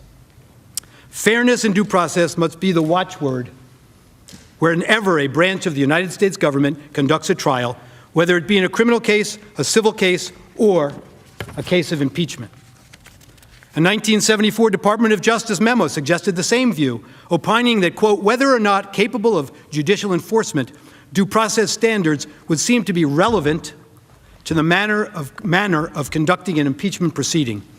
More specifically, as the Hastings Court described it, one of the key principles that lies at the heart of our constitutional democracy. Again, fairness. The Supreme Court's precedents establish the general rule that individuals must receive notice and an opportunity to be heard before the government deprives them of a constitutionally protected interest. It is also true that in any proceeding that may lead to deprivation of a protected interest, it requires fair procedures commensurate with the interests at stake. Impeachment proceedings plainly involve deprivations of property and liberty interests protected by the Due Process Clause. And the House surely seeks to strip Donald Trump of his most highly cherished constitutional rights, including the right to be eligible to hold public office again, should he so choose. Due process must apply, and at a minimum, due process in the impeachment process must include that the evidence must be disclosed to the accused, and the accused must be permitted an opportunity to test and confront the evidence, particularly through the rights to confront and cross-examine witnesses, which have long been recognized as essential to due process. In almost every setting where important decisions turn on questions of fact, due process requires an opportunity to confront and cross-examine. It is unfathomable that the framers, steeped in the history of Anglo-American jurisprudence, would create a system that would allow the chief executive and commander-in-chief of the armed forces to be impeached based on a process that developed evidence without providing any of the elementary procedures that the common law developed over centuries for ensuring the proper testing of evidence in an adversarial process. We would never countenance such a system in this country. Current members of the House and Senate leadership are themselves on record repeatedly confirming these procedural due process requirements. Indeed, Congressman Nadler is on record asserting that in the context of a House impeachment investigation, due process includes, quote, the right to be informed of the law, of the charges against you, to call your own witnesses, and to have the assistance of counsel. Then President Trump was not given any semblance of the due process Congressman Nadler clearly believes he deserves, based on the congressman's description of due process that must be afforded to an accused in an impeachment proceeding, as reflected in a statement he made relating to another impeachment in 1998. No reason was found for the apparent change in the congressman's point of view with respect to the two objects of the impeachment at issue. These fundamental attributes of due process have been honored as required parts of modern impeachment protocol since at least 1870. It's not seriously debatable, nor should it be by any American legislator. In spite of all this, the House leadership defied all the norms and denied the then president all of his basic and constitutionally protected rights. For then President Donald Trump, the House impeachment procedure lacked any semblance of due process whatever. It simply cannot be credibly argued to the country, and we do not make special rules for different targets. It's the very integrity of the institution that suffers when we do, and that is what the House leadership knowingly has caused. A review of the House record reveals that the Speaker streamlined the impeachment process. House Resolution 24 to go straight to the floor for a 2-hour debate and a vote without the ability for amendments. The House record reflects no committee hearing, no witnesses, no presentation or cross-examination of evidence, and no opportunity for the accused to respond or even have counsel present to object. As the New York Times recently reported, there were no witness interviews, no hearings, no committee debates, and no real additional fact-finding. House managers claimed the need for impeachment was so urgent that they had to rush the proceedings with no time to spare for a more thorough investigation, or really any investigation at all. But that claim is belied by what happened or didn't happen next. The House leadership unilaterally and by choice waited another 12 days to deliver the article to this Senate to begin the trial process. In other words, the House leadership spent more time holding the adopted article than it did on the whole process leading up to the adoption of the article. That intentional delay, designed to avoid having the trial begin while Mr. Trump was still president, led to yet another egregious denial of due process. Excuse me. Article 1, Section 3 of our Clause 6 of our Constitution, of course, provides in pertinent part that the Senate shall have the sole power to try all impeachments. When sitting for that purpose, they shall be on oath or affirmation, and when the President of the United States is tried, the Chief Justice shall preside. By intentionally waiting until President Trump's term of office expired before delivering the article of impeachment to the Senate to initiate trial proceedings, Speaker Pelosi deprived then-President Trump of the express constitutional right and the right under the Senate's own Rule 4 to have the Chief Justice of the United States preside over his trial and wield the considerable power provided for in the rules of procedure and practice in the Senate when sitting on impeachment trials. That power includes, under Rule 5, the presiding officer's exclusive right to make and issue all orders, under Rule 7, to make all evidentiary orders, subject to objections by a member of the Senate. We say respectfully that this intentional delay by Speaker Pelosi, such that in the intervening period President Trump became private citizen, Mr. Trump, constitutes a lapse or waiver of jurisdiction here. For Mr. Trump no longer is the president, described as subject to impeachment in Article 1, Section 3, Clause 6, and in Article 2, Section 4. And this body, therefore, has no jurisdiction as a function of that additional due process violation by Speaker Pelosi. Moreover, with all due respect, then President Trump suffered a tangible detriment from Speaker Pelosi's actions, which violates not only his rights to due process of law, but also his express constitutional right to have the Chief Justice preside. That tangible detriment includes the loss of the right to a conflict-free, impartial presiding officer, with all due respect. The very purpose behind requiring the Chief Justice to preside over the President's impeachment trial, along with the other benefits of having the two branches combined, the Chief Justice from the judiciary and the Senate, for the impeachment trial of the President, reflected in Federalist 66. One of the reasons the Chief Justice was chosen for that task. Mr. Trump now faces a situation in which the presiding officer will serve as both judge, with all the powers that the rules endow him with, and juror with a vote. And beyond that, the presiding officer, although enjoying a lifelong honorable reputation, of course, has been Mr. Trump's vocal and adamant opponent throughout the Trump administration, and in fact, in the very matter on trial, the presiding officer respectfully already has publicly announced his fixed view, before hearing any argument or evidence, that Mr. Trump must be convicted on the article of impeachment before the Senate, and indeed that members in both parties have an obligation to vote to convict as well. Nowhere in this great country would any American, and certainly not this honorable presiding officer, consider this scenario to be consistent with any stretch of the American concept of due process and a fair trial, and certainly not even the appearance of either. By no stretch of the imagination could any fair-minded American be confident that a trial so conducted would or could be the fair trial promised by the leader. While most procedural aspects of a Senate impeachment trial may be non-justiciable political questions, this is not an excuse to ignore what law and precedent clearly require. The present situation either presents a violation of the constitutional text found in the articles mentioned above that require the Chief Justice to preside when the President is on trial, or it is a clear denial of due process and fair trial rights for private citizen Trump to face an impeachment trial so conducted by the Senate. The impeachment article should be treated as a nullity and dismissed based on the total lack of due process in the House. It should be dismissed because of Speaker Pelosi's intentional abandonment or waiver of jurisdiction, if the House ever acquired jurisdiction. And the article should be dismissed because the trial in the Senate of a private citizen is not permitted, let alone with the conflicts just described that attend this proceeding.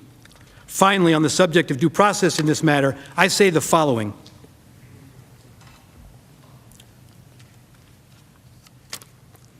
This is our nation's sacred Constitution. It has served us well since it was written, and it's been amended only through a careful process. It is a document unique in all the world. It is a foundational part of what makes the United States a beacon of light among the other nations of the world. It not only has room for a tremendous variety of perspectives on the philosophical and political direction our country should take, it encourages the advocacy of our differences.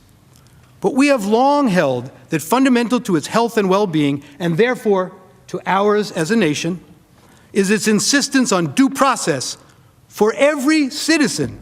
The emphasis on the right to due process long ago was recognized as its life breath, a primary guarantor of its eternal viability as our political, civic, and national guiding light. We all well know that there are many systems in other countries around the world that do not offer any semblance of the safeguards our constitutional concept of due process provides. Some of them have chosen their own handbooks, which direct their citizens' conduct on penalty of death. This is one of them. There can be no room for due process in such a system as this, or the system would be lost. Snap decisions are required in a system like this to maintain power for one political philosophy over all others in those kinds of systems. But we as a nation have rejected those systems and the kind of snap decisions they demand to maintain control for one party, for one point of view, and for an imposed way of life. We choose to live freely under a constitution that guarantees our freedom. Other countries fear those freedoms and seek to ensure adherence to a party line in all civic, political, spiritual, and other affairs, and to ensure that the party line is towed in those systems have no place for due process. Snap decisions that remove political figures are the norm. Maintaining their systems depend on it. That is not our way in America and never must be. We choose in America to live by our Constitution and its amendments and the due process this document demands for every citizen among us. By putting your imprimatur on the snap judgment made in this matter to impeach the President of the United States without any semblance of due process at every step along the way, puts the office of the President of the United States at risk every single day. It is far too dangerous a proposition to countenance, and you must resoundingly reject it by sending the message now that this proceeding, lacking due process from start to finish, must end now with your vote that you lack jurisdiction to conduct an impeachment trial for a former president whose term in office has expired and who is now a private citizen. So one reason you must send this message here and now is because of the complete lack of due process that brought this article of impeachment before this body. God forbid we should ever lower our vigilance to the principle of due process. An impeachment trial of a private citizen Trump held before the Senate, would be nothing more nor less than the trial of a private citizen by a legislative body. An impeachment trial by the Senate of a private citizen violates Article 1, Section 9 of the United States Constitution, which provides that no bill of attainder shall be passed. The bill of attainder, as this clause is known, prohibits Congress from enacting a law that legislatively determines guilt and inflicts punishment upon an identifiable individual without provision of the protections of a judicial trial. A bill of attainder is a legislative act which inflicts punishment without a judicial trial. A judicial trial. The distinguishing characteristic of a bill of attainder is the substitution of a legislative determination of guilt and legislative imposition of punishment for judicial finding and sentence. The bill of attainder clause in the separation of powers doctrine generally reflects the framers' concern that trial by a legislature lacks the safeguards necessary to prevent the abuse of power. As the Supreme Court explained in United States versus Brown, the best available evidence, the writings of the architects of our constitutional system, indicate that the bill of attainder clause was intended not as a narrow, technical, and therefore soon-to-be outmoded prohibition, but rather as an implementation of the separation of powers, a general safeguard against legislative exercise of the judicial function. More simply, trial by legislature. The bill of attainder reflected the framers' belief that the legislative branch is not so well suited as politically independent judges and juries. When the Senate undertakes an impeachment trial of a private citizen, as it clearly understands to be the case here, supported by the facts that the Chief Justice is not providing and Mr. Trump is not the president, it is acting as a judge and jury rather than a legislative body. And this is exactly the type of situation that the bill of attainder constitutional provision was meant to preclude. It is clear that disqualification from holding future office, the punishment the House managers intend to seek here, is a kind of punishment, like a banishment and others, that is subject to the constitutional prohibition against the passage of bills of attainder, under which general designation bills of pains and penalties are included. The cases include Cummings, Ex parte Garland, and this Brown case. The Supreme Court 3 times has struck down provisions that precluded support of the South or support of communism from holding certain jobs as being in violation of this prohibition. Thus, the impeachment of a private citizen in order to disqualify them from holding office is an unconstitutional act constituting a bill of attainder. Moreover, this is the exact type of situation in which the fear would be great that some members of the Senate might be susceptible to acting in the haste the House acted in when it rushed through the article of impeachment in less than 48 hours, acting hastily simply to appease the popular clamor of their political base, the very kind of concern expressed by Mr. Hamilton in Federalist 65. Moreover, as Chief Justice Marshall warned in Fletcher versus Peck, it is not to be disguised that the framers of the Constitution viewed with some apprehension the violent acts which might grow out of the feelings of the moment, and that the people of the United States, in adopting that instrument, have manifested a determination to shield themselves and their property from the effects of those sudden and strong passions to which men and women are exposed. The restrictions on the legislative power of the states are obviously founded in this sentiment, and the Constitution of the United States contains what may be deemed a Bill of Rights for the people of each state. No state shall pass any bill of attainder in this form. The power of the legislature over the lives and fortunes of individuals is expressly restrained. And so now let's turn to the text of the Constitution.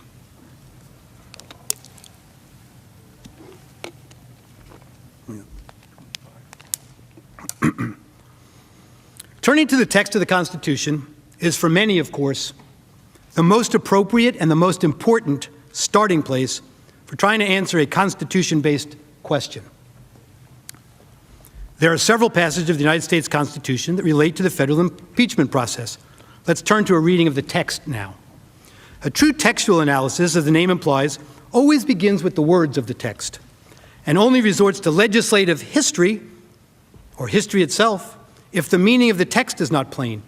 As the Supreme Court has emphasized, statutory interpretation, as we always say, begins with the text. In interpreting the text, we are guided by the principle that the Constitution was written to be understood by the voters. Its words and phrases were used in their normal and ordinary, as distinguished from technical meaning. And we must enforce plain and unambiguous statutory language according to its terms. If the President is impeached, the unambiguous text of the Constitution commands that the Chief Justice of the United States shall preside, as we discussed earlier.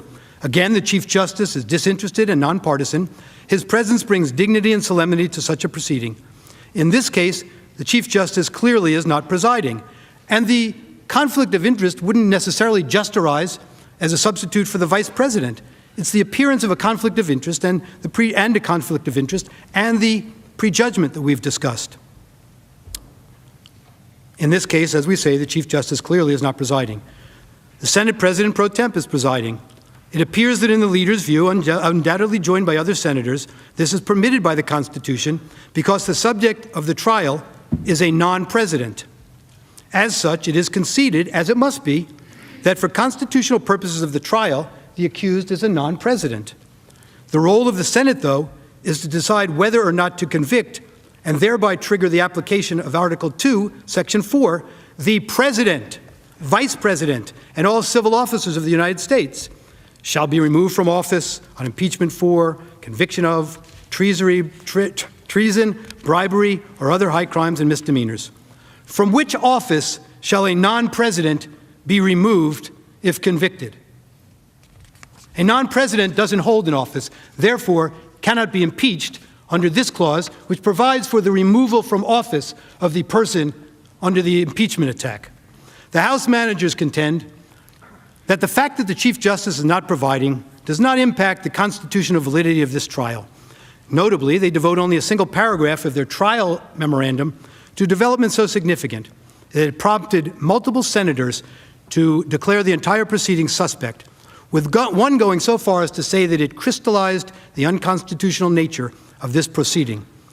And the single paragraph that the House managers do devote to the issue is entirely unpersuasive on the merits. The House manager's position ignores traditional statutory canons of interpretation. It is well established that a term, as a matter of statutory interpretation, that a term appearing in several places in a statutory text is generally read the same way each time it appears. This presumption is at its most vigorous when a term is repeated within a given sentence. Additionally, the court in at least one instance has referred to a broader, quote, established canon, that similar language contained within the section of a statute be accorded a consistent meaning. I know this is a lot to listen to at once, a lot of words, but words are what make our Constitution, quite frankly, and the interpretation of that Constitution, as you well know, a product of words. If the text, quote, the President of the United States, in the constitutional provision requiring the Chief Justice to preside can refer only to the sitting president and not to former presidents, then the textual identification of the President contained in Article 2, Section 4, which makes the President amenable to impeachment in the first place, also excludes anyone other than the sitting President. In full, that sentence provides that, quote, the President, Vice President, and all civil officers of the United States shall be removed from office on impeachment for and conviction of treason, bribery, or other high crimes and misdemeanors. This is the substantive phrase of the Constitution vesting the conviction and removal power in the Senate, and it contains a clear jurisdictional limitation. The House managers do understand what the word president means for purposes of other constitutional provisions, and so they should understand this limitation as well. Only a sitting president is referred to as the President of the United States in the Constitution. And only a sitting president may be impeached, convicted, and removed upon a trial in the Senate. The President in Article 2, Section 4, and the President in Article 1, Section 3 identify the same person. If the accused is not the President in one, he is not the President in the other. No sound textual interpretation, I emphasize textual, no sound textual interpretation principle permits a contrary reading. In the words of the Supreme Court, it is a normal rule of statutory construction that identical words used in different parts of the same act are intended to have the same meaning. Unwittingly or unwillingly, as it may be, Senate Democrats, in their announcement that Senator Leahy is presiding, have already taken their position on this matter. The accused is not the president. The text of the United States Constitution, therefore, does not vest the Senate with the power to try him and remove him, a factual nullity, he can't be removed, something, or disqualify him, a legal nullity, as if he were the president. House managers contend the Senate has jurisdiction over this impeachment because despite the fact that he's no longer the president, the conduct that the former president is charged occurred while he was still in office. That argument does not in any way alter the Constitution's clear textual identification of the president. House managers justify their strained argument by noting that the Constitution's impeachment provisions are properly understood by reference to this overarching constitutional plan. But with that very justification in mind, their argument fails once again. In an impeachment, it is the accused's office that permits the impeachment. Ceasing to hold that office terminates the possibility and the purpose of impeachment. Private persons may not be impeached in America.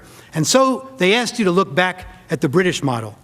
The Constitution, as I say, does not make private citizens subject to impeachment. The founders rejected the British model that allowed Parliament to impeach anyone except for the king.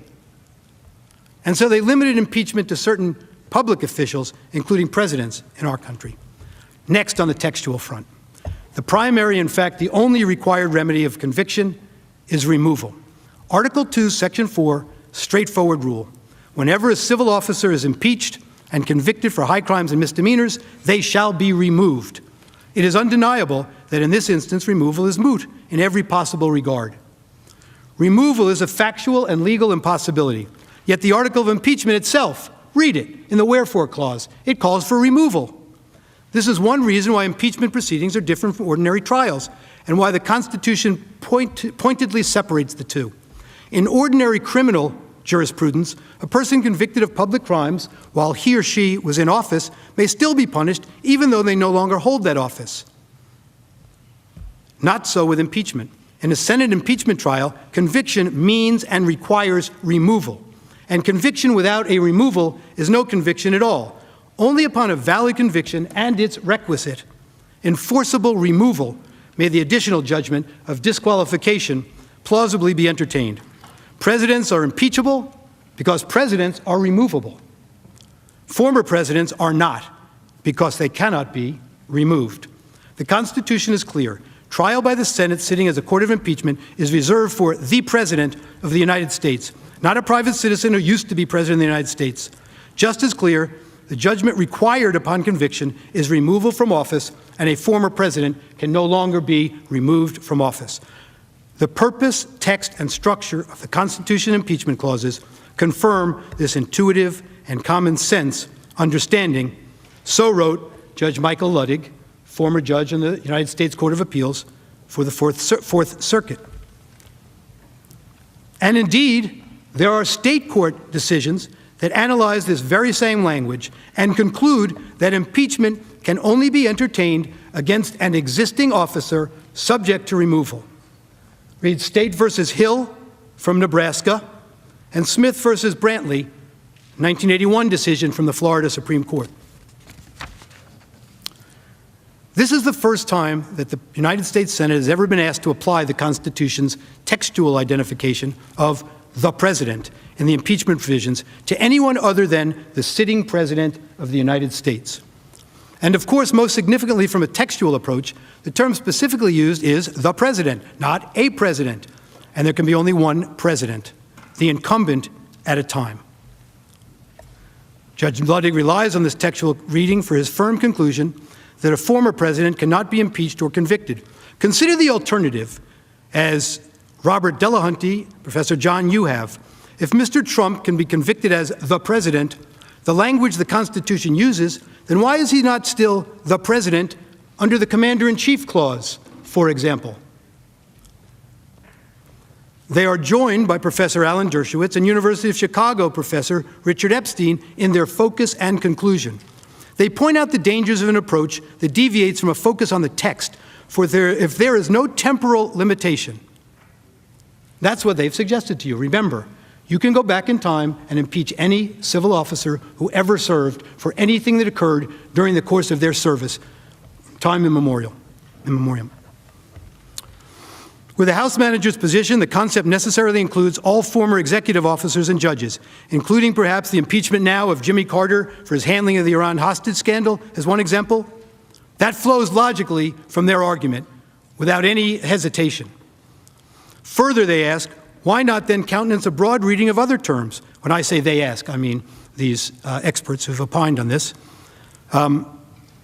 Why not then countenance a broad reading of other terms, such as terms like high crimes and misdemeanors, however broadly construed, are intended to be exclusively the only kind of conduct intended as impeachable. They conclude, these experts, that by writing that a non-textual impeachment power would undermine the Constitution's effort to make the president independent of Congress, a central goal of the Founding Fathers.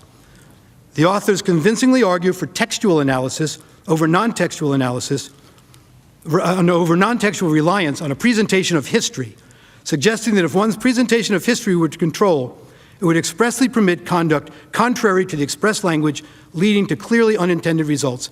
And I must tell you that I've spoken to Judge Ken Starr at some length over this past week about this, and this textual approach is something he, too, feels very strongly about. I also happen to be friendly with Chuck Cooper, by the way, who's a fine person. Also happens to be a person who has a strong animus against President Trump.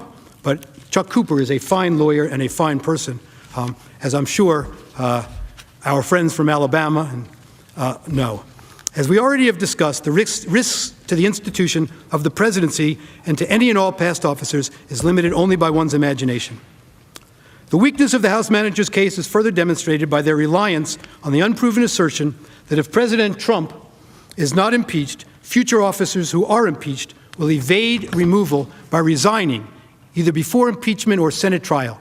For example, they contend, citing various law professors, that, quote, any official who betrayed the public trust and was impeached could avoid accountability simply by resigning 1 minute before the Senate's final conviction vote. This argument is a complete canard. The Constitution expressly provides in Article 1, Section 3, Clause 7, that a convicted party following impeachment shall nevertheless be liable and subject to indictment, trial, judgment, and punishment according to law after removal. Clearly, a former civil officer who's not impeached is subject to the same. We have a judicial process in this country. We have an investigative process in this country to which no former office holder is immune. That's the process that should be running its course. That's the process the Bill of Attainder tells us is the appropriate one for investigation, prosecution, and punishment, with all of the attributes that branch. We're missing it by 2 articles here, that the Article 3 courts provide. They provide that kind of appropriate adjudication. That's accountability. There are appropriate mechanisms in place for full and meaningful accountability, not through the legislature, which does not and cannot offer the safeguards of the judicial system which every private citizen is constitutionally entitled. But more to the point here, their argument does nothing to empower a different reading of the Constitution's plain text. That is, one that reads the president in one provision to include former presidents, but reads the president in the other provision to mean only the sitting president. Second, this red herring of an argument also fails because the former president did not resign, even amid calls by his opponents that he do so. As a result, the Senate need not decide whether it possesses the power or jurisdiction to try and convict a former president who resigned, or how it might best proceed to effectuate justice in such a case. That's not this case. The plain meaning of the Constitution's text, faithfully and consistently applied, should govern whether the United States Senate is vested by the Constitution with the power to convict a private citizen of the United States. It is not. The House managers posit in their trial memorandum that despite the fact that the primary and only necessary remedy upon conviction, removal, is a legal nullity, this late impeachment trial is appropriate because the other, secondary, optional remedy that the Senate is not even required to consider and which only takes effect upon a later separate vote, disqualification from future office, can still theoretically be applied to a former president. The managers contend Article 2, Section 4 states a straightforward rule. Whenever a civil officer is impeached and convicted for high crimes and misdemeanors, they shall be removed. Absolutely nothing about this rule implies, let alone requires, that former officials who can still face disqualification are immune from impeachment and conviction. That's what they say. They told you that today. In other words, so the argument goes, a president no longer holding office does not moot the entirety of remedies afforded by impeachment. This, however, also flies in the face of both the plain meaning of the text and the canons of statutory interpretation. First of all, the managers once again simply choose to ignore the text. Even in the passage that the managers cite, the word shall does, to put it mildly, imply a requirement. An imperative such that an impeachment in which removal would be impossible is invalid. Shall means shall. The Supreme Court has made clear that when a statute uses the word shall, Congress has imposed a mandatory duty upon the subject of the command, as in shall remove. Indeed, the mandatory shall normally creates an obligation impervious to judicial discretion. And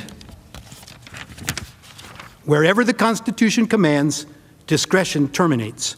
Shall means mandatory, and shall be removed is not possible for a former officer no longer in office. Impeachment cannot apply. Now here's the and argument you may have heard about, read about, if you follow such things. This is another one Judge Starr is big on, and many of the textual scholars have written about. Managers critically ignore this language in Article 1, Section 3, Clause 7, which states that judgment in cases of impeachment shall not extend further than to removal from office and disqualification, from office, and disqualification to hold and enjoy any office of honor, trust, or profit under the United States. Ordinarily, as in everyday English, use of the conjunctive and in a list means that all of the listed requirements must be satisfied, while use of the disjunctive or means that only one of the listed requirements needs to be satisfied. Judge Kenneth Starr subscribes strongly to this argument and understands the comma to provide further support for the reading. And Judge Michael Ludwig, again, recently argued, the Constitution links the impeachment remedy of disqualification from future office with the remedy of removal from the office that person currently occupies. The former remedy does not apply in situations where the latter is unavailable. Conviction and removal are inextricably intertwined. If removal no longer is possible, neither is an impeachment conviction. Judge Ludwig's view is consistent with that of Justice Joseph Story in his famous commentaries on the Constitution, wherein Justice Story analyzed impeachment is inapplicable to officials who have left their position because removal, a primary remedy that the impeachment process authorizes, is no longer necessary. Justice Story noted that he is not coming to a firm posit on this. This is his belief, and this is his thought process. There's also much force in the remark that an impeachment is a proceeding purely of a political nature. It is not so much designed to punish an offender as to secure the state against gross official misdemeanors. It touches neither his person nor his property, but simply divests him of his political capacity. Professor Philip Bobbitt. Now, I have to say this is insulting. We heard earlier today, we don't cite any scholars. Professor Philip Bobbitt is the distinguished Wexler professor at Columbia University who, along with Professor Charles Black, wrote the handbook on impeachment used for many, many years. He is a constitutional expert on impeachment. He has written that there is little discussion in the historical record surrounding the precise question of whether a person no longer a civil officer can be impeached. And in light of the clarity of the text, this is hardly surprising, Professor Bobbitt wrote.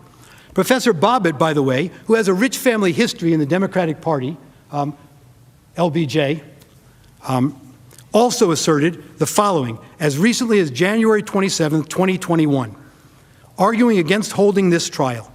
He said, quote, "There is no authority granted to Congress to impeach and convict persons who are not civil officers of the United States. It's as simple as that. But simplicity doesn't mean unimportance," Professor Bobbitt wrote. Limiting Congress to its specified powers is a crucial element in the central idea of the United States Constitution, putting the state under law. Professor Bobbitt and former Stanford University law professor Richard Danzig have remarked that impeachment's principal purpose as the 66th of the Federalist Papers makes clear, is to check the encroachments of the executive. Trial by jury, rules of evidence, and other safeguards are put aside, they write, because of the need to protect the public from further abuse of office. Similarly, yesterday, Professor Eugene Konorovich wrote, "The Constitution provides that the impeachment process is to be used to remove all civil officers of the United States, that is, people holding a government position. Yet in the case of Mr. Trump, the House is reading the Constitution as if it said the process applies to all civil officers of the United States and people who aren't civil officers but once were. Exactly what it does not say."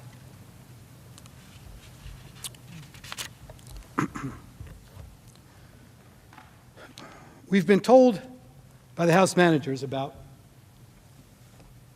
miscitations in our brief. I'd like to draw your attention to page 37. This is a substantive misrepresentation to you, I would respectfully suggest.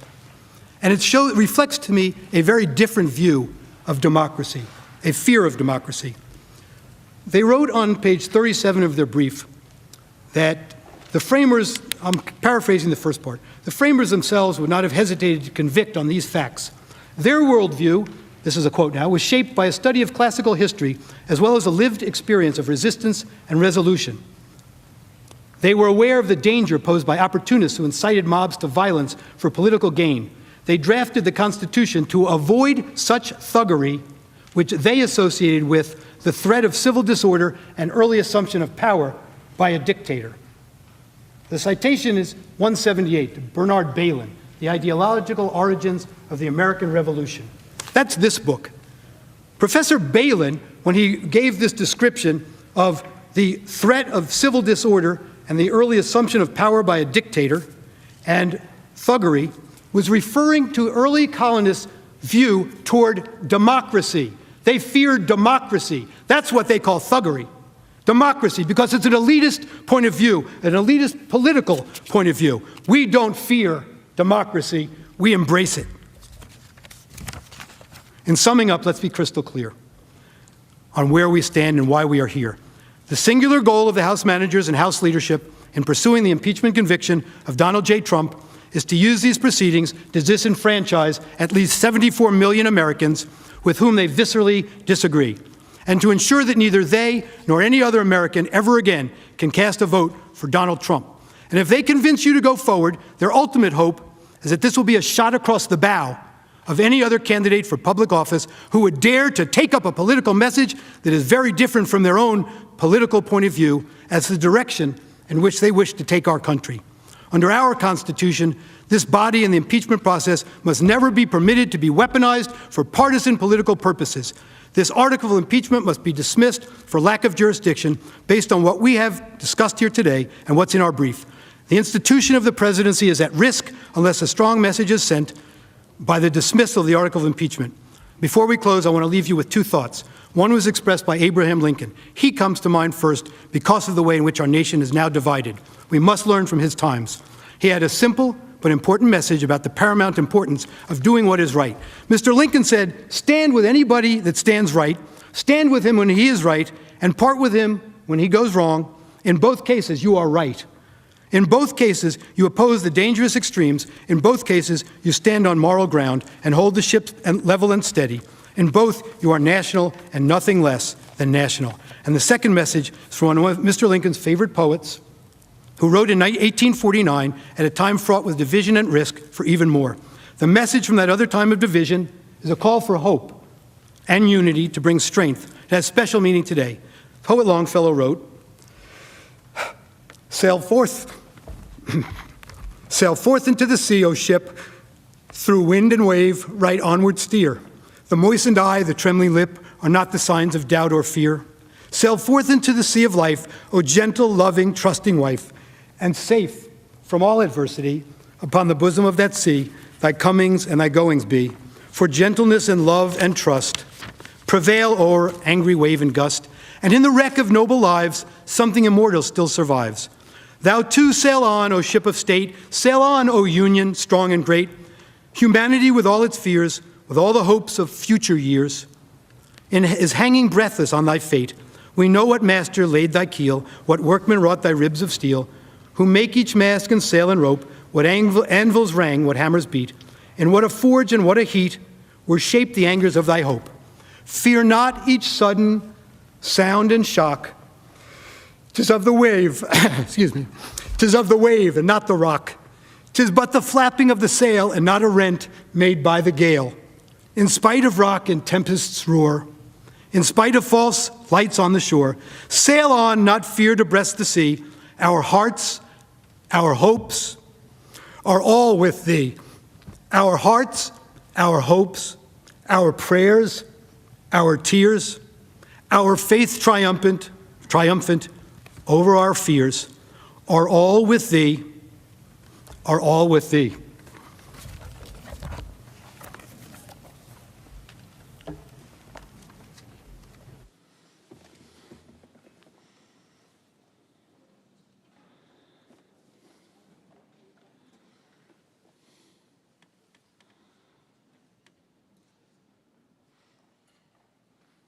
We're going to pause for a brief moment as some stations leave us for local coverage. Then we'll continue our coverage of former President Trump's impeachment trial here on NBC News. And we just want to bring you up to date. David Schoen, one of the lawyers for the president, delivering a largely constitutional argument on the belief, the president's belief, that the law does not afford this process for an ex-president. Here's Jamie Raskin, one of the House impeachment managers. Courtesy to the managers and to the lawyers here.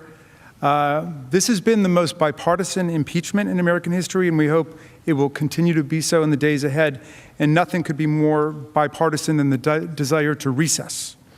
So the only issue before the Senate today, of course, is whether Donald Trump is subject to the court of impeachment that the Senate has convened. We see no need to make any further argument that this body has the power to convict and to disqualify President Trump for his breathtaking constitutional crime of inciting a violent insurrection against our government.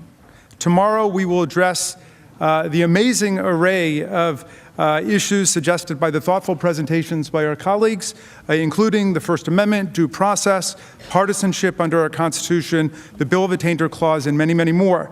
But in the meantime, we waive all further arguments. We waive our 33 minutes of rebuttal, and we give those 33 minutes gratefully back to the Senate of the United States.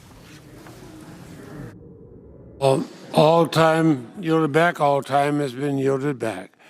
Then the question is whether Donald John Trump is subject to the jurisdiction of a court of impeachment for acts committed while President of the United States, notwithstanding the expiration of his term in that office.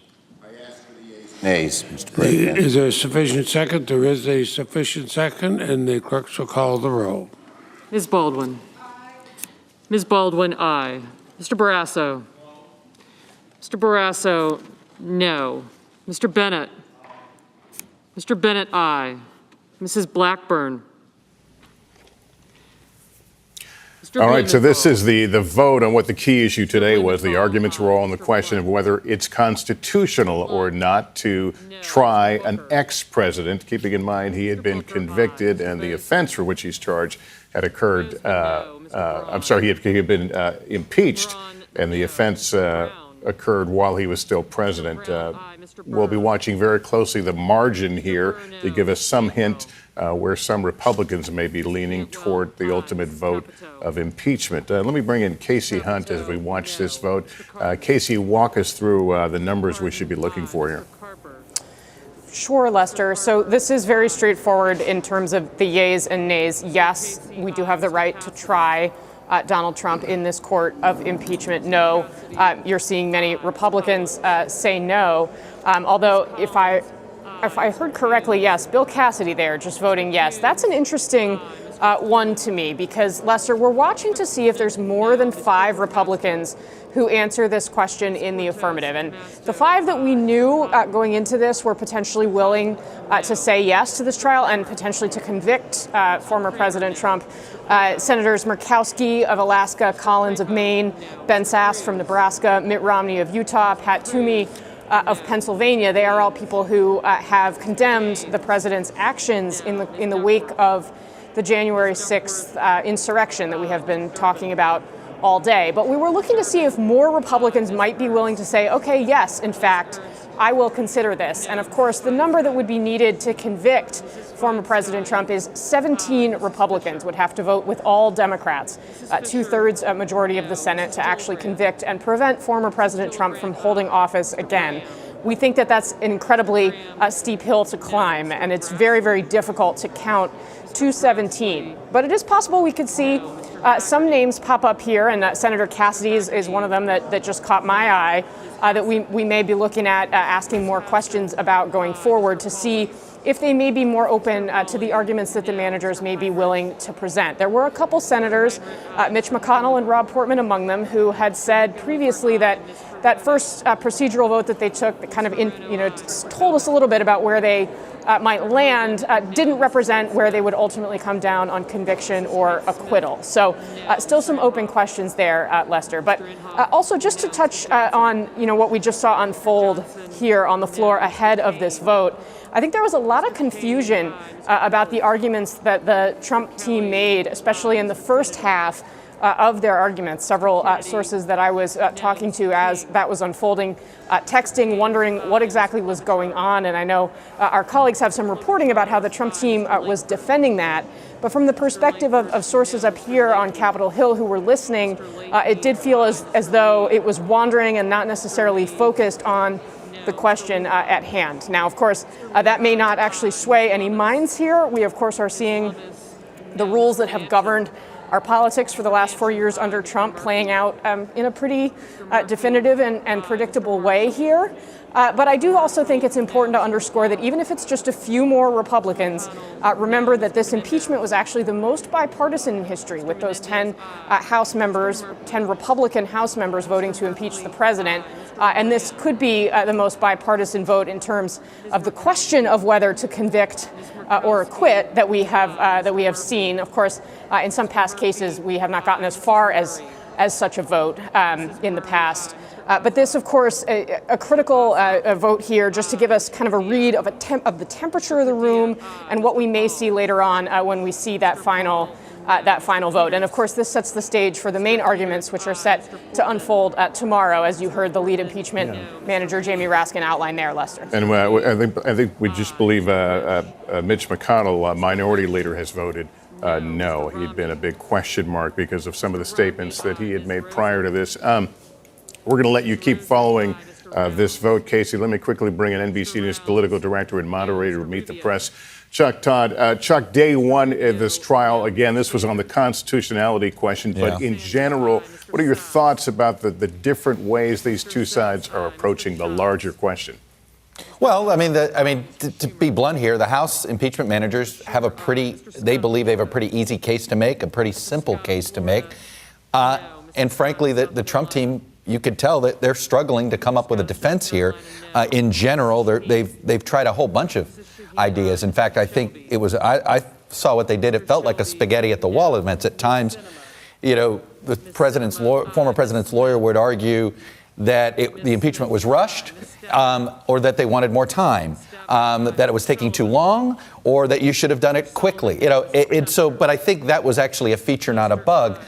What it felt like to me was a series of potential ways, loose legal arguments you can throw out there to a Republican senator who then can go on primetime cable and somehow rationalize this decision without talking about the events of January 6th. That seemed to be the strategy. I think if you got a whole room full of constitutional scholars, this would have been a rout today. And Team Raskin would have, I think, won their argument. I don't think anybody would have thought that Team Castor and Schoen would have done very well here. But this is not a courtroom. This is a political argument. And we're seeing in this vote, I mean, I am stunned that it is only acquired, it looks like, one more Republican than the last time they held this vote.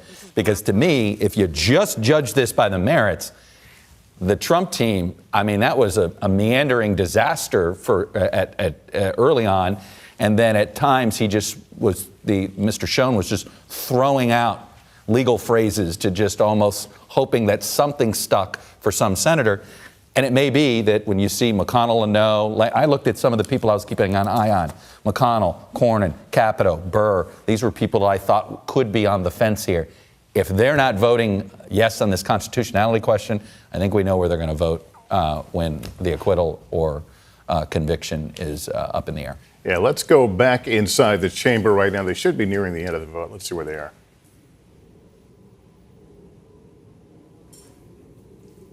Looks like they're doing the final tally right now.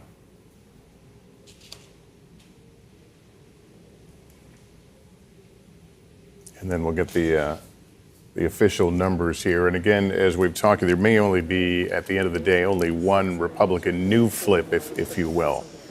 And on this vote, the yeas are 56, the nays are 44, and pursuant to S. 47, the Senate having voted in the affirmative on the foregoing question, the Senate shall proceed with the trial as provided under the provisions of that resolution. Mr. President. Majority Leader. I ask unanimous consent that the trial adjourn until 12 noon tomorrow, Wednesday, February 10th, and that this order also constitute the adjournment of the Senate. Without objection, we shall stand in adjournment until noon tomorrow.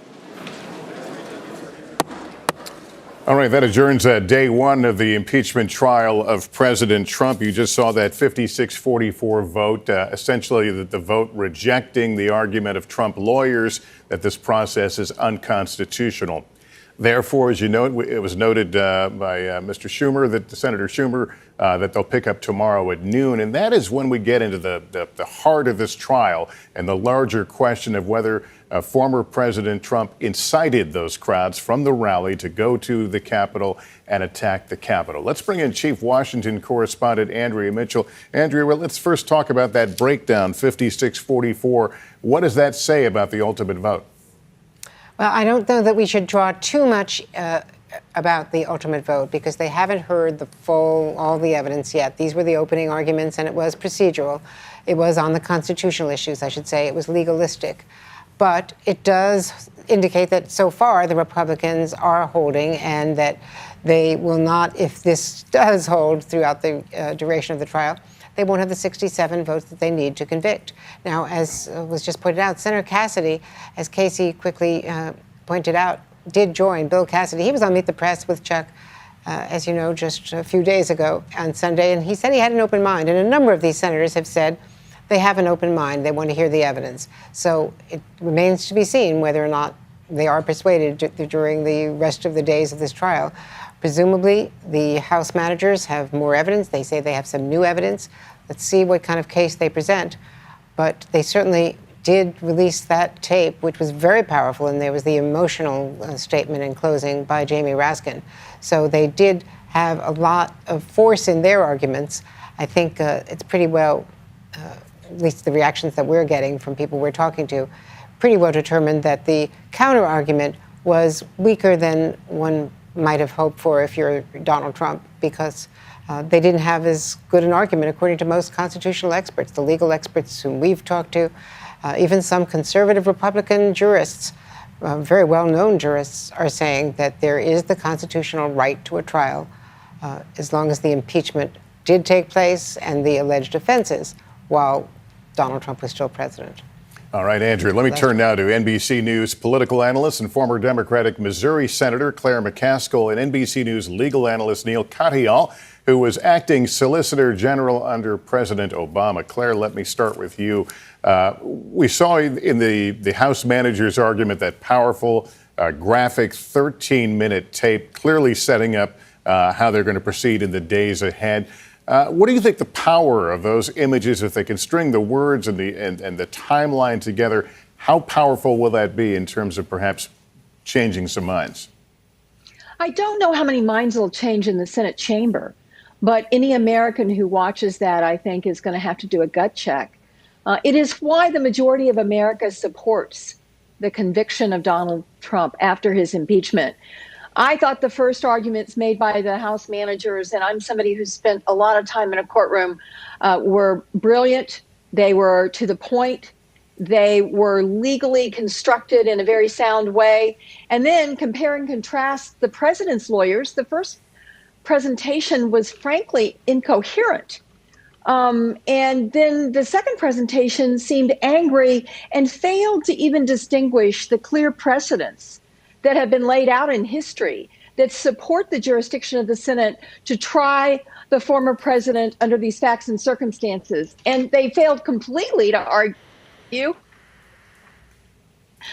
fact, impeached while he was still in office. Yeah, Neil, let me turn to you about the case ahead. This is not a criminal trial, but if it was one, how strong a line would you need to draw from the president? Not only the words we heard on the podium, but any other conversations he would have had with those who stormed the Capitol. How much would you need to close this case? You need something. And here it's remarkable that, look, I think Jamie Raskin gave maybe the best oral argument I've ever heard in any court setting ever, and hitting both head and heart. But one thing he didn't say was the Gabe Sterling December 1st statement, in which Sterling said, Mr. President, stop this rhetoric. Someone is going to get shot. Someone is going to get killed. He's clearly holding that back and setting the tone tomorrow and over the next days. Because look, there are some ambiguous statements that Donald Trump has made over time. But when you start with that and that warning, and then you look at Trump's statements afterwards, it's that, Lester, which I think draws the gives the impeachment article so much force. And if I'm Donald Trump today, I'd be pretty worried. I wouldn't take much comfort in this 44-person vote that he got today, because it's really easy for the senators to say, oh, it's this constitutional issue. American public doesn't really totally understand, but Trump's lawyers didn't really even respond to the main arguments the House managers made today. They made two arguments. One, Trump wasn't a former official when he was impeached. He was the sitting president. So this whole constitutional debate is besides the point. And number two, if you accept what Trump is saying here, you're creating a January exception to the Constitution, allowing presidents to do whatever they want. No answer. Now, Trump's lawyers can get away with that on a constitutional issue. But tomorrow and in the days ahead, Lester, as you say, the questions are going to be all factual. What did Trump do? What did he say? What was his demeanor and the like? And there, if Trump's lawyers act the way they did today, it's bad news for Donald Trump. This is not a defense on the merits. All right. Well, Neil and Claire, thanks to both of you. As we heard, they will resume this trial tomorrow at 12 noon Eastern time, when, again, they dig into really the heart of this larger question about the incitement of the riot and the attack on the Capitol. Concludes our coverage for now. I'll have a complete wrap-up coming up on NBC Nightly News. We'll be back, of course, tomorrow at noon Eastern time for continuing special coverage on the second impeachment trial of Donald J. Trump. For now, I'm Lester Holt in New York. Good day, everyone.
this month. They are the Black trailblazers and everyday heroes who've broken barriers, pushed for change, and brought progress to our country.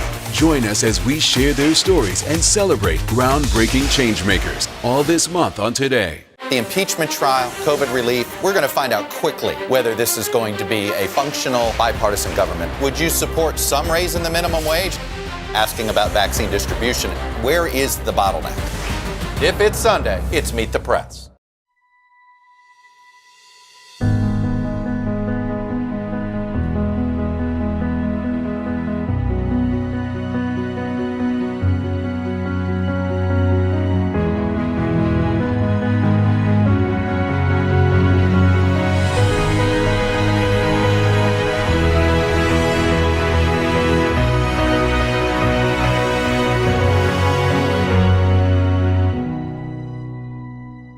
History in the making, the beginning of a new era in America. As Joe Biden takes office, the major changes and challenges ahead.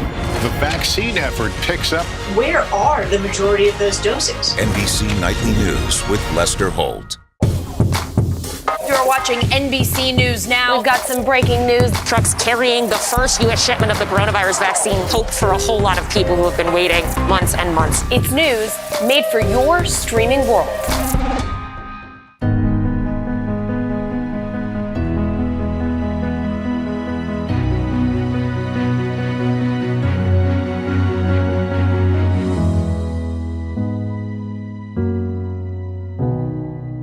For breaking news in our changing world, download the NBC News app.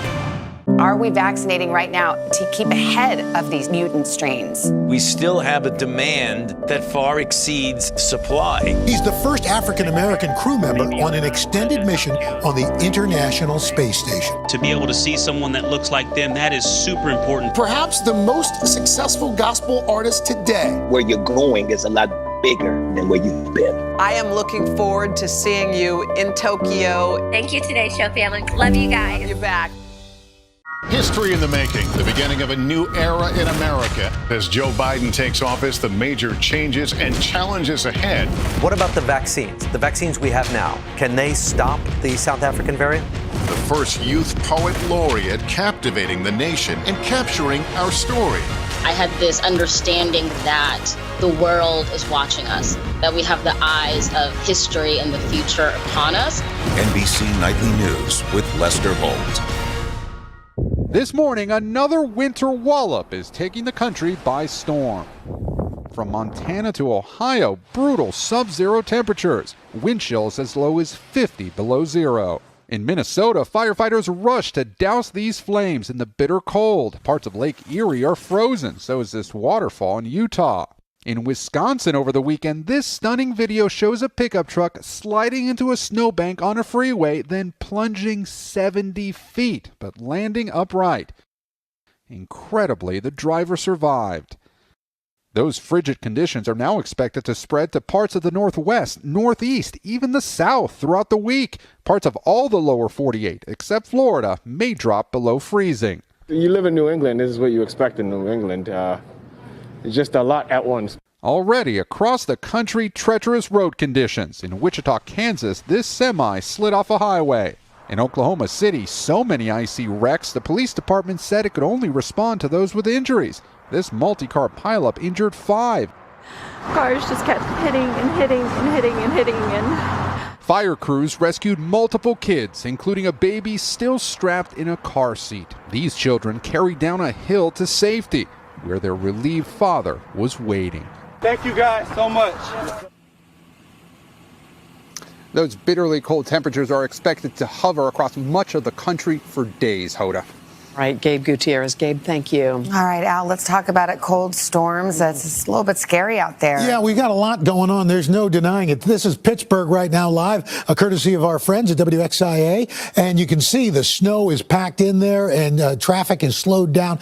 And this is part of a quick hitting system. As we look at the radar, you can see we've currently got 37 million people under some sort of winter weather alert now, stretching from the Appalachians all the way into the Northeast. And this is going to be a quick hitter. It's going to dump, though, anywhere from 2 to 5 inches of snow moving through. And then we've also got this Arctic high over Utqiagvik, Alaska. This is the strongest high pressure ever recorded in February. This will really push down Arctically bitter cold air. Canadian low acts like a conveyor belt, bringing it all the way down into the lower 48. 20 million people under wind chill advisories. In fact, these advisories last until at least Sunday on Valentine's Day. This Arctic blast brings those temperatures anywhere from 10 to 40 degrees below average. And look at the wind chills. It's going to feel like 30 below in Omaha right now, minus 28 in Marquette, 5 in Oklahoma City. Tomorrow morning, it's going to feel like minus 12 in Milwaukee, 9 in Boston, 24 in Washington, D.C., 13 in Tulsa. And there's another system that's going to bring heavy rain, ice and snow making its way from the south into the mid-Atlantic and northeast. We're going to look at that in more detail coming up in the next half hour. Guys?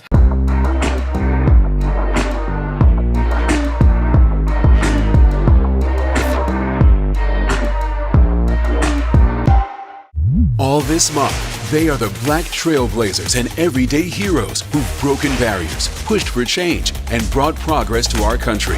Join us as we share their stories and celebrate groundbreaking changemakers. All this month on Today. The impeachment trial, COVID relief, we're going to find out quickly whether this is going to be a functional bipartisan government. Would you support some raise in the minimum wage? Asking about vaccine distribution, where is the bottleneck? If it's Sunday, it's Meet the Press.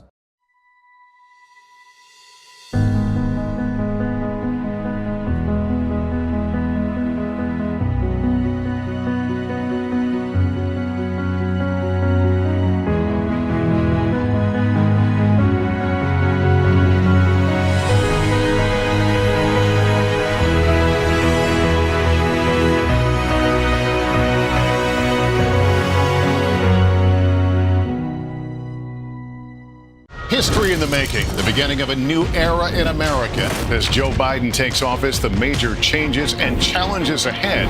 The vaccine effort picks up. Where are the majority of those doses? NBC Nightly News with Lester Holt. You're watching NBC News Now. We've got some breaking news. Trucks carrying the first U.S. shipment of the coronavirus vaccine. Hope for a whole lot of people who have been waiting months and months. It's news made for your streaming world.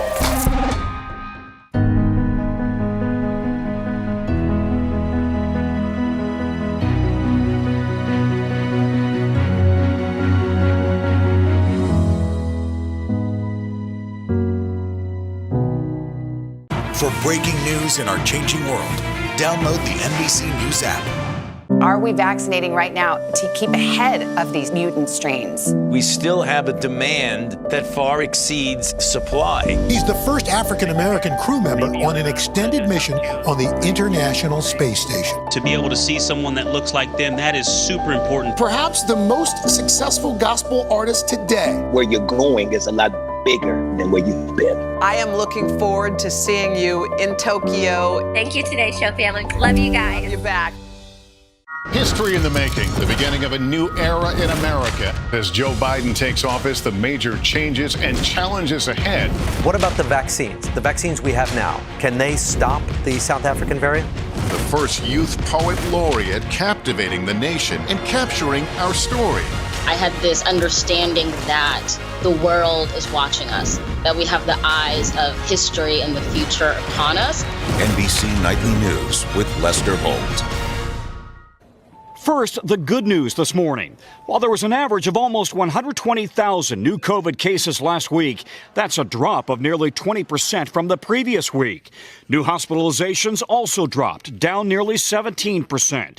But from the East Coast to the West, governors complain they simply aren't getting enough vaccine doses to meet demand. Here's how crazy it is. We had NIH and the FDA call me directly to beg for vaccines because the federal government hasn't provided them any. Just 594,000 in a state of 40 million new doses came into the state from the federal government. Simply not enough. while some health experts have recommended postponing that second vaccine dose to inoculate more people faster.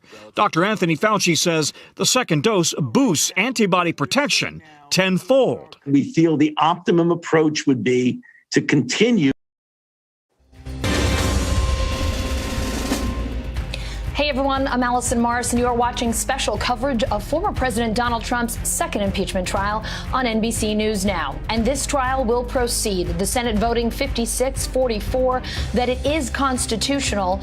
The trial opening this afternoon with that very debate. The impeachment managers showing a devastating and explicit video of the January 6th riot on the Capitol, saying we cannot have presidents inciting and mobilizing mob violence against our government and our institutions. The Trump team, on the other hand, saying the storming and breaching of the Capitol should be denounced in the most vigorous terms, but arguing the Democrats are abusing impeachment power for political gain. Mighty God, could it really be that simple? Could it really be just truth striving against falsehood? You don't concede when there's theft involved.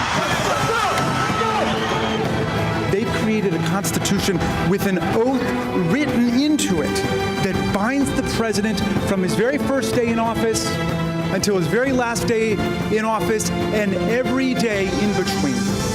I mean, let's understand why we are really here. We are really here because the majority in the House of Representatives does not want to face Donald Trump as a political rival in the future.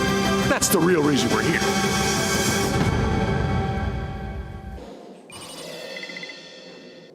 We have a team of reporters and analysts covering every angle of this opening day. We will break down both sides of that constitutionality debate, plus what to watch for tomorrow when formal opening arguments get going. Buckle up. We have a lot to get to tonight.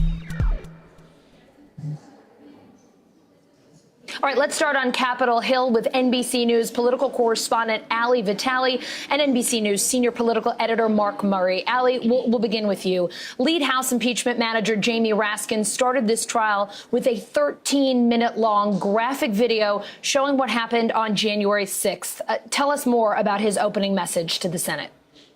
You know, Allison, we heard early on from Congressman Jamie Raskin that he was going to stick to the facts. He wasn't here to lecture. And in fact, by starting with that 13-minute video showing the harrowing day that took place here just over a month ago, it really set the tone for the way that the Democrats proceeded to make the case here that if this wasn't an impeachable act, if Donald Trump, as they would argue, inciting this insurrection wasn't an impeachable act, what was? We were told early on by our sources that the arguments here were going to be concise, that they were going to lean on precedent. But I think more than anything, it was striking the way that they told this story. Yes, they're focusing on what happened here physically on January 6th, but they really went into the groundwork that Trump had laid both on Twitter and in talking to his supporters about the election over the course of the weeks before. Listen to a little bit of how Jamie Raskin really plainly laid out this argument in the first minutes that he was on the Senate floor. Senators, the president was impeached by the U.S. House of Representatives on January 13th for doing that. You ask what a high crime and misdemeanor is under our Constitution? That's a high crime and misdemeanor. If that's not an impeachable offense, then there is no such thing. Listen, we heard things like there's no January exception. That was probably, I think, one of the more interesting graphics from my perspective, just showing that the month of January is not an exemption period for an outgoing president. Of course, this is critical to the Democrats' case because Republicans and Trump's legal defense team are trying to argue that because he is no longer in office right now, that this entire thing is unconstitutional. But really, I think the crux of Democrats' arguments here is that you cannot just move forward. There has to be accountability. They showed precedents for that. And of course, they stuck with something that was both steeped in fact, but also a really emotional appeal here, because the striking thing about this hearing is that everyone who is involved has their own personal story of where they were on January 6th. Yeah. We heard some of those things on display here today. It's only going to be more palpable going forward. Ali, just to give some color on what it was like in the room, I mean, how did senators inside react, for example, to the video that the House managers played? What kind of a feeling was it when they were rewatching that day? Yeah, according to some of our colleagues who were in the room, because of COVID restrictions, we can't just all pile in there and watch what's going on. So what we've heard from our colleagues in the room is that as that 13-minute video was being played, because of the way the speakers are and because of the way that room is set up, you could hear the yells and the taunting and the crashing sounds from that video just reverberating off the walls in the Senate chamber. And that after, when Raskin resumed speaking, it really felt like the whole room took a breath. And frankly, even just as someone who was watching it through a monitor at that point, it really was 13 minutes that just, you could feel the emotion, you could feel the heaviness, and then for Jamie Raskin to cap off his part of this testimony, his part of this argument with his own personal story, it's clear that emotion is going to be interlaced throughout. Yeah, they're here to focus on facts, but facts are not without emotion, and they're certainly not to be taken in a vacuum here either. Mm-hmm.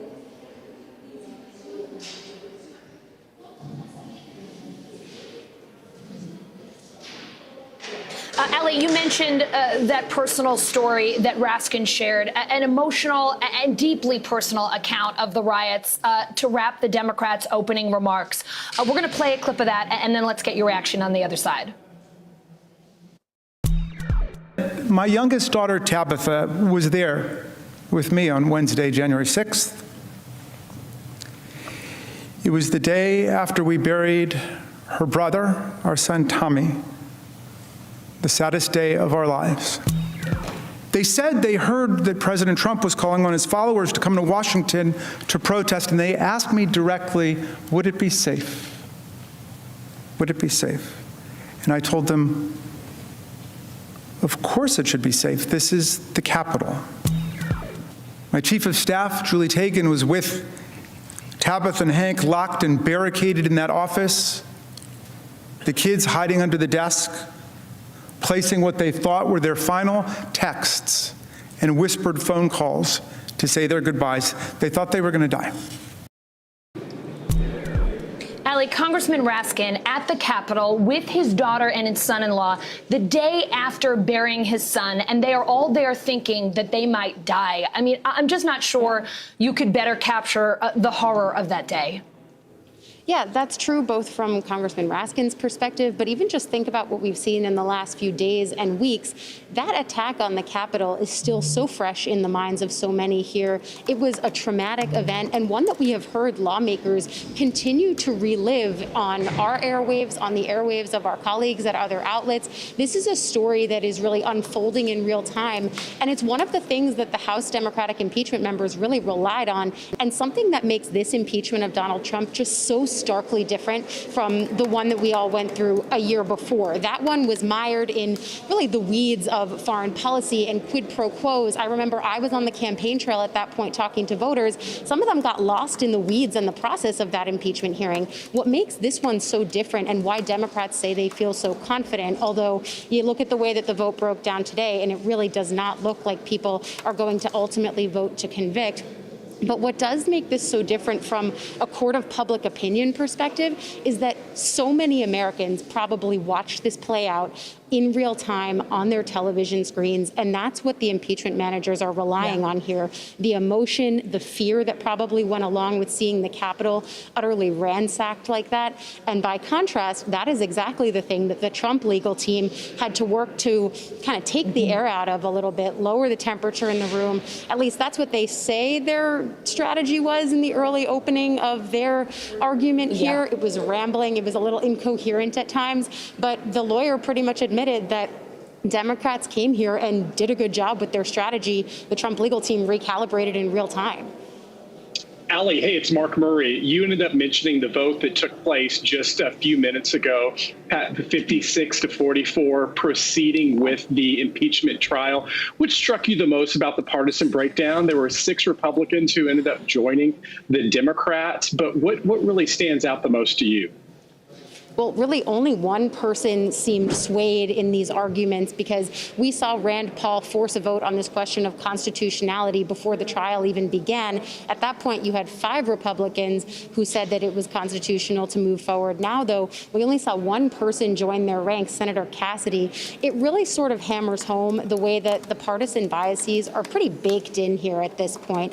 It reminds me, and you and I probably talked about this a lot back when I was covering the Trump campaign, the idea that he could shoot someone in the middle of Fifth Avenue and it wouldn't change anybody's minds.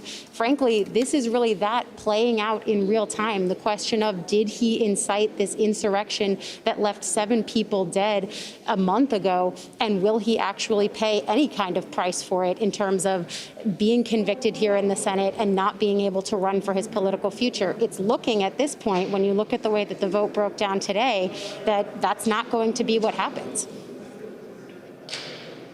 Allie, let's talk more about the defense here and the argument that Trump's legal team made about why this Senate trial should not go forward, which, as you mentioned, we know now it is. Right, exactly.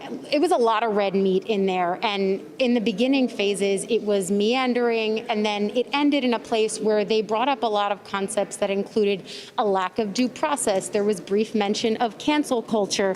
They argued that the impeachment was a partisan tactic, even though we know that the House impeachment was not, that 10 Republicans there voted to impeach the president while he was still in office. They also argued that there was a lack of due process and that this set a dangerous precedent. All of that sort of piling up to the key foundation here, which is that they believe that it is unconstitutional to impeach a president who is no longer in office. They argue that he's a private citizen. We know, though, that Democrats say he was impeached while he was in office, and that there are precedents here from the 1800s, as well as in other courts of law. They cited a lot of conservative legal scholars who say that the basis of this is constitutional. Really, that was one of the key arguments for the Trump defense team here, is that the premise of this trial is unconstitutional. Now, though, that we know it's moving forward, they're probably going to start focusing their arguments in on First Amendment and the ability of free speech. We've already seen them telegraphing, and other Republicans have started saying this too on TV, that the arguments are going to start focusing on trying to equivocate between the things that Trump said here at the rally that he had on January 6th, and even in the days before that. They're going to try to equivocate those comments with other remarks that Democrats made, for example, over the summer during Black Lives Matter protests and even during the Justice Kavanaugh confirmation hearing days.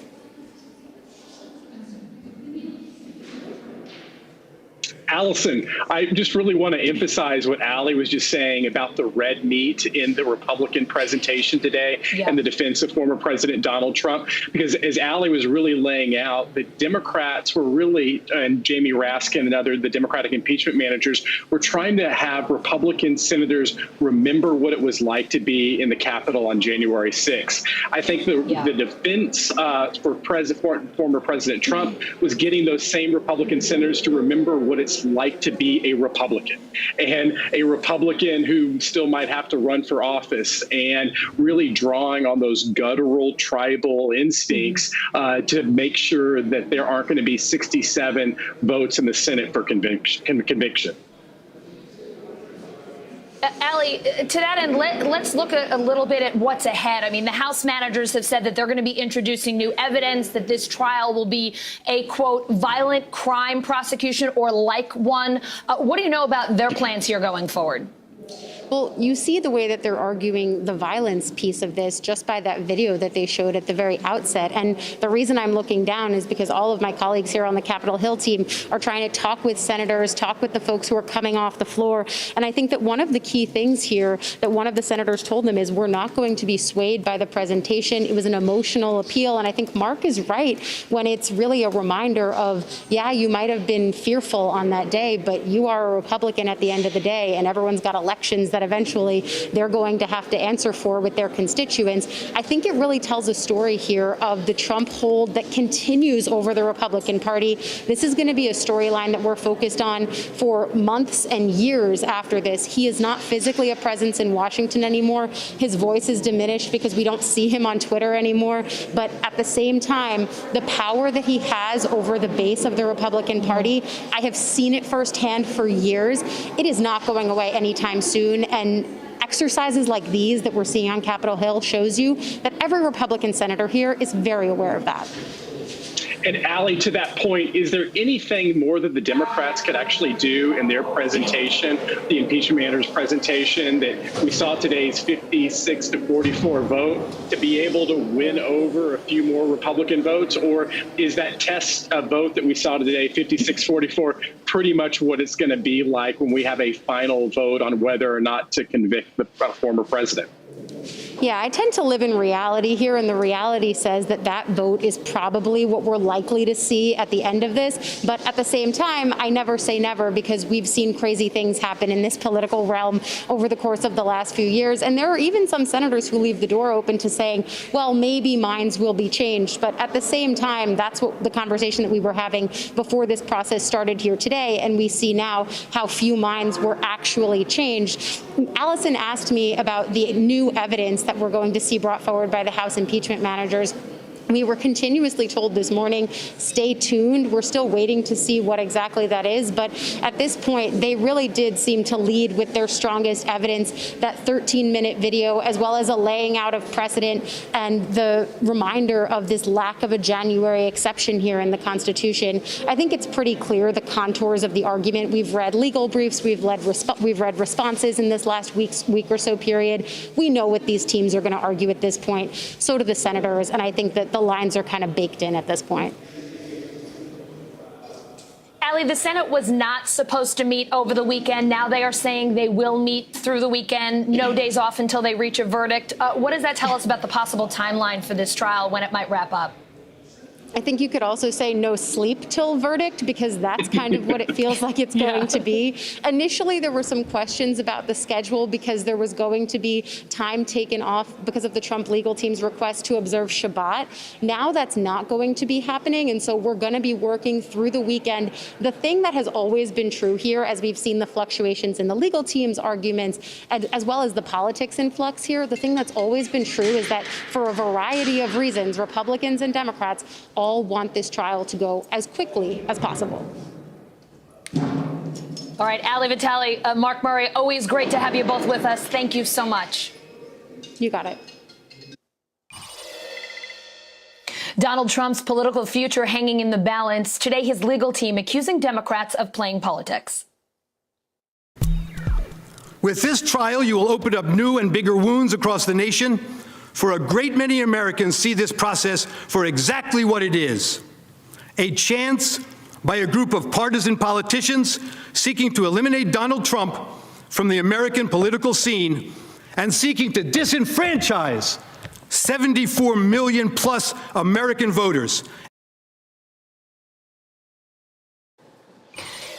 NBCNews.com senior White House reporter Shannon Pettypiece joining me now. Shannon, David Schoen talking about partisan politics, but our NBC White House team is reporting that Bruce Castor, another one of President Trump's or former President Trump's attorneys, actually wanted to lower the temperature in the Senate after the House manager's opening arguments.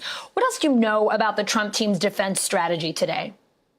Right. Well, this argument that Bruce Castor gave was pretty widely criticized, including by President Trump's allies, like his former lawyer, Alan Dershowitz, who said, he had no idea what Castor was doing, that it was certainly not the type of argument he would make. But as you mentioned, Allison, we were told by someone close to the president's legal team that this was an attempt to take down the temperature after they saw that really strong performance by the Democratic impeachment managers.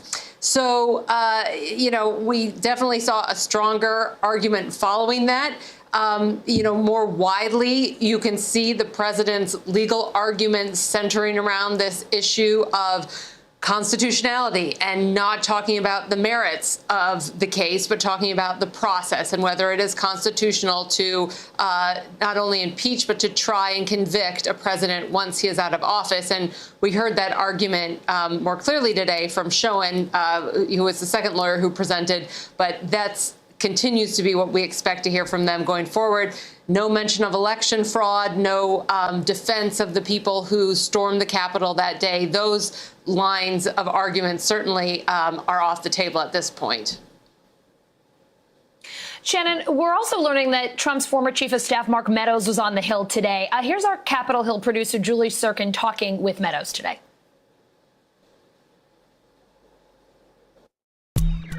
What did you think of the House manager's presentation? Pretty much what was expected. As expected, do you think that they made a good case in showing video evidence? Yeah, it's hard to make a good case when you have an unconstitutional process. Have you spoken to the president, the former president? I speak to him on a regular basis, yes. Did he watch the opening arguments? I haven't talked to him about that. So, Shannon, what do we know? What is Meadows' role here? You know, this is interesting. Meadows was one of the few White House officials who stuck by the president, President Trump, until the very end. He was really one of the last men standing, and really wasn't part of that original crew that came in with the president either. Of course, he was an ally in Congress, but he was not one of those longtime Trump loyalists.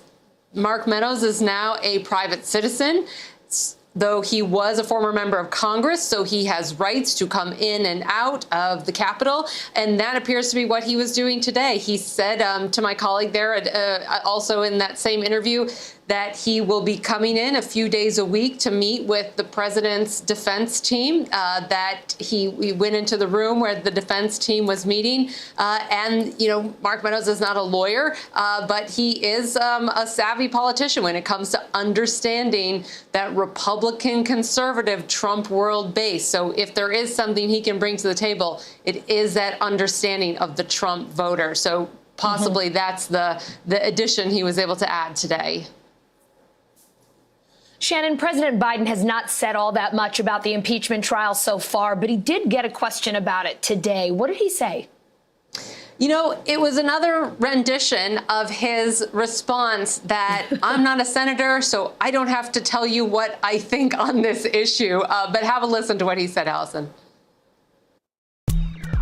Look, I told you before, I have a job. My job is to keep people. We've already lost over 450,000 people. We're going to lose a whole lot more if we don't act decisively and quickly. A lot of people, as I said, a lot of children are going to bed hungry. A lot of families are food insecure. They're in trouble. That's my job. The Senate has their job. They're about to begin it. So, you can see there him trying to pivot the conversation to COVID and the pandemic and trying to get his relief bill through Congress. And that is the message that the White House is trying to stay on. They've got a week of counter-programming lined up, and it's really the programming you would expect to see from this White House had there not been these impeachment hearings going on this week. It is all about COVID.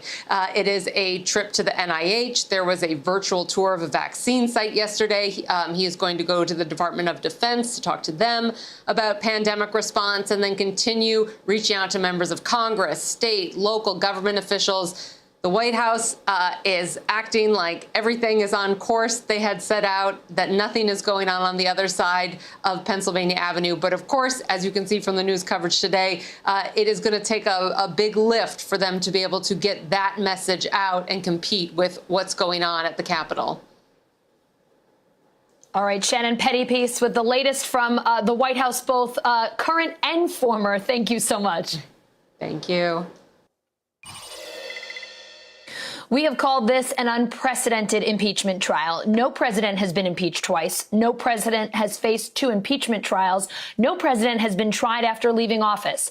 But there is still some historical precedent here. Mark Murray is back with us, our anchor buddy, if you will, along with University of Washington history professor Margaret O'Mara. Margaret, impeachment manager Joe Neguse brought up this precedent, the case of William Belknap, President Grant's Secretary of War. Here's what the congressman said. By the way, unlike Belknap, as we know, President Trump was not impeached for run-of-the-mill corruption, misconduct. He was impeached for inciting a violent insurrection, an insurrection where people died in this building, an insurrection that desecrated our seat of government. And if Congress were just to stand completely aside in the face of such an extraordinary crime against the republic. It would invite future presidents to use their power without any fear of accountability. Margaret, for people who aren't familiar with Belknap's case, can you give us some historical context here? How does it compare to former President Trump's?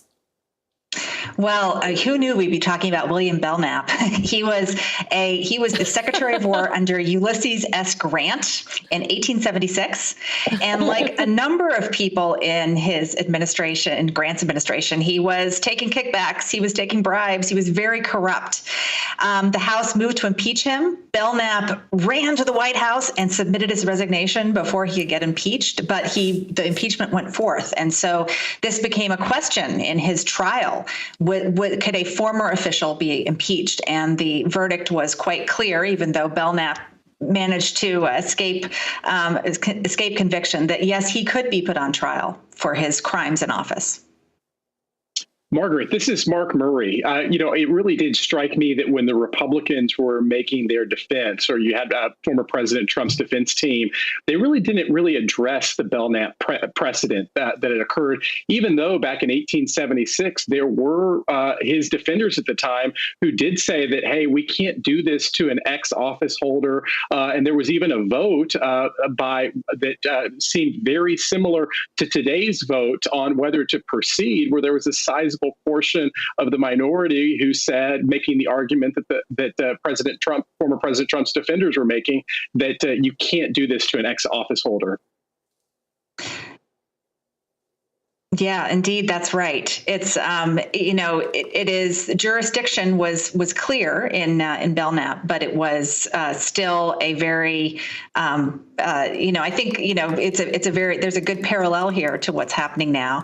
But of course, Belknap was a cabinet secretary. He wasn't a president, and so this also is an unprecedented presidential impeachment because it is concerning a president who is no longer in office. And that certainly was something that Trump's defense team was hanging on today, and making the point that trying to make an argument that Democrats have wanted to have Trump out of office for a long time. Margaret, at the heart of today's arguments, the question, is it constitutional to try the impeachment of a president no longer in office? There was a lot of talk about the framers' intent. What is your take here? Well, the framers were drafting the Constitution and looking across the Atlantic to Great Britain. We had just had a Revolutionary War. We just gotten free of Great Britain. But nonetheless, the British system, the parliamentary system, was one that was a model for the framers of the Constitution in many ways. And one thing that was going on at that very moment was that a former office holder, the former Governor General of India, was being impeached by Parliament for crimes in office. A guy named Warren Hastings. Again, who would have thought we would be sitting here in 2021 talking about Warren Hastings from 1787? But nonetheless, this is very relevant. And the framers, I think the House managers put together, we have a lot of constitutional law professors that were doing their stuff today on the floor of the Senate. And they were making it quite clear that the Constitution was creating a provision that with that in mind. Margaret, who knew the 1800s, 1700s would be so 2021? But here we are. Trump legal team arguing, right? The Trump legal team arguing that House Democrats are playing politics here, saying that they only want to impeach Trump to stop Americans from voting for him again in 2024. Here's attorney David Schoen. What they really want to accomplish here in the name of the Constitution is to bar Donald Trump from ever running for political office again. But this is an affront to the Constitution, no matter who they target today. It means nothing less than the denial of the right to vote and the independent right for a candidate to run for elective political office, guaranteed by the First and 14th Amendments to the United States Constitution, under the guise of impeachment as a tool to disenfranchise. I mean, the argument here, impeachment is political, but isn't impeachment historically political? It's always been political. And in fact, this is one of the least political presidential impeachments, you might say. I mean, Andrew Johnson, who was no model president, was in some ways, when he was impeached in 1868, he kind of was, Congress has created a trap for him to walk into. It was very much a culmination of a battle that he had been waging with leaders in Congress over Reconstruction and reconciliation of former Confederates. And so, too, you could say the Clinton impeachment in 1998 was also quite political. It was at a moment of Republican-led House, a Democratic president, a lot of animosity, very little love lost. And in fact, the impeachment kind of boomeranged back on the Republicans, who in the election immediately following lost seats because people felt that they had been too political. This, on the other hand, is, I think, a clearer cut and stronger case. And going back to the founding, why do we have impeachment? Well, it was, look, the founders were the legislators. They wanted to create a chief executive, but they wanted to make sure there were checks on his power. They were very worried about authoritarian taking that role. They were very worried about a president becoming too powerful. They had just extracted themselves from having a monarch, and they really did not want to put someone in a position where he or she could grab too much power. And so that is what impeachment is for. It is this very rare check that Congress, the legislative branch, places on the executive. Margaret, Democrats have tried to emphasize that this is the most bipartisan presidential or ex-presidential impeachment in history. You ended up having 10 Republicans who voted just weeks ago on the House side to impeach former President Donald Trump. Now we see, it had 6 Republicans join with the Democrats today in proceeding. Is that significant, or is that mainly just going to be a historical footnote on the Republicans, the small number of Republicans who've broken away from Trump? Yeah, I think, it shows that if this is the most bipartisan impeachment, it shows how partisan impeachments are. That, again, these are political processes at the end of the day. Even if the evidence is overwhelming, and going back to where we started with William Belknap, there was plenty of evidence of his malfeasance. It was pretty clear cut that he was guilty as charged. Yet, there was, party triumphed, and he was ultimately not convicted because of that. And we see this, that we saw this today. There's only a few Republicans crossed over, and it also, this is, I think, a distinctive moment in that it's been pretty clear since the get-go that conviction is an unlikely outcome. It will require a lot of Republicans to change their mind in short order, and there really has been very little movement on either side since the beginning of this.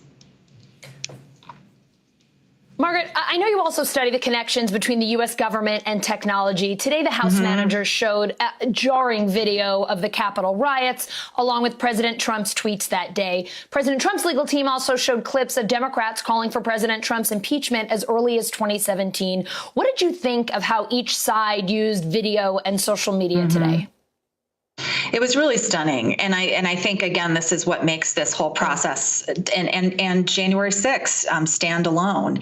The fact that you had hundreds of participants on January 6th who were their own broadcast network. They were their own NBC News, and they were framing, projecting it live as it happens. We, when Nixon was impeached in 1974, there was the White House tapes and the smoking gun. Well, we now have thousands of smoking guns, and I think the use by both sides of video in this earlier today underscores that the real audience for this whole trial is the American public, is the people watching. That the outcome is probably not going to. This is not going to result in the conviction of Donald Trump, but it is something that, and this is really, really powerful imagery. It's really stunning, and it's hard to explain away when you have these multiple sources, the perpetrators themselves providing the historical record of what happened. Margaret, when I first started covering politics in Washington, D.C., it was Bill Clinton's impeachment trial. This is now Donald Trump, the second one for him.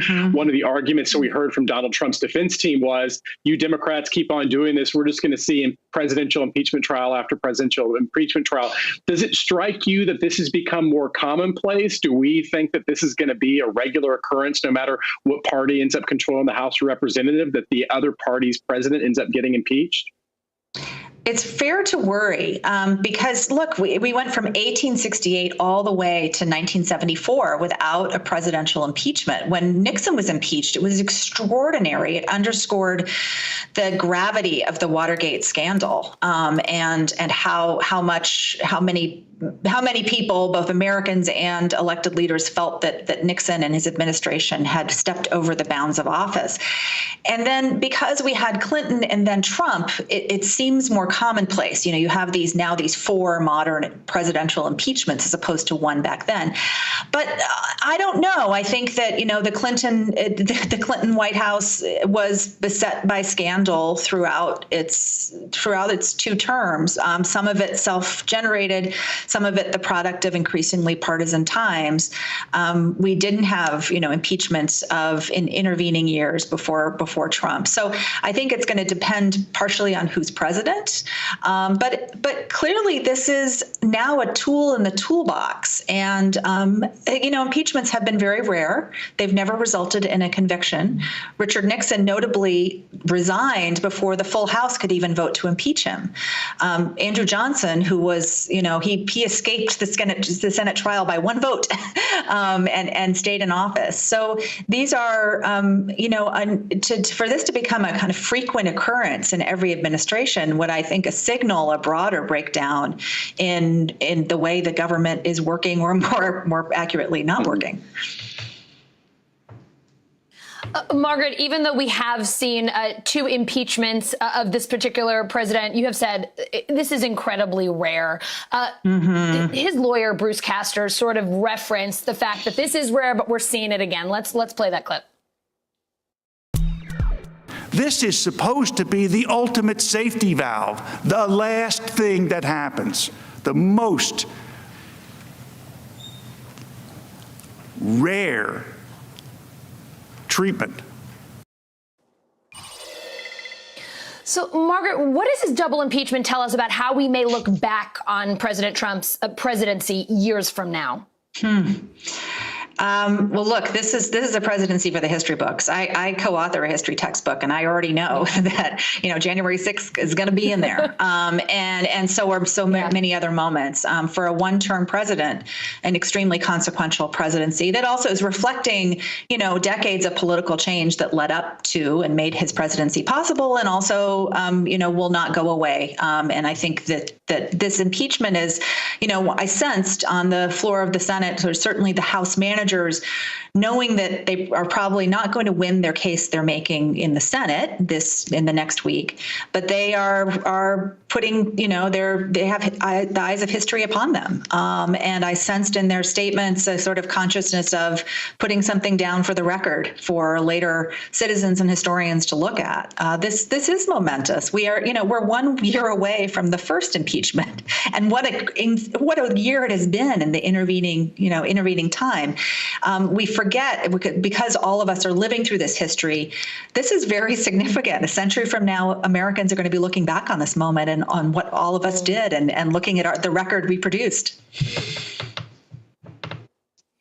All right, Margaret, Mark, thank you both so very much.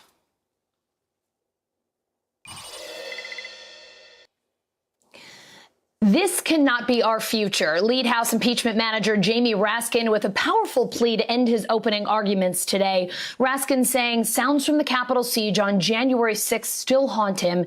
Here's more of his closing message to the Senate.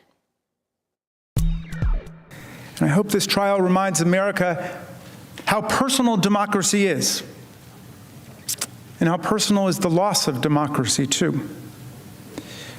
Distinguished members of the Senate, my youngest daughter, Tabitha, was there with me on Wednesday, January 6th. It was the day after we buried her brother, our son, Tommy, the saddest day of our lives.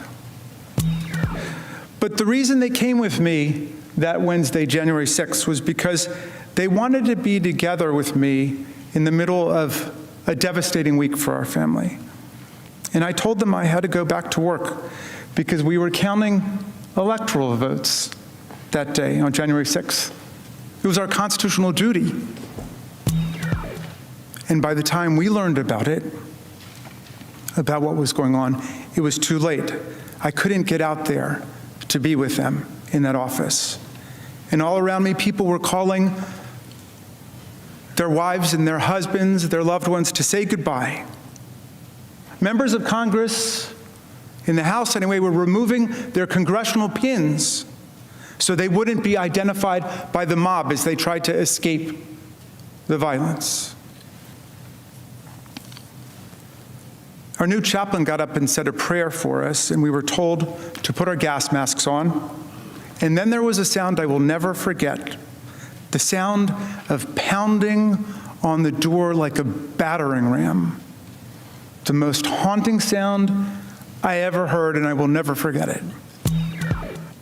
And when they were finally rescued, over an hour later by Capitol officers, and we were together, I hugged them, and I apologized, and I told my daughter Tabitha,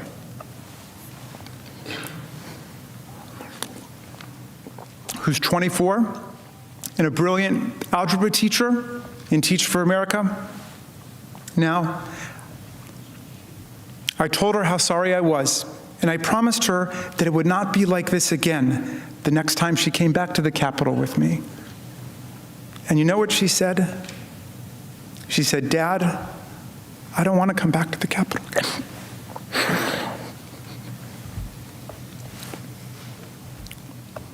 Of all the terrible, brutal things I saw and I heard on that day, and since then, that one hit me the hardest.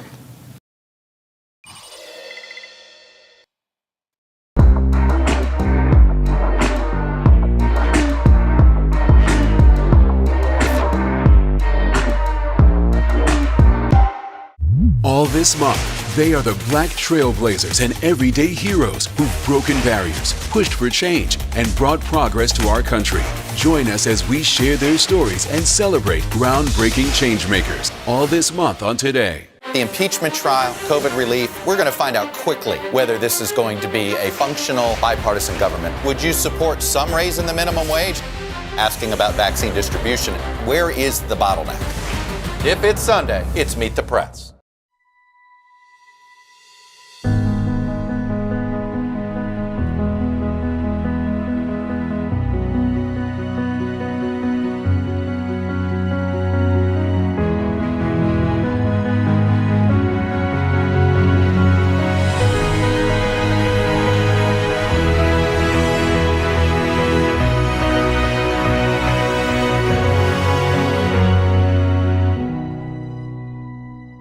History in the making, the beginning of a new era in America. As Joe Biden takes office, the major changes and challenges ahead. The vaccine effort picks up. Where are the majority of those doses? NBC Nightly News with Lester Holt.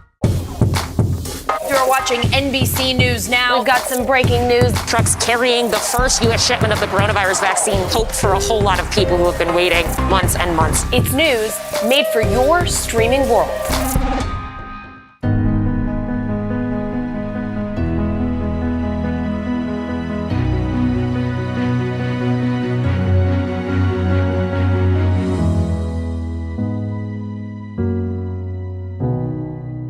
For breaking news in our changing world, download the NBC News app. Are we vaccinating right now to keep ahead of these mutant strains? We still have a demand that far exceeds supply. He's the first African-American crew member on an extended mission on the International Space Station. To be able to see someone that looks like them, that is super important. Perhaps the most successful gospel artist today. Where you're going is a lot bigger than where you've been. I am looking forward to seeing you in Tokyo. Thank you, Today Show family. Love you guys. You're back. History in the making, the beginning of a new era in America. As Joe Biden takes office, the major changes and challenges ahead. What about the vaccines? The vaccines we have now, can they stop the South African variant?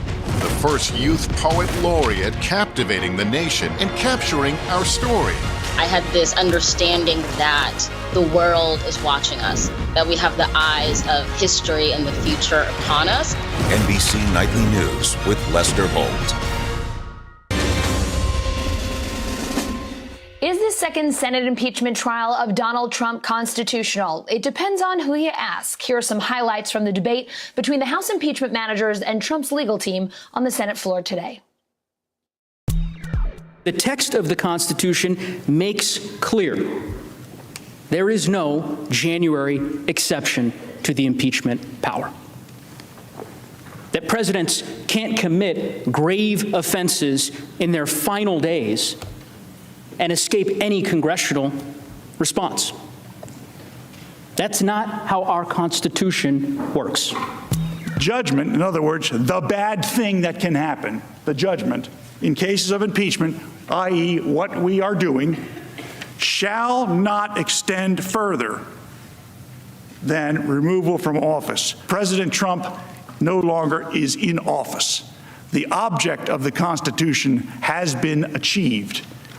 He was removed by the voters. It's no wonder that President Trump would rather talk about jurisdiction and a supposed January exception, rather than talk about what happened on January 6th. Make no mistake, his arguments are dead wrong. They are distractions from what really matters. The Senate can and should require President Trump to stand trial. But there isn't a single one of you who, A, doesn't consider yourself a patriot of the United States, and two, there isn't a single one of you who doesn't consider the other 99 to be patriots of the United States. And that is why this attack on the Constitution will not prevail. At the end of the day, this is not just about Donald Trump or any individual.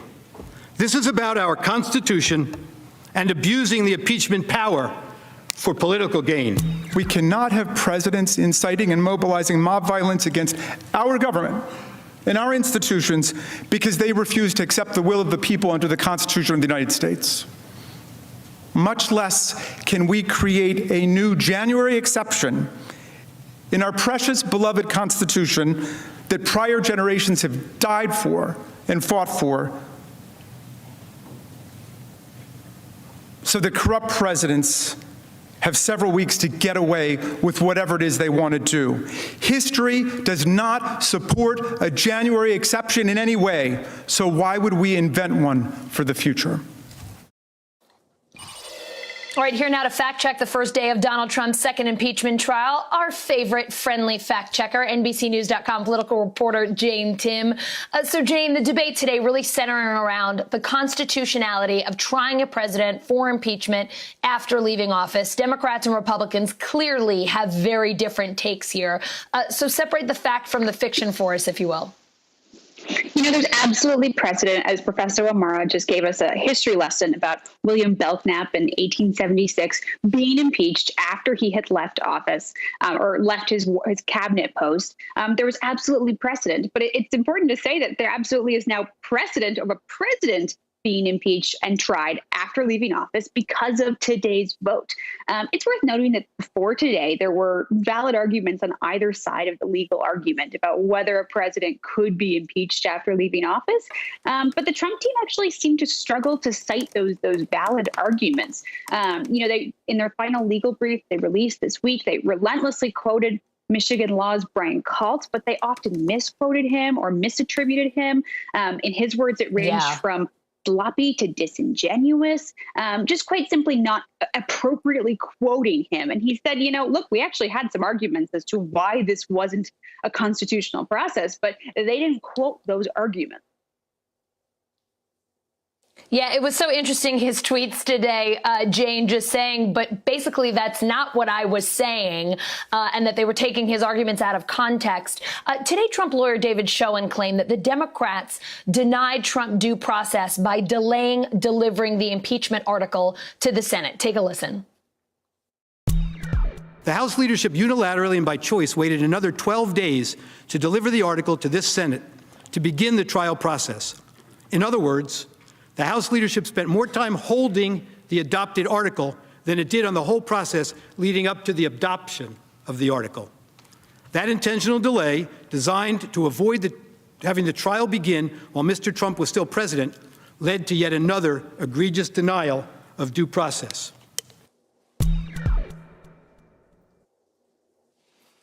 So Jane, separate the fact from the fiction on this one.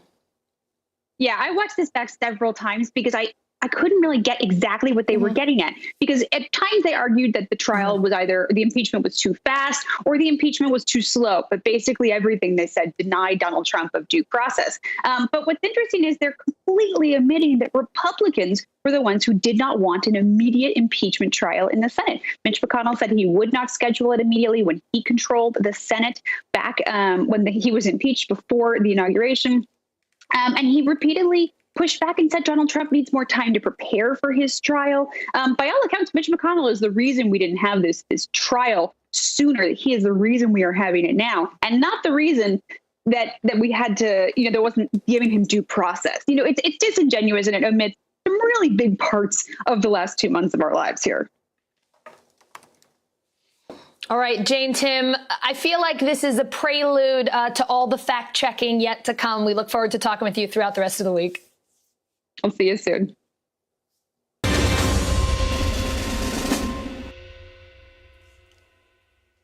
35 days. Rioters stormed the U.S. Capitol 35 days ago while Congress was counting the electoral votes confirming Joe Biden's presidential victory. More than a month later, investigators are still looking into what happened that day. NBC News national security and justice correspondent Tom Winter joining me now. Tom, what's the latest? Where does this investigation stand tonight? And where's the arrest count? Last I checked, some 200 people had been charged for their role in the riot. That's right. So it's at least 198, Allison, and good evening. And that number is expected to grow. We continue to get arrests kind of flow in as things kind of move along in these cases here. The FBI still soliciting more information from people, still providing more photographs, but the investigation has plateaued a little bit as far as the frequency of arrests. A couple of days last week, we had 6 arrests in a day, or at least several arrests in a day. I think what you're seeing now is some of the heavier cases are starting to come in, and if we can judge it off of what the FBI has posted as far as new pictures, they're really focusing on the people that assaulted police, assaulted the Capitol Police. We're seeing somebody doing that literally right now on camera, spraying pepper spray at them. And Allison, obviously, they're going to be focused on the death of Officer Brian Sicknick. Those cases are going to involve indictments. Right. They're going to involve serious charges. They're going to take a little bit more time, but we expect the arrest to continue. I mean, some 200 charges, Tom, that's pretty impressive. How has the FBI been identifying all those suspects, and what are some of the charges that they're facing? Right. So they've been using some of the most sophisticated tools they have, like family members calling up and saying their relatives did this. That's one technique that they've used to identify people. High-tech stuff there. High-tech stuff, but they've also been doing traditional law enforcement work, such as using facial recognition technology, rather. Basically, people have been calling in and saying, I believe the person that you're seeing in this image is Billy Smith, just as an example, a made-up example. And what the FBI will then do is look at their social media accounts, subpoena for records of those accounts, whether they be Facebook, Parler, other social media platforms. And then from there, they'll go to driver's license databases, which the FBI has access to in whatever state that person may be from, and try to match up photos, try to put together the key information, get grand jury subpoena returns and law enforcement returns from those social media platforms to figure out what people posted and what they said. And that helps them really put together a case. So that's some of the things that they're doing. As I referenced in the beginning, family members, close friends, associates, they've been tipping people off, tipping the FBI office to who these people are, Allison. Hey, look, Tom, they say it's not weird if it works, right? Right. We are learning that a former FBI employee, Thomas Caldwell, who's had top security clearance since 1979, has been in jail over the last month for his role in the riots. What can you tell us about him, and what are federal prosecutors alleging he did here? Right. So, Allison, I think it's important to remember that this all came about from a 25-page memo that in a motion that his attorney put forward trying to seek bail and bond in this case. What you're looking at is the claims made by his attorney. The FBI has not commented on his potential role or his past and prior role with the agency as a section chief, according to his attorney, saying he was there from 2009 to 2010. Also that he held a top secret security clearance since 1979. We're still waiting to get some more information on that and get some more facts. But the FBI said that he was involved with going inside, had communicated and planned with going inside, and that they found communications on Facebook, as I was just talking about, one of the tools that they're using that he apparently tried to delete, but messages that he said that indicated that he was inside. So that's what they're alleging. He's been formally indicted, and now we'll just have to see where the case goes from here, Allison. All right, Tom, I know we'll be checking in with you much more on this one. Thank you so much for joining us tonight. Sure thing. You got it. The Senate impeachment trial zeroing in on a key question today. Is it constitutional for a former president to stand trial? Here now, NBC News legal contributor Danny Savalos. Danny, it is so terrific to see you, my friend. It feels like it has been quite a long time. So let's talk about this. What does the Constitution say about trying a former president? It says nothing about trying a former president, and that's what the challenge is. So the answer to the question of whether or not impeaching a former president is constitutional is, well, we just found out because they voted yes. And I'm not being glib. The challenge here is that we've all been trained to think of this as if we're in court because it is an impeachment trial. It's anything but. It's only cosmetically a trial. In reality, in a court, what happens is each side presents its argument through the adversarial system, and a judge writes a reasoned argument considering both sides and ultimately choosing one argument over the other with some logical reasoning. That's not what happens in a Senate trial. The parties present their sides, and then we just go vote on it. And there's no reasoning as to whether or not someone had a good constitutional argument or not. And that ultimately means that whether or not it's constitutional is just whether the Senate says it is. And even the history of the Senate, what happened to William Belknap or whoever 100 years ago, is only relevant as to that Senate. What is relevant or whether or not it's constitutional depends on what this particular Senate says about the issue today. Danny, Trump's lawyers are arguing the Senate cannot proceed with the trial because of lack of due process. Listen here. The denial of due process in this case, of course, starts with the House of Representatives. In this unprecedented snap impeachment process, the House of Representatives denied every attribute of fundamental constitutional due process that Americans correctly have come to believe is part of what makes this country so great. So, Danny, what do you make of this lack of due process argument here? That argument is right on almost every count. Yes, in criminal courts, in civil courts, every person is entitled to due process of law. And that just means procedural due process, that they go through a process that is that gives them an opportunity to be heard and present their side of the argument. But it may be the case that the president is the one person in the entire system that shouldn't have any due process. And the reason for that is there's no ability to put a president or in jail until you figure out whether what he's doing is dangerous. There's no ability to put a temporary restraining order on him or separate him from somebody else that he may harm. There's no way to do that. So because the immediacy, the threat of a rogue president is so immediate and so dangerous, if Joseph Biden tomorrow announced he wanted to secede Delaware from the Union, there's no way to put a pause on that until the Senate figures it out. They would just have to remove him. And that's why the impeachment process is designed to be fast, because it's the only remedy. There's no interim remedy, no way to preserve the status quo until that remedy or that disaster is averted. So that's the argument against a president, maybe the only person in the entire system who might not be entitled to due process of law. All right, Danny Savalos, always love seeing you, especially during impeachment. You know, it feels like old times. This is what we always like to do. It's impeachy, isn't it? It really is. It sure is. Thanks, Danny.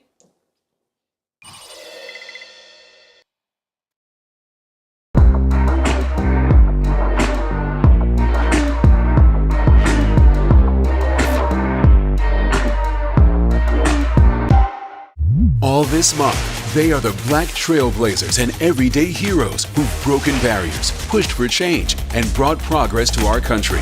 Join us as we share their stories and celebrate groundbreaking changemakers all this month on Today. The impeachment trial, COVID relief, we're going to find out quickly whether this is going to be a functional bipartisan government. Would you support some raise in the minimum wage? Asking about vaccine distribution. Where is the bottleneck? If it's Sunday, it's Meet the Press.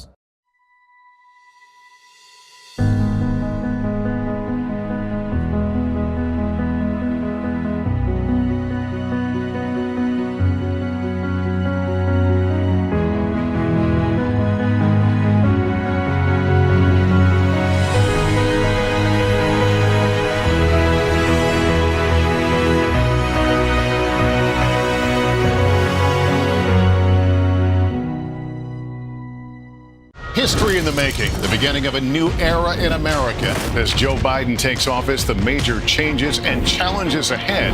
The vaccine effort picks up. Where are the majority of those doses? NBC Nightly News with Lester Holt. You're watching NBC News Now. We've got some breaking news. Trucks carrying the first U.S. shipment of the coronavirus vaccine. Hope for a whole lot of people who have been waiting months and months. It's news made for your streaming world.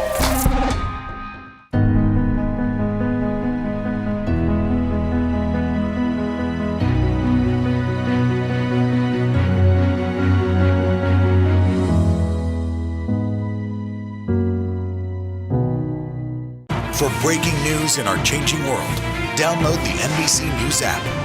Are we vaccinating right now to keep ahead of these mutant strains? We still have a demand that far exceeds supply. He's the first African-American crew member on an extended mission on the International Space Station. To be able to see someone that looks like them, that is super important. Perhaps the most successful gospel artist today. Where you're going is a lot bigger than where you've been. I am looking forward to seeing you in Tokyo. Thank you today, show family. Love you guys. You're back. History in the making, the beginning of a new era in America. As Joe Biden takes office, the major changes and challenges ahead. What about the vaccines? The vaccines we have now, can they stop the South African variant? The first youth poet laureate captivating the nation and capturing our story. I had this understanding that the world is watching us, that we have the eyes of history and the future upon us. NBC Nightly News with Lester Holt. History in the making, the beginning of a new era in America. As Joe Biden takes office, the major changes and challenges ahead. What about the vaccines? The vaccines we have now, can they stop the South African variant? The first youth poet laureate captivating the nation and capturing our story.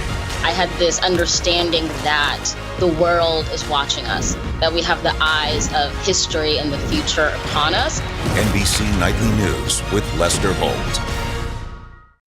Is it me, or is there a lot of noise out there?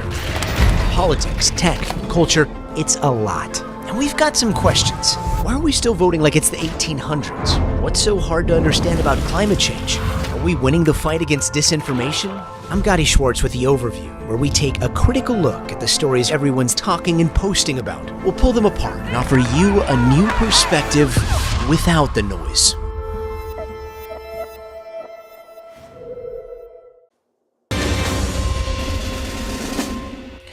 They've gotten through the constitutionality debate. Tomorrow, we'll hear opening arguments. Here are some more highlights from day one of Donald Trump's second impeachment trial.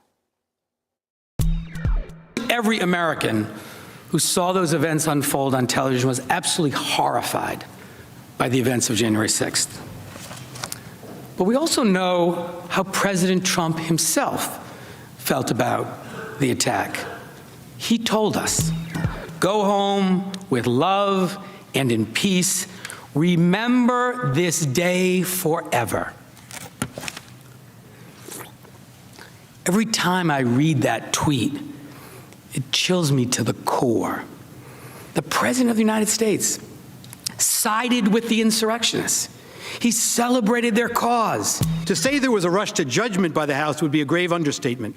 It is not as if the House members who voted to impeach were not mightily warned about the dangers to the institution of the presidency and about our system and to our system of due process. They were warned in the strongest of terms from within their own ranks. Impeachment exists to protect the American people from officials who abuse their power, who betray them. It exists for a case just like this one. Honestly, it is hard to imagine a clearer example of how a president could abuse his office, inciting violence against a co-equal branch of government while seeking to remain in power after losing an election. Sitting back and watching it unfold. We all know the consequences. They don't need to show you movies to show you that the riot happened here. We will stipulate that it happened, and you know all about it. This is a process fueled irresponsibly by base hatred by these House managers and those who gave them their charge, and they are willing to sacrifice our national character to advance their hatred and their fear that one day they might not be the party in power. President Trump was not impeached because he used words that the House decided are forbidden or unpopular. He was impeached for inciting armed violence against the government of the United States of America. So you'll never hear anybody representing former President Trump say anything at all other than what happened on January 6th and the storming and breaching of the Capitol should be denounced in the most vigorous terms, nor that those persons responsible should be prosecuted to the fullest extent that our laws allow.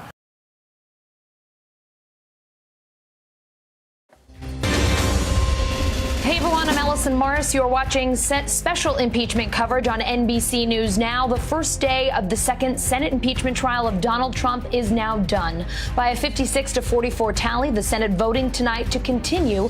Trump's counsel arguing today that this trial is unconstitutional. The impeachment managers, on the other hand, urging the Senate to vindicate the Constitution. And if you don't fight like hell, you're not going to have a country anymore.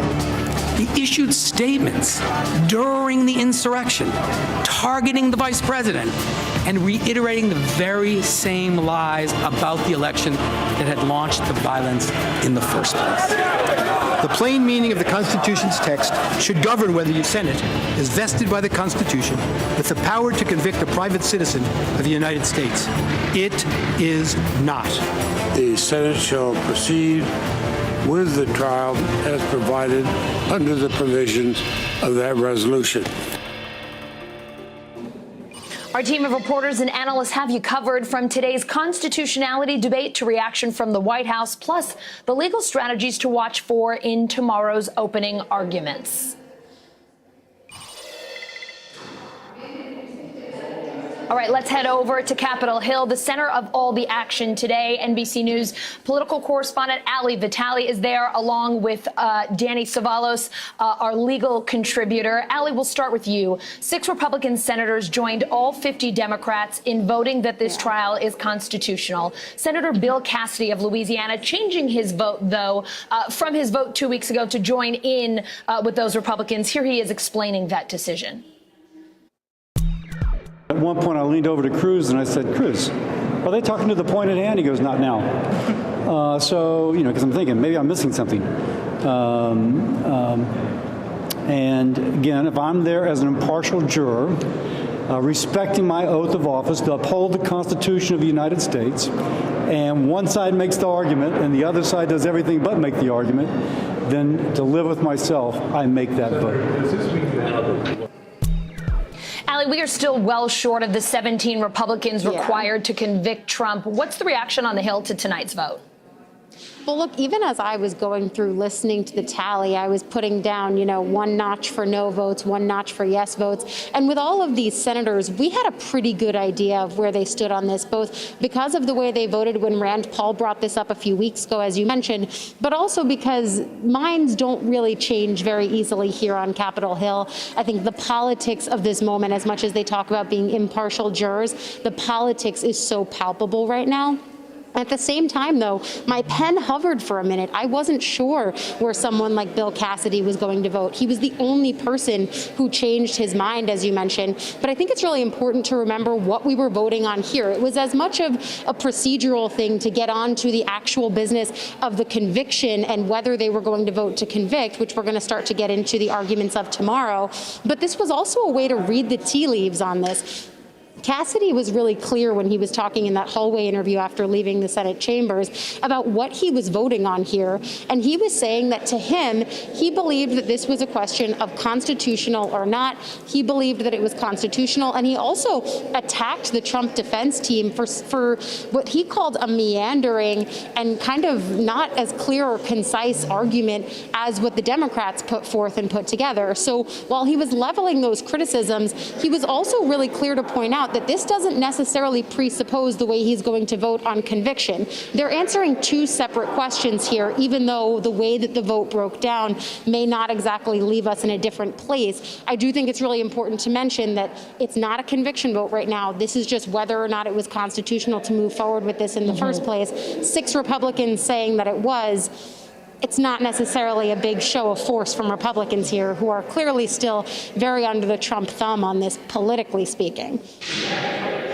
All right, as our legal analyst, Danny, give us the Cliff Notes version, if you will, of the legal arguments today. This Senate vote aside, who, in your opinion, made the strongest legal argument today?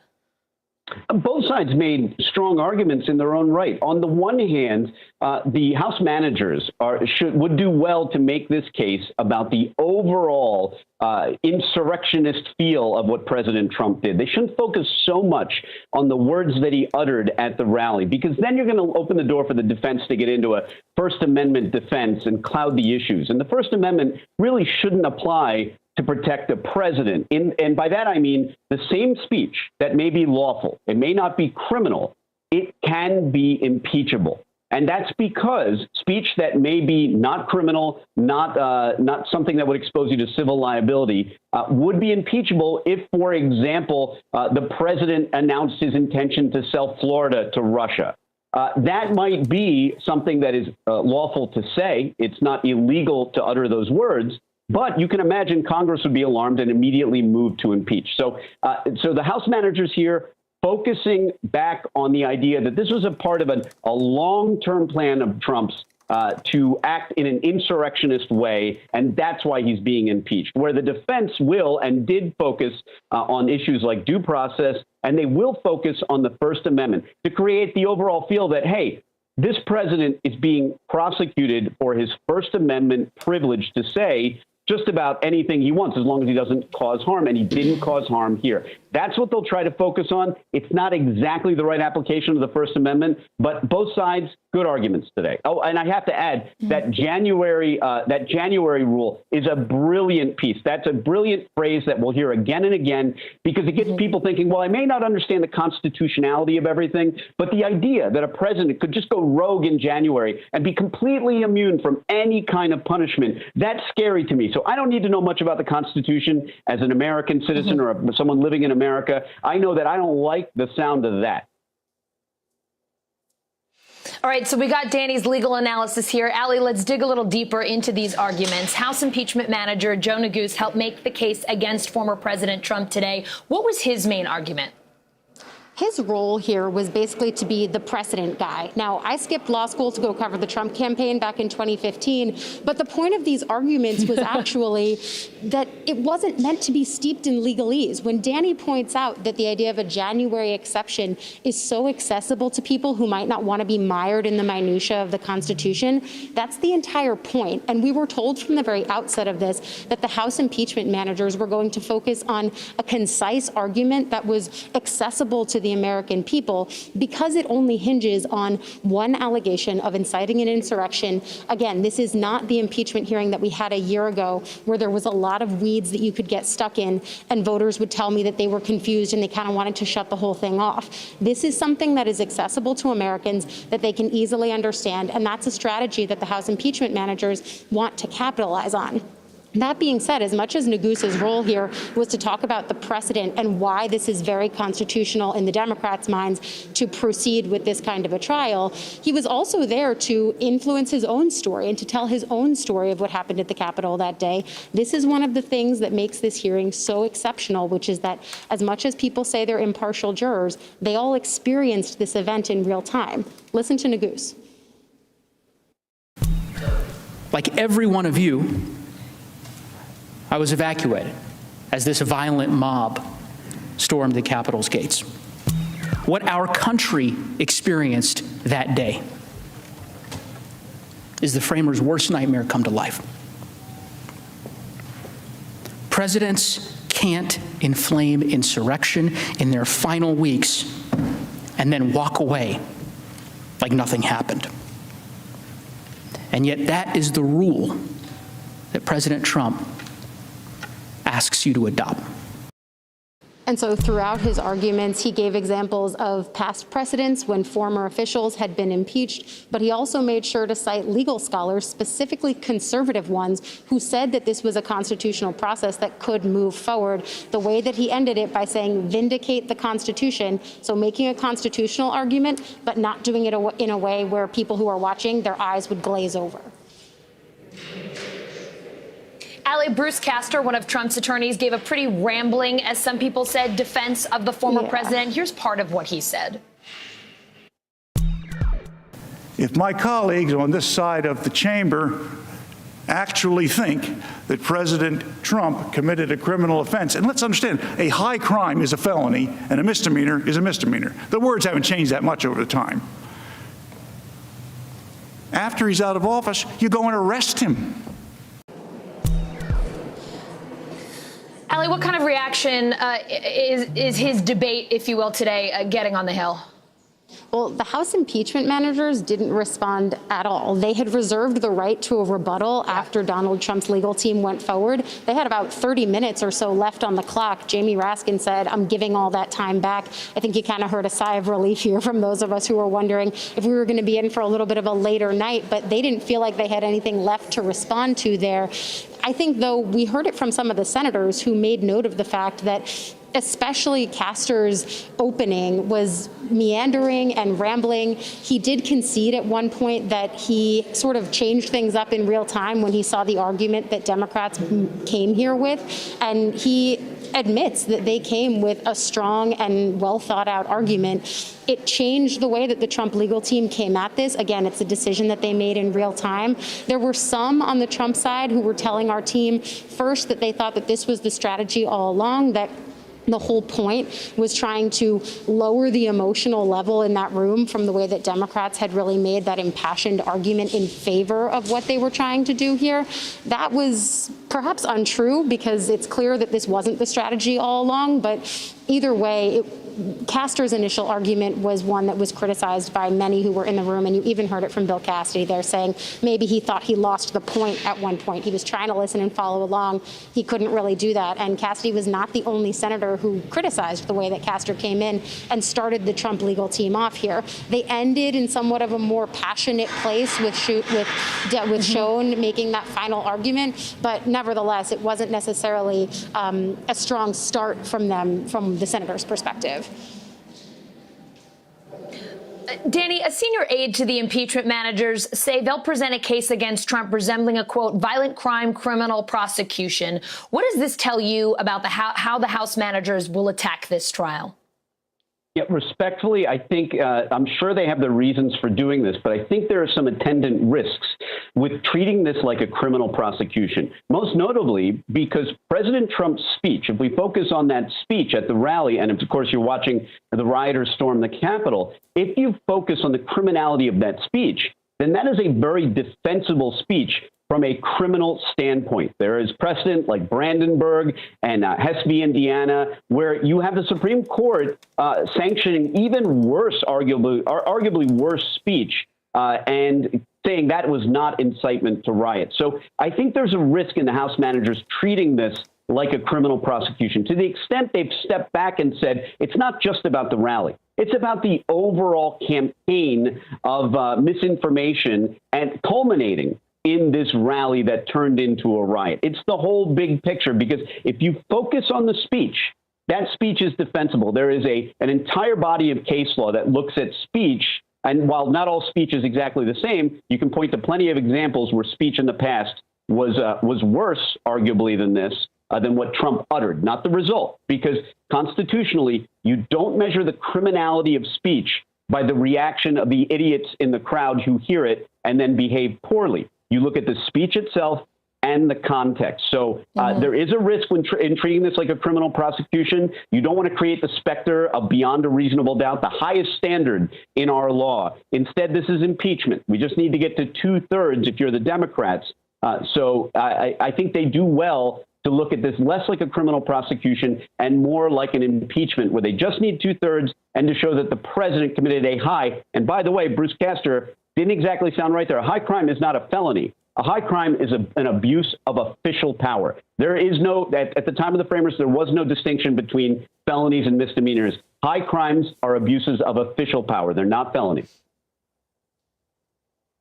All right, Danny Savalos, Ali Vitale, thank you both so much. Always great to have you. Thanks. Donald Trump's legal team focusing on the Constitution in the defense of the former president, accusing the House of impeaching Trump without due process. We choose in America to live by our Constitution and its amendments and the due process this document demands for every citizen among us.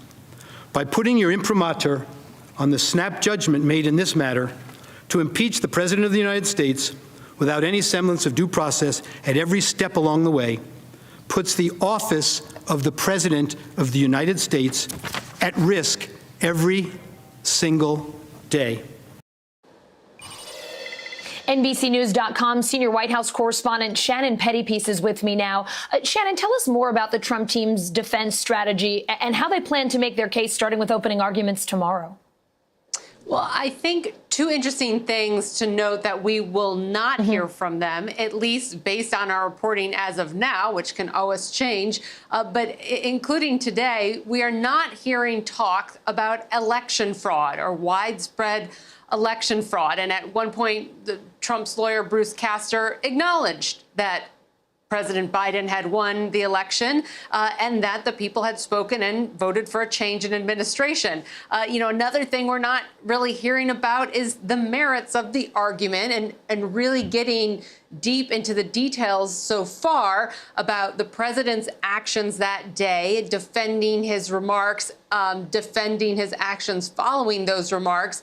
That didn't really come up today, and it's unclear how much his lawyers are going to get into the actual merits, because based on our reporting, they appear focused on the process. As we heard today, the constitutionality, a potential First Amendment rights argument, another theme, as you heard in that clip just a moment ago, the issue of due process. So it is about how the procedural issues at hand here rather than the merits. That's what we're expecting. Of course, anything could change, and it's possible we could see the president's legal team recalibrate their strategy after how things went today and what they saw from the House impeachment managers. Shannon, the White House choosing not to focus on today's impeachment trial. White House Press Secretary Jen Psaki saying the president won't be watching. Here she is. Joe Biden is the president. He's not a pundit. He's not going to opine on the back and forth arguments, nor is he watching them that are taking place in the Senate. President Biden met with Treasury Secretary Janet Yellen and business leaders today. Tell us a bit about that counter-programming, if you will, and what he said when he took a question about today's impeachment trial. Well, he basically said, once again, I'm no longer a senator. I'm the president now. This is a Senate issue, so I don't have to tell you what I think or weigh in on this in any way. So that was his response there. The White House is trying to carry forward like this isn't even going on down Pennsylvania Avenue. Now, that might be wishful thinking when you look at the news coverage and how much attention this impeachment trial is going to get over the coming week. But they are trying their best to stay the course. The week ahead looks like you would expect expect it to look if there was no impeachment going on. The president's going to the Defense Department tomorrow. He's going to talk to them about their pandemic response. He's visiting the NIH. He is meeting with congressional leaders, talking to governors, as all part of this strategy to get this COVID relief bill, which the White House is really trying to push the gas on. They want to get something passed before March 14th, when that unemployment insurance extension runs out. Well, they've got a week of impeachment trial now, and while the Senate says they're going to continue working behind the scenes and off to the side on COVID relief, this is obviously going to be the big focus for them. And so the clock is really ticking in Senate land on how much time is left to actually get some legislation through. Yeah, a lot of pressure there for sure. Shannon Pettypiece, thank you. Thank you. Trump lawyer Bruce Castor admitting that his team changed some of its arguments at the very last minute today. Here he is. I want to give my colleague, Mr. Schoen, an opportunity to explain to all of us the legal analysis on jurisdiction. I'll be quite frank with you. We changed what we were going to do on account that we thought that the House manager's presentation was well done.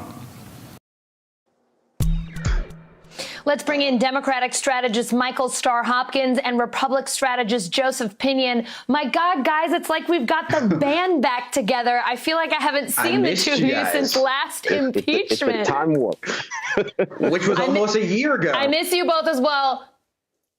We're going to start doing this more often for sure. I'm glad we're starting today. Joseph, I'm going to kick it to you first. Your thoughts on Trump's defense today, in particular, what Castor said there, that they changed some arguments and that the House manager's presentation was well done. Did that surprise you at all? And do you think that was a good move?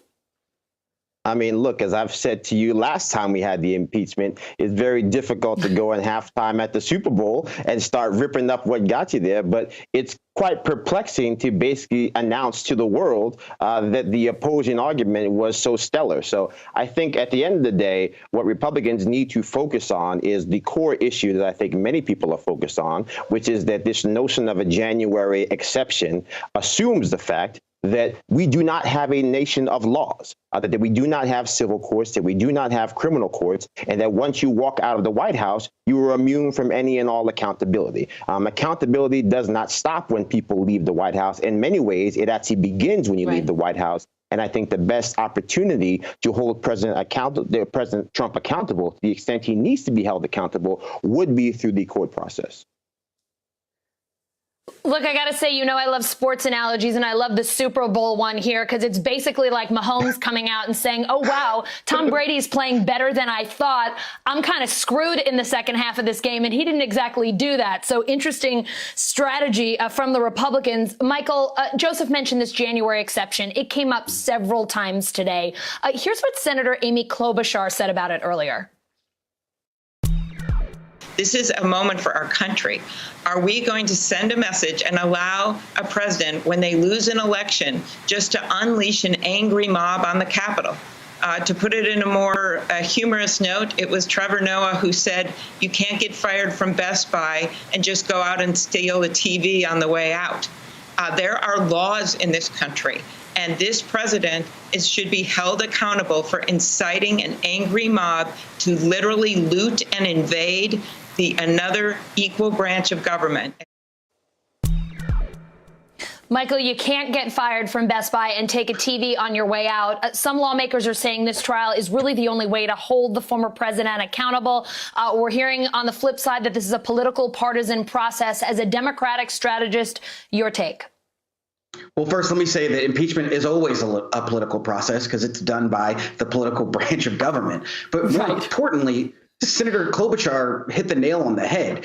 we have a little over 60 days in between the presidential election and inauguration. If we follow the logic of many Republicans that no president can be impeached because of acts done within those 60 days, then we really are about to unleash all hell on America, because anything is possible. And there is no real mechanism to hold a president accountable within that 60 to 70 day period. And that's ludicrous. You know, you could have presidents accepting bribes. You could have presidents selling off New York. Anything would be possible by that logic, which makes it such bad logic.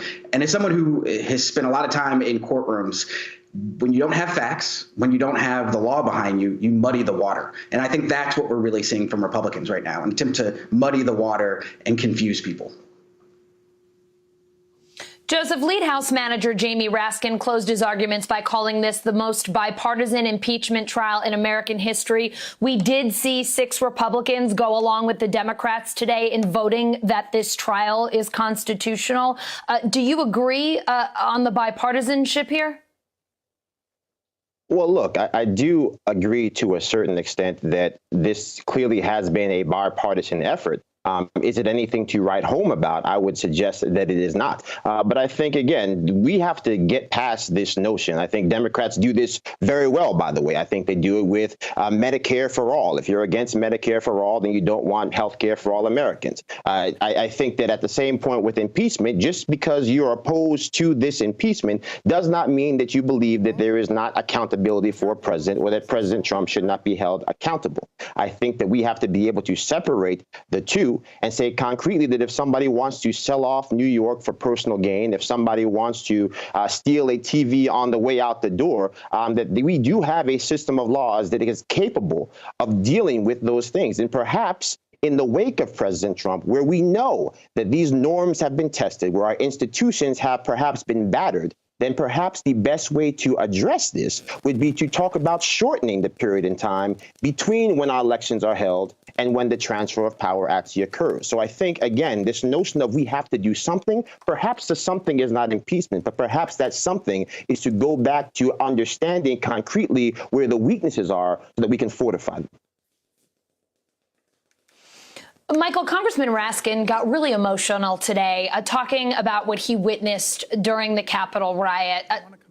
It was the day after he buried his son. He had his daughter and son-in-law with him. He said that they were worried. They thought they were going to die. How do you think that these personal stories from lawmakers will really impact the trial in the days to come? I mean, does it give the Democrats an insurmountable, I hate to say insurmountable because very few people think that Trump is going to get convicted here, but does it give the Democrats a leg up at least?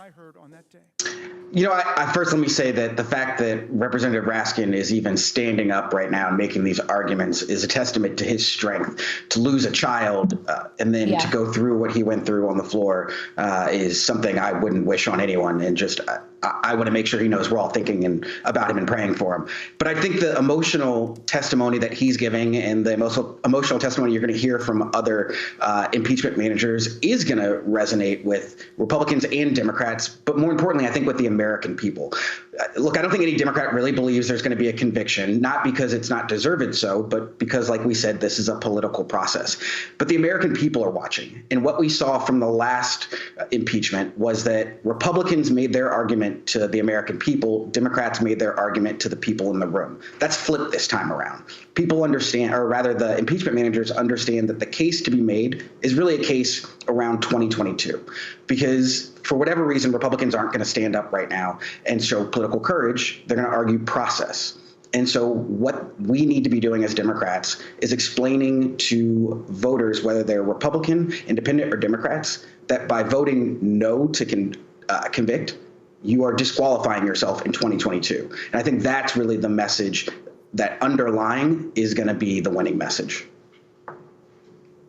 So on the flip side then, Joseph, what would your advice be for Trump's defense team here? How do you best counter or how do you best go after emotional arguments like this? What's their best strategy?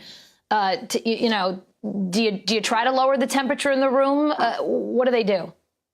Well, I think first and foremost, you have to acknowledge the severity of what occurred on the 6th. And I think you also have to be willing to acknowledge the fact that this drumbeat for 64 days or 65 days to have this uncertainty around the outcomes of the election is not helpful towards having a functioning nation. So I think we have to start there. But I think beyond that, I think then the argument has to come back to these core principles, this notion of saying that either we are a nation of laws or we're not. That the same Democrats who want you to believe that President Trump was this imminent threat to our shared safety are the same people who got on TV, including this network. You have Jim Clyburn suggesting they should hold off on sending the articles of impeachment to the Senate for 100 days to have an agenda getting passed. So, yes, impeachment is inherently a political process. And with that understanding, I think Republicans need to lean into the politics a little bit. But before they do that, we need to acknowledge that what happened on the 6th was dreadful.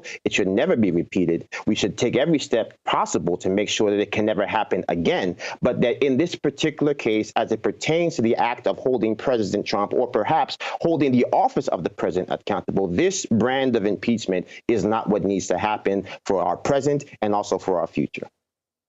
Every step except for impeachment. Michael and Joseph.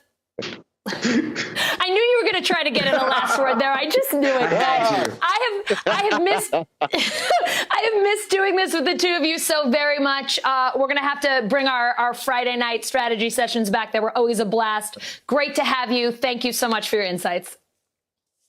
All right, guys. Miss you guys.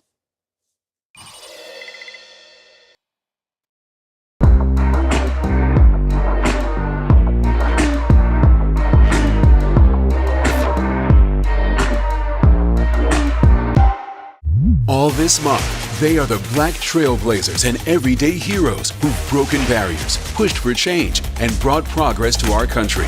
Join us as we share their stories and celebrate groundbreaking changemakers. All this month on Today. The impeachment trial, COVID relief, we're going to find out quickly whether this is going to be a functional bipartisan government. Would you support some raise in the minimum wage?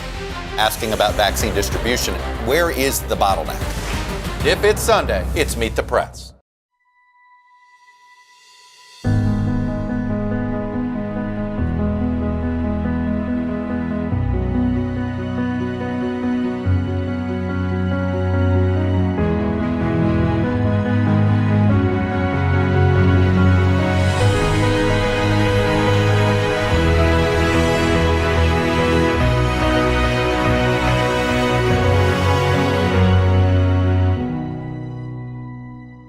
History in the making, the beginning of a new era in America. As Joe Biden takes office, the major changes and challenges ahead. The vaccine effort picks up. Where are the majority of those doses? NBC Nightly News with Lester Holt. You're watching NBC News Now. We've got some breaking news. Trucks carrying the first U.S. shipment of the coronavirus vaccine. Hope for a whole lot of people who have been waiting months and months. It's news made for your streaming world.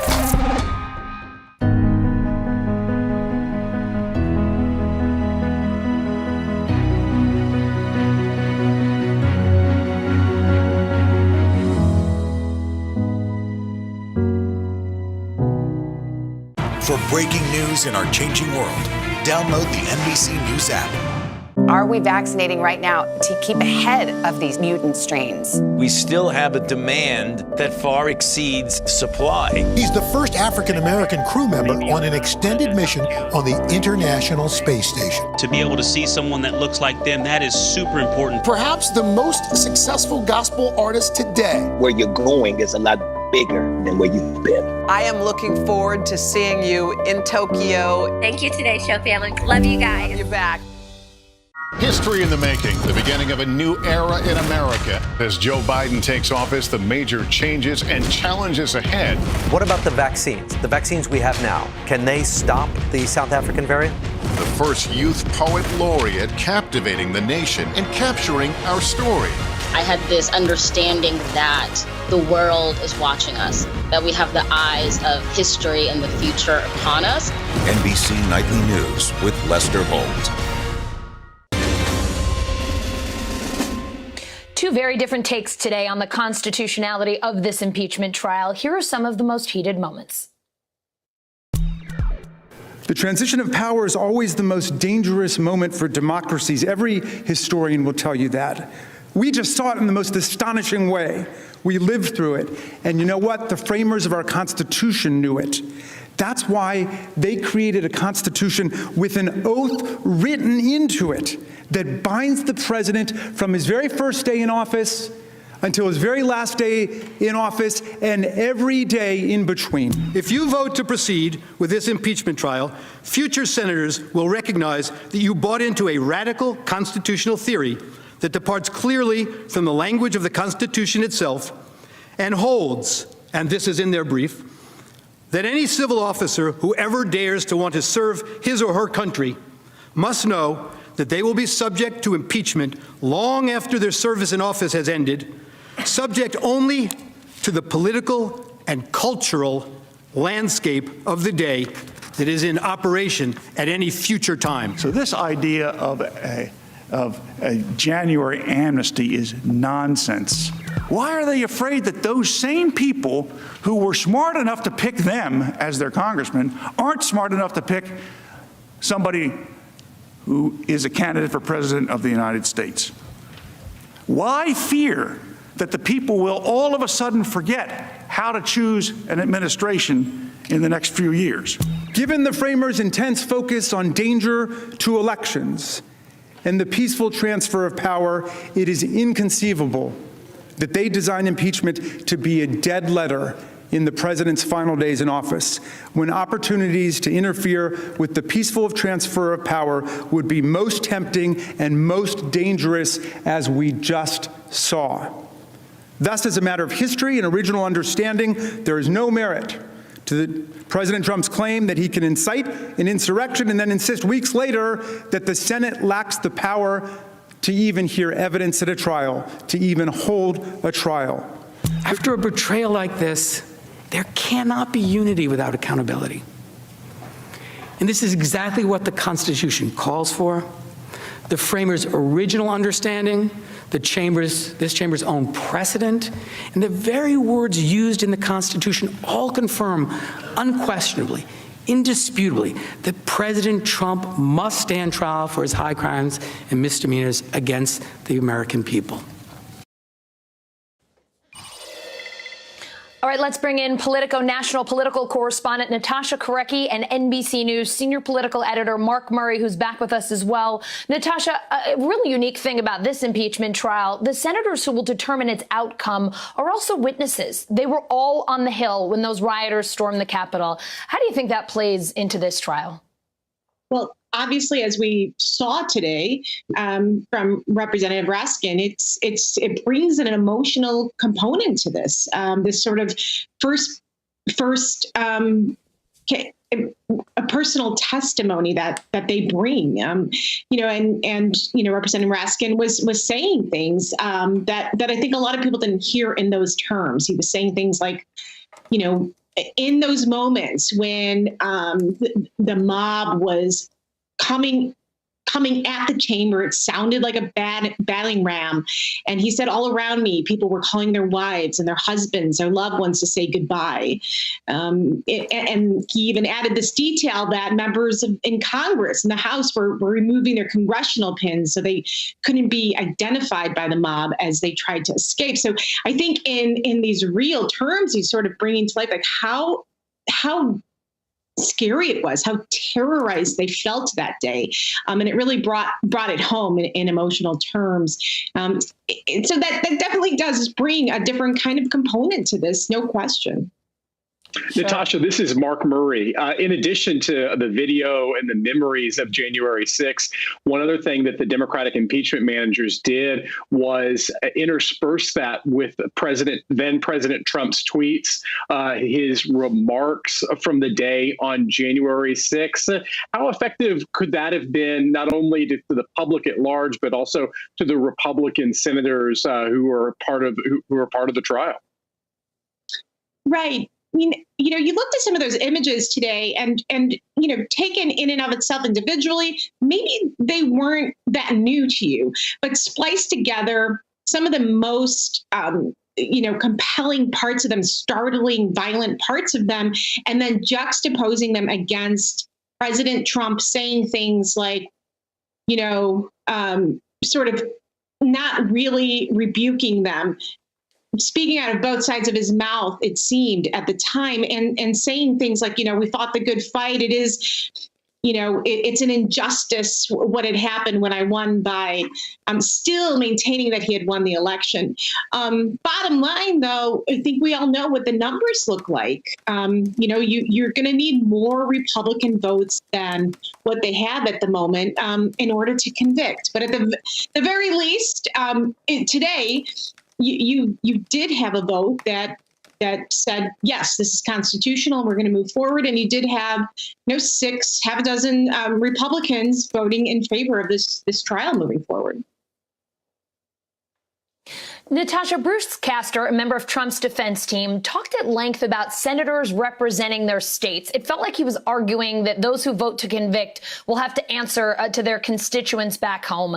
An NBC News poll taken last month while Trump was still in office showed that a slim majority of Americans wanted him impeached and removed. Another poll out this week shows that margin growing. How do constituent opinions factor in here? Well, they certainly do factor in a lot. And as we know, that varies tremendously from district to district. We've seen, very famously now, different lawmakers who have spoken out against Trump really having to pay the price back in their district. Paying the price. I mean, you saw, Adam Kinzinger in Illinois getting a rebuke from his county Republican Party for having voted for impeachment. So, yes, there could be an overall national poll that says one thing, but, as always, that we've seen across the board in the election and after that, it depends on where you're talking. Are you in a battleground state? Are you in a very divided area? Are you in an area that's very pro-Trump? And right now you're looking at a party that, Trump is still the head of this party. Is he electable? That's another question. But at the very least, we know that he's still in charge of this party. And until somebody wrestles it away from him, there's going to be a lot of different divisions and a lot of different ways that Republicans are going to have to answer back home for what they're doing in Congress. Natasha, talking about wrestling away the power of the party from former President Trump, Mitch McConnell for a while seemed to be someone who had been maybe reserving the right to vote for former President Trump's conviction and certainly holding out that possibility. Today, we ended up seeing him vote against proceeding, just kind of like he did on that Rand Paul motion to table the impeachment earlier. Does this kind of show that maybe Mitch McConnell's decided to give up in this fight against Trump? He's reading, what are the political repercussions here? What are Republicans looking at moving forward? And, again, they're looking at the bottom line numbers. They're looking at the numbers of who found this unconstitutional, and they just do not have the numbers to convict. So, you have to do a political risk analysis here. And it appears that his analysis was this was not a hill he wanted to die on. That was his calculation today. And he's, there are a lot of people criticizing him already for what appears to be a flip-flop on that. Natasha, you have a story in Politico today about Biden's strategy on impeachment, and I love this headline. Sit back and STFU. You write, quote, "It is a remarkable bit of messaging discipline driven by a simple political calculation. Biden's presidency rests on whether he can drive down COVID numbers, reopen the economy, and get kids back in schools. He needs his COVID relief package to do that, not the banishment of his predecessor from future public office." But we do know Trump is dominating the airwaves this week. The impeachment is what everybody is talking about, this trial. So how does Joe Biden move his agenda forward with all of this other stuff swirling around? Well, that's why he won't even touch impeachment. He won't talk about it. Jen Psaki is not even going to admit whether he is getting briefings on impeachment every day. He said today that, I'm not watching it. He's going to be traveling to Wisconsin next week when we could be having a vote on impeachment, just to show how little he cares about this. Look, this Biden White House is well aware of their own political calculation here, which is he's not going to have much of a presidency if he doesn't pass this COVID bill. And if it comes back, if there is a clip of him right now, 2.5 weeks, 3 weeks into his administration, talking about Trump's impeachment when he should be putting all hands on deck and passing this massive package, that is just going to haunt him. So he cannot be seen in any way, shape, or form pushing for politics right now. And they also strongly believe that that is not what Americans want. They're looking at all of these polls, and there have been a ton of polls that have supported Biden's agenda. You know, he's getting 68, 70% support to pass this massive $1.9 trillion package. So, you know, they're all making this calculation now in the White House and saying, what do we have to gain by talking about Trump? Don't talk about Trump. Let's get this thing passed, or there will not be much of a presidency moving forward. Natasha, best headline I've read all day. It was terrific. Thank you so much to you and to Mark for being with us tonight. Thanks so much.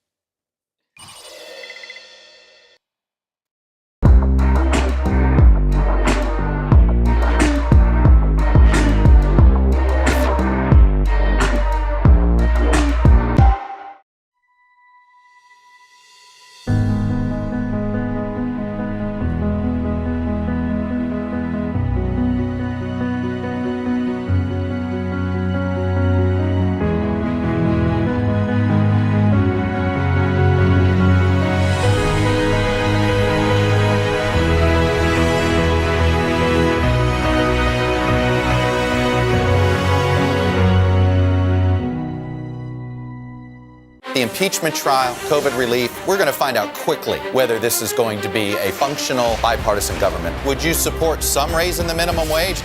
Asking about vaccine distribution. Where is the bottleneck?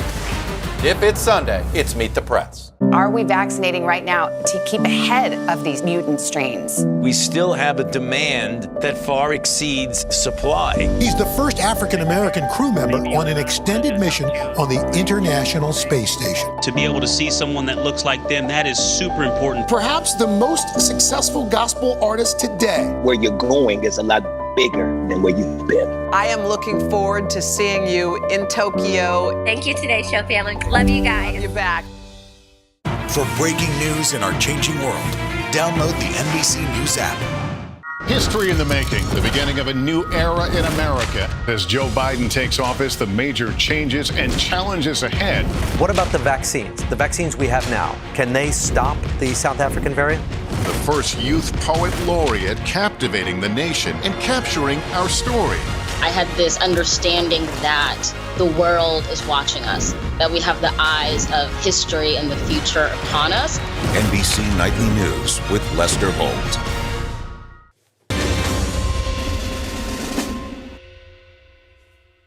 Today was just the beginning of an unprecedented and historic impeachment trial. Back with us now, NBC News senior political editor Mark Murray and University of Washington history professor Margaret O'Mara. Margaret, Trump defense lawyer Bruce Castor asked the question, is impeachment for punishment and removal from office, or is it preventing Trump from running again in the future? Trump attorney David Schoen saying a former president can't be convicted. What does historical precedent tell us here?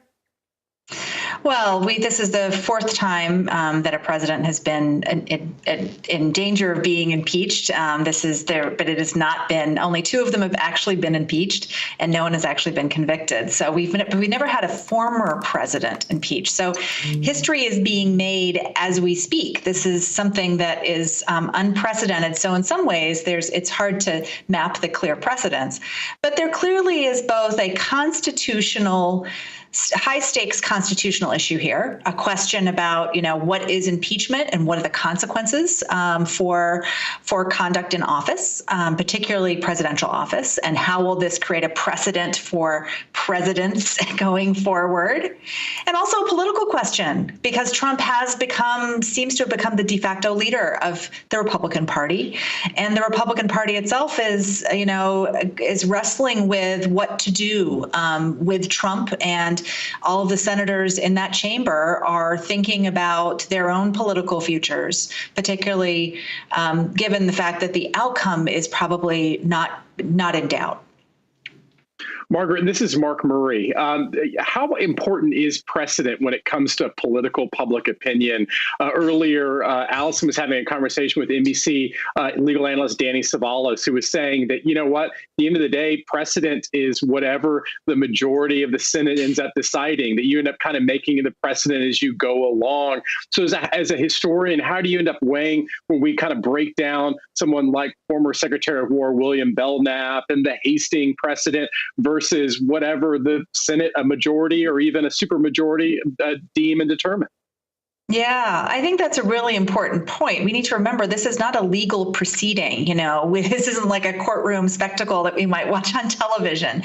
It's very different, and the standards are different, and the Senate can choose to do what it wants. I think precedent, on the one hand, for the arguments that are being made today about constitutionality, precedent is very useful, both in terms of the founders' intent, the read of the Constitution, the House managers very cleverly, from a political standpoint, bringing in the voices of conservative jurists and scholars who support their position that this is a constitutional proceeding, which is separate from the question of was Trump guilty and should he be convicted? And that will be what's on tap going forward. We've now established, had that first phase.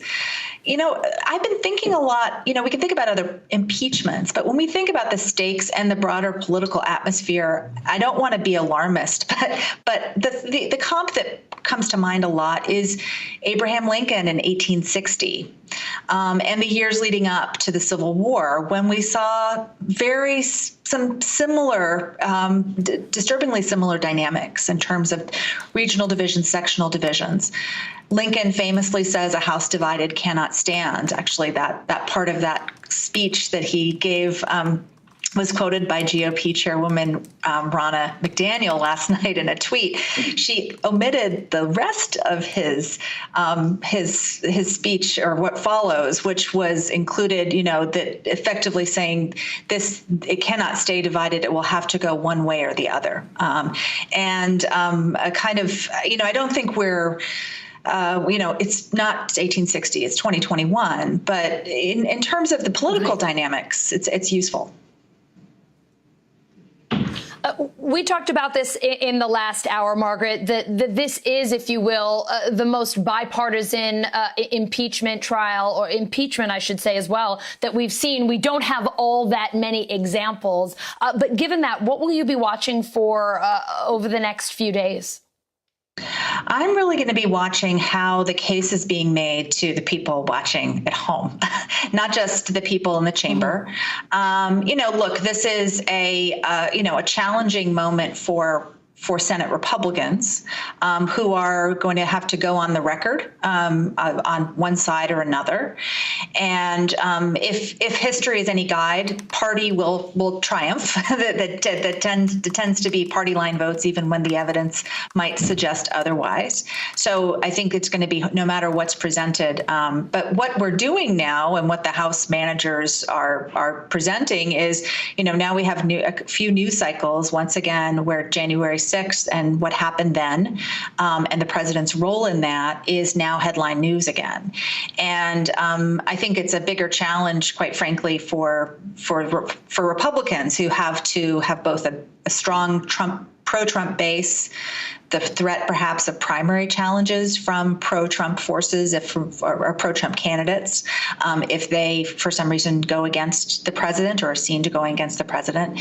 It's challenging all around. As you just were discussing, Joe Biden has an agenda he wants to pass. The Democrats in the Senate want to help him do that.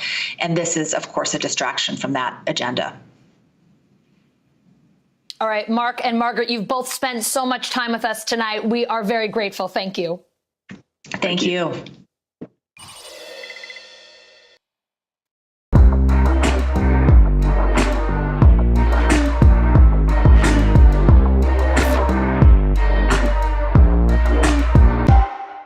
All this month, they are the Black trailblazers and everyday heroes who've broken barriers, pushed for change, and brought progress to our country. Join us as we share their stories and celebrate groundbreaking changemakers all this month on Today. The impeachment trial, COVID relief, we're going to find out quickly whether this is going to be a functional bipartisan government. Would you support some raise in the minimum wage? Asking about vaccine distribution. Where is the bottleneck? If it's Sunday, it's Meet the Press.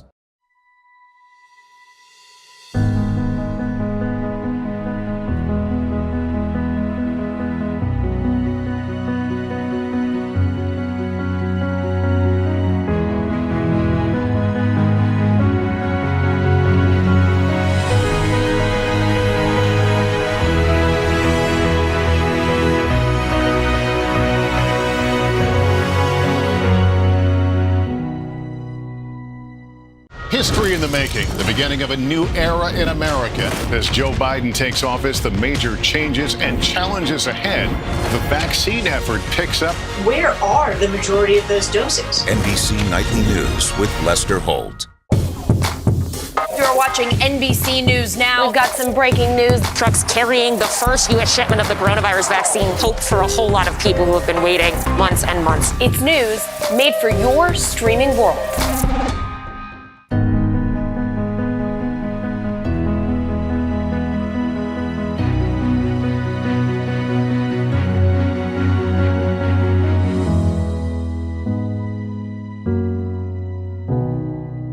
For breaking news in our changing world, download the NBC News app.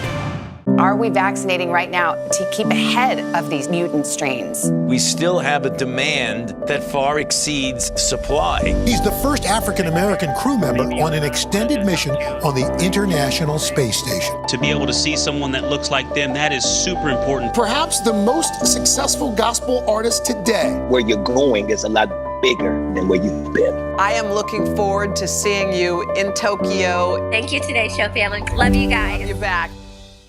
History in the making, the beginning of a new era in America. As Joe Biden takes office, the major changes and challenges ahead.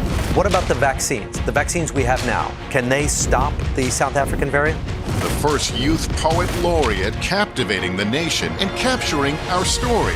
I had this understanding that the world is watching us, that we have the eyes of history and the future upon us. NBC Nightly News with Lester Holt.